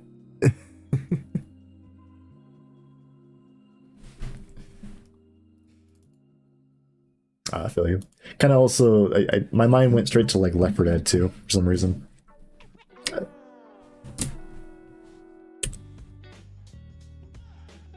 Okay, we are not returning. Return true. Yeah. Let's go ahead and cancel. Chicken jockey.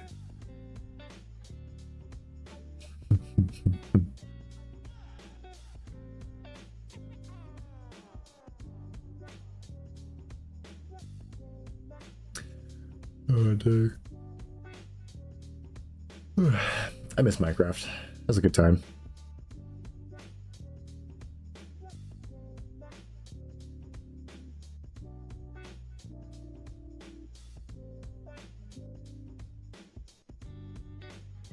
Oh, that's what you're talking about. Okay.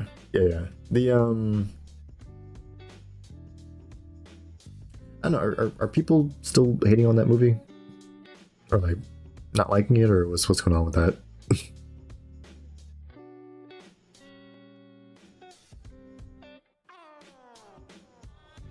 Honestly, I didn't really care either way. Like, I don't really mind the direction they were going with it. Right, yeah, I just remember there was like a big controversy about it. People were like, oh, I don't like it.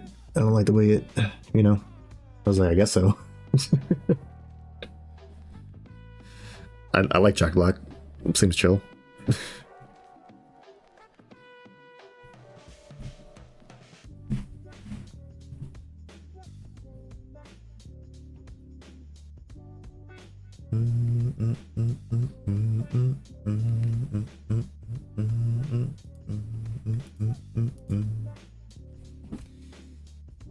All right, let's see if the undo redo is working.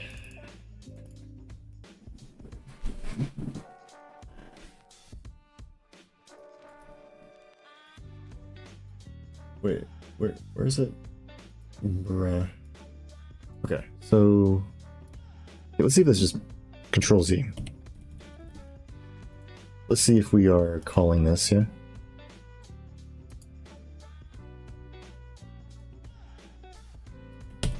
Okay, we are calling it, so that's good. I'm assuming it's gonna return false. Yeah. Here we go. Okay. Let's mess with some colors.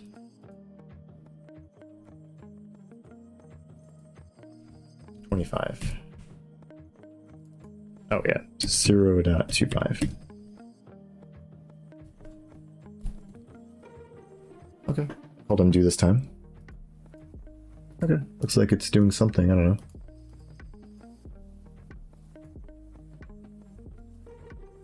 Did that work? I don't know. Let's try it.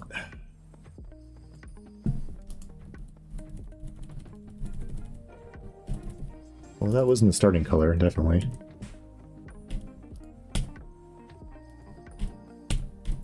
Doesn't look like it's actually undoing anything. That's kind of annoying.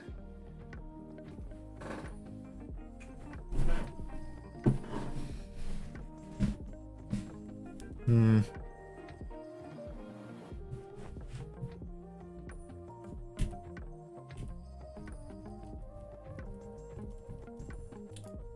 Yeah, it's not doing anything.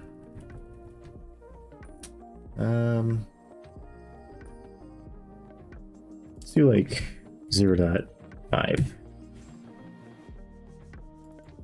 0.75.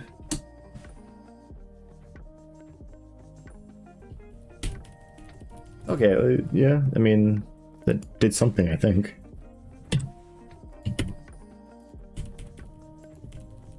But then that time didn't work. Okay, it's being weird.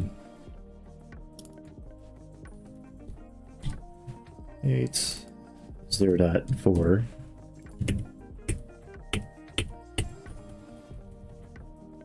Hmm?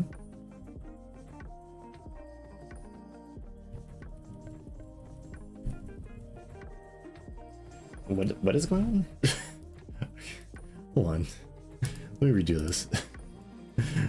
I don't get the behavior. Okay, so we're here, yeah. Hmm?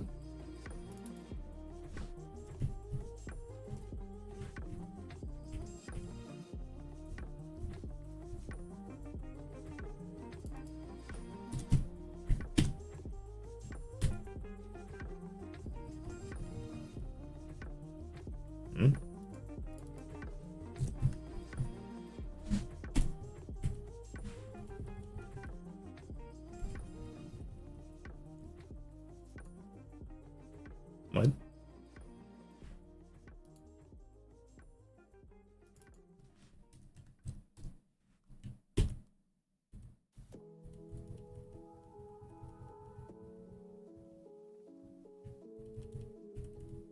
Okay, let's do a simple one. I have a feeling it's because there's some code surrounding it that I'm using that it's not working. But I know one is very simple as this one. Let's do this. 0.5.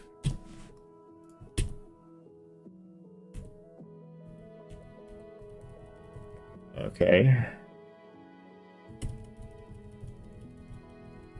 It is not doing the thing. It is not doing the thing. 0.2. Nope, just turns it to 0. Oh well, I guess it originally was 0. Let's do 0.7. And then do like 0.8. Okay, and then undo it.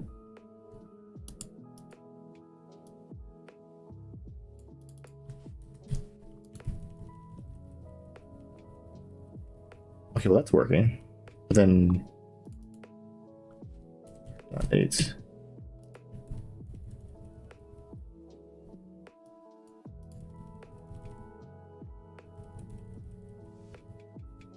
Oh, you know what? We do want the... Okay, so I'm gonna do some logging, see what's going on. Okay, one thing though, I do actually want the isRepeat to work. Just realized that. The other thing is maybe let's log some information. So yeah, let's log some stuff. So we'll go to the editor UI service thing, something.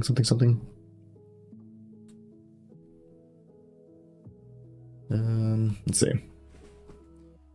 Editor UI. Yeah, I want to get this feature done before I get off.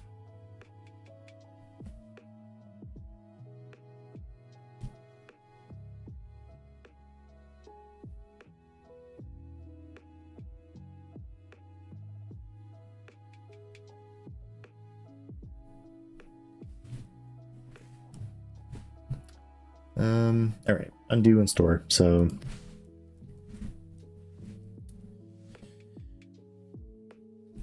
kg trace. You know what? Let's just do it info.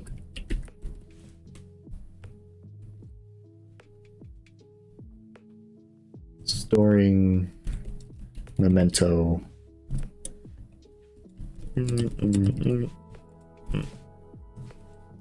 Okay, it's memento dot value dot x.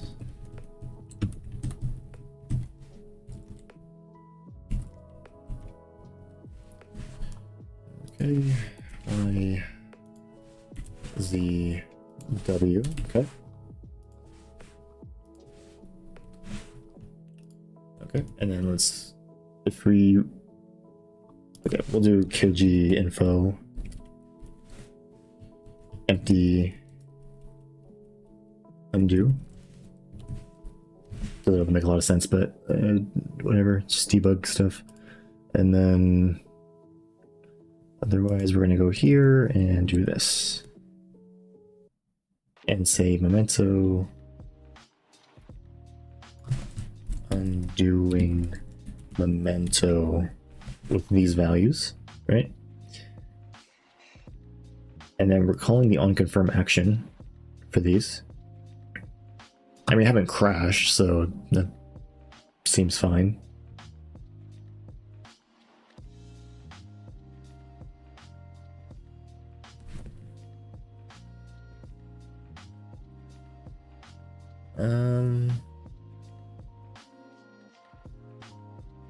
Is it supposed to be after?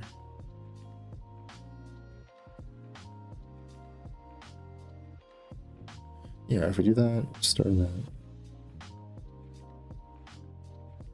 Yeah, the undo, okay. I was trying to make sure the order in which I'm storing the mementos makes sense. I think it should be fine though.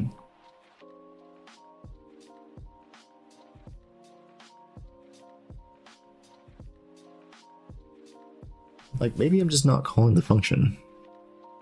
That could be the case.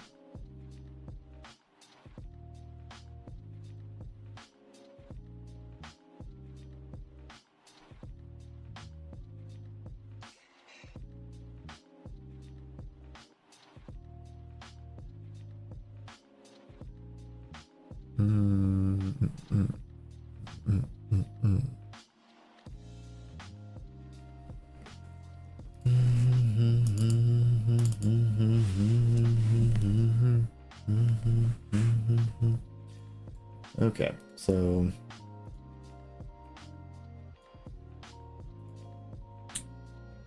okay, so we stored it like 3 times.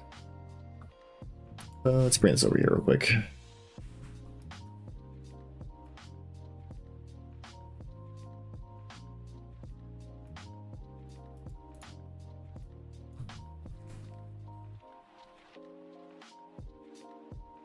Oh, Giovanni, thanks for the follow. How long has that been on there for? What?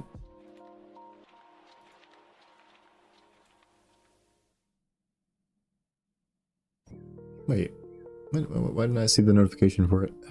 It's weird.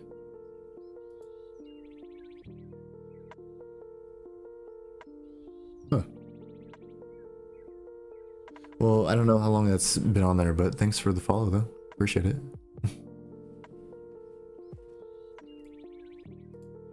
Yeah, I'm just working on this undo redo thing, so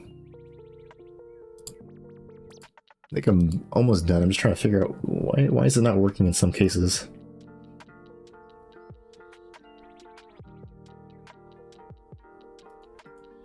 Let's see. Okay, so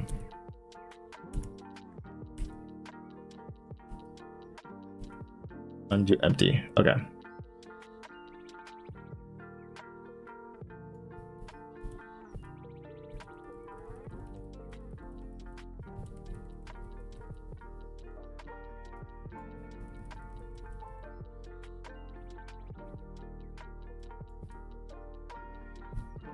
Wait, it gets stuck at...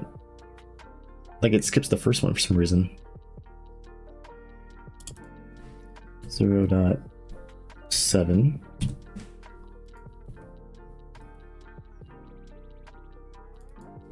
0.5.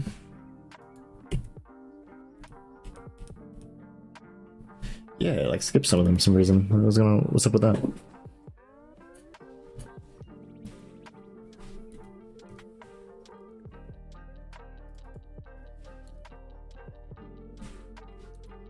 That 5.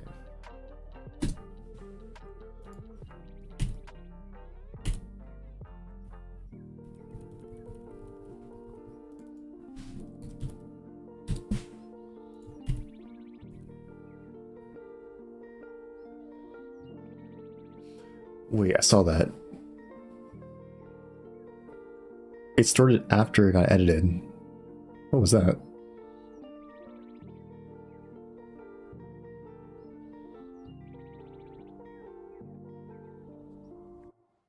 Wait, yeah, it was already modified. What was up with that? That was weird. Weird. Okay, wait. Store. Let's figure out when this is called. Yeah. Bring this over. Oop. Good. Why?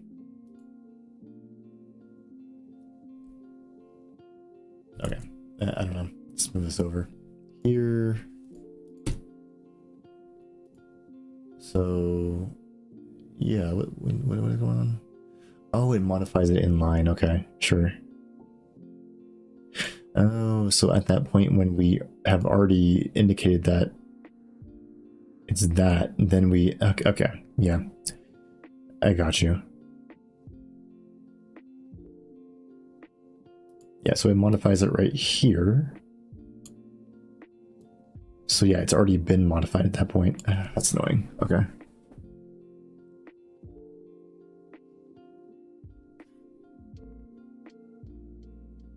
Okay, no wonder it wasn't working the way I thought it would.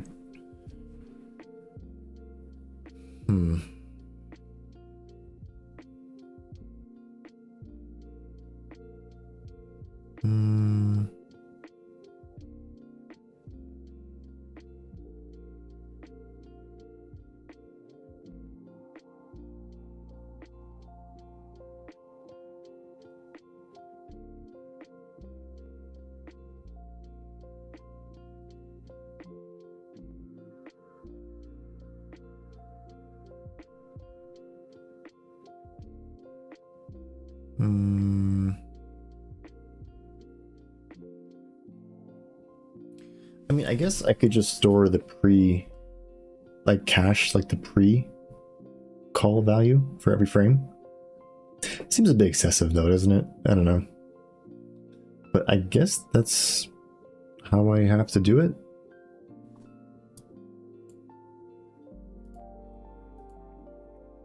Yeah, I'm still confused. Why didn't that follow pop up on my chat?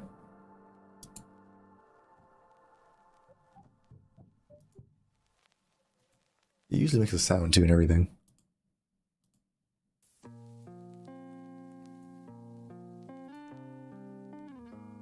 Okay, I gotta make a note to check that later. All right, so I guess I'll just cache the value. No, that seems kind of silly to have to do that.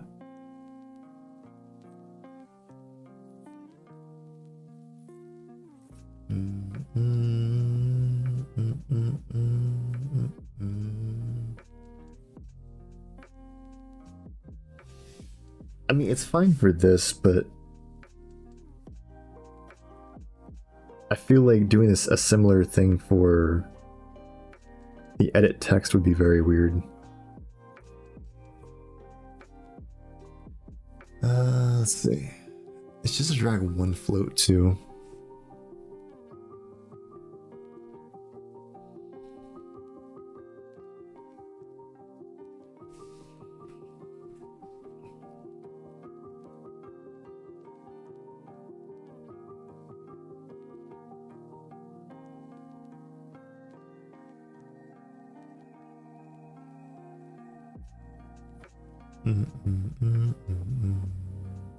Oh wait, no, I know how to solve this. What am I talking about?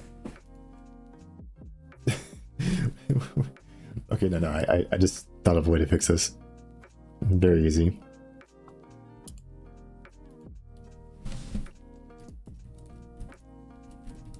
Memento. Yeah, store the memento. Which, I mean, is going to create the object, but I mean, it seems like we were going to do it anyways, right?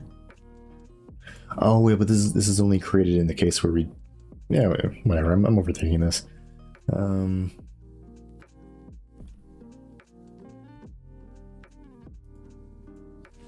So we'll just store a memento. We'll say editor memento.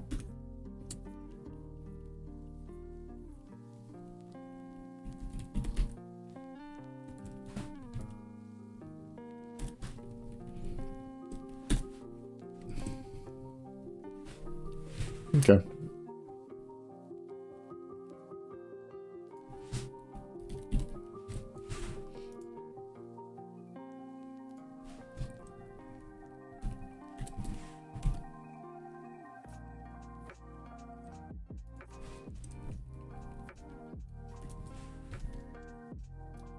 Alright, so there's a little bit of overhead, but I think it'll be worth it. And then, what is this? The RGB. Oh, okay, so like if we do something with the color picker, yeah, I guess that's good. We'll do this as well. Store memento. Yeah, good enough. Alright, let's try that. See if it works.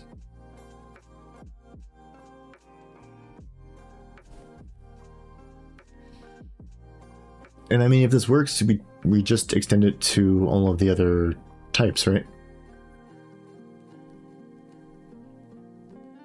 Just do like a union.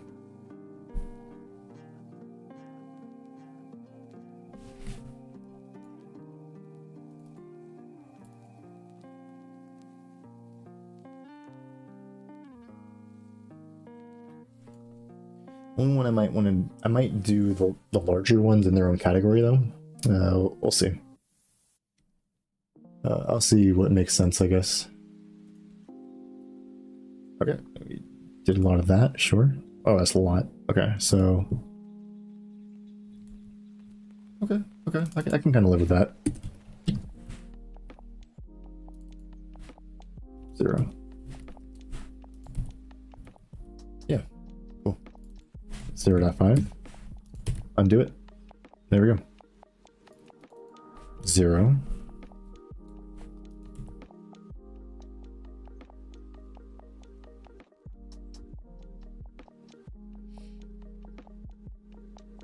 Okay, the only thing I worry about is for some undos, it's either I gotta be very careful using global state. So, or not even global state, but like state local to that like panel. Yeah, I gotta be careful of doing that.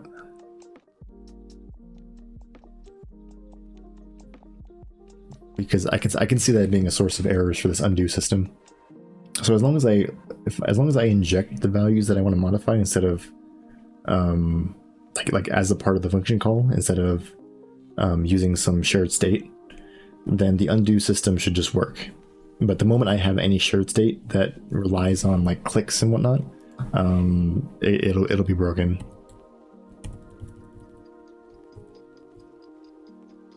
Okay, but yeah, I mean, undo looks like it's good. Let's try to do like a color palette one. Yeah, undo. Nice. Sick. Alright, and then like a redo system. What would a redo look like? I think a redo would basically be a linked list. So right now is it a queue? I think no, it's a stack. It's a stack. So it only really works in this very specific case. Right.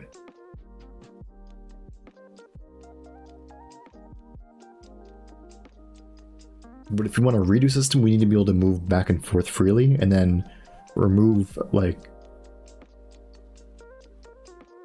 well, I gotta think about that, I guess.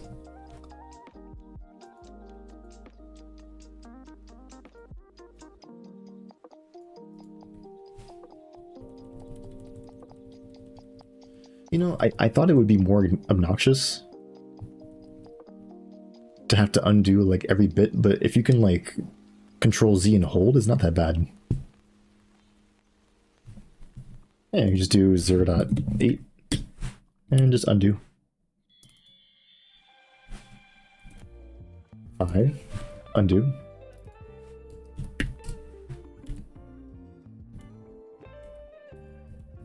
Okay. Yeah, no, that's cool. This is the original state, right? We can go back to one of these widgets. Background color.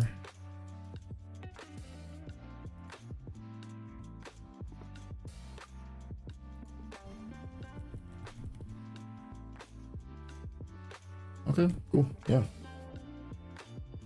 No, I'm pretty happy with that actually. And then yeah, I'll just add more undo to everything, right? But just go with the low-hanging fruit first, I guess. Yeah, again, the only thing is just that the only issue with this is that the undo relies on the on confirm completely being like forward, doable, and reversible, and not using any shared state. So I just need to make sure going forward that when I'm messing with this data, I don't store a shared state. But other than that, this should just work. Okay, I'm pretty happy. Kind of saves me some hassle now, because that was one thing that was really annoying me. Was when I would mess with like a color emitter or something, and say like oh yeah, this thing lifetime is not immortal, and I want to mess with the color. Right, and I'm like, oh wait, I want to go back to the original color, just undo back, right? A redo would be nice though.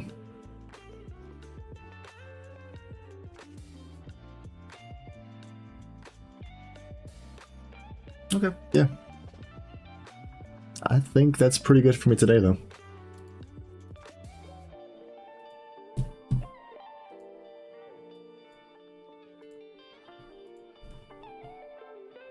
Okay, there's still, of course, a lot more things I can do with the color picker. But I'm pretty happy with that. Oh, let's get rid of those logging. Yeah, let's get rid of the logging. Yeah, we don't need this anymore.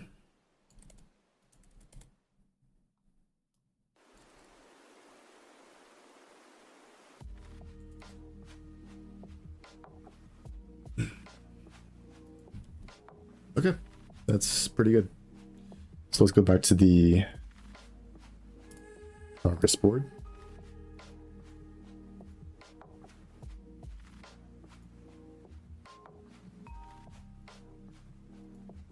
Okay, and undo, well, undo and redo, I'd say like half done.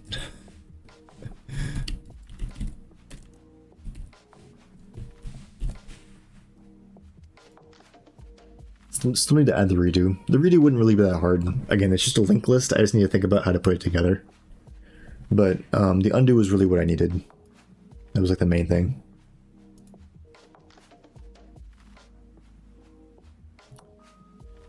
So yeah, I think for the rest of the week, I'm going to continue working on the UDP networking code. And then, again, I'll just show you where I get with that. And yeah, I mean, maybe next week I'll just continue with the color stuff, or I might do some network code on stream. Just depends how I feel, I guess.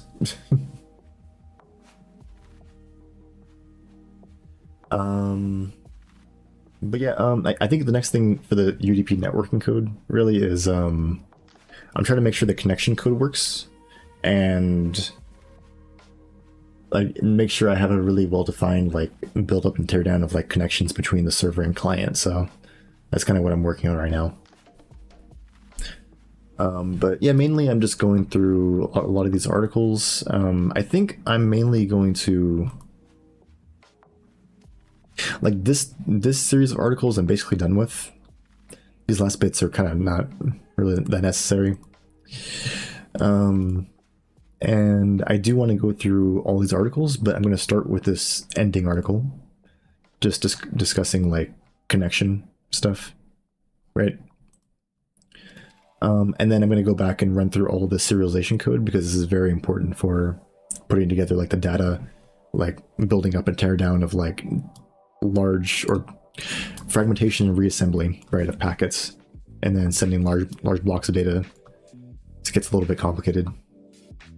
But yeah, once I'm finished with this series of articles, I'm gonna build back up my original networking protocol, like how I had it before. And yeah, I should be done rebuilding this protocol, but I'm pretty happy with where it's at right now. But yeah, I think other than that, let's see what else. Push code. Yeah, I'll go ahead and push off stream. Update progress board. Yep, talk about next stream. So again, next stream will be next Friday. Same as usual. I mean, at some point I will pick up my stream schedule, do it more often, but for now I'm just keeping it once per week. I got some stuff to do on the weekdays, you know. But yeah, I'll keep you guys updated. If you're ever curious about any changes, I usually push them onto the engine's GitHub and also the networking playground thing, which I'll have linked in the description. And yeah, I think that's about it. So anyone who stayed around, thanks for coming by the stream on YouTube or Twitch or whatever. If you're watching the video, thanks for chilling by and watching the video. And yeah, that's gonna be it for me. So I hope everyone has a good night or day or whatever, whenever you're watching this. And yeah, later.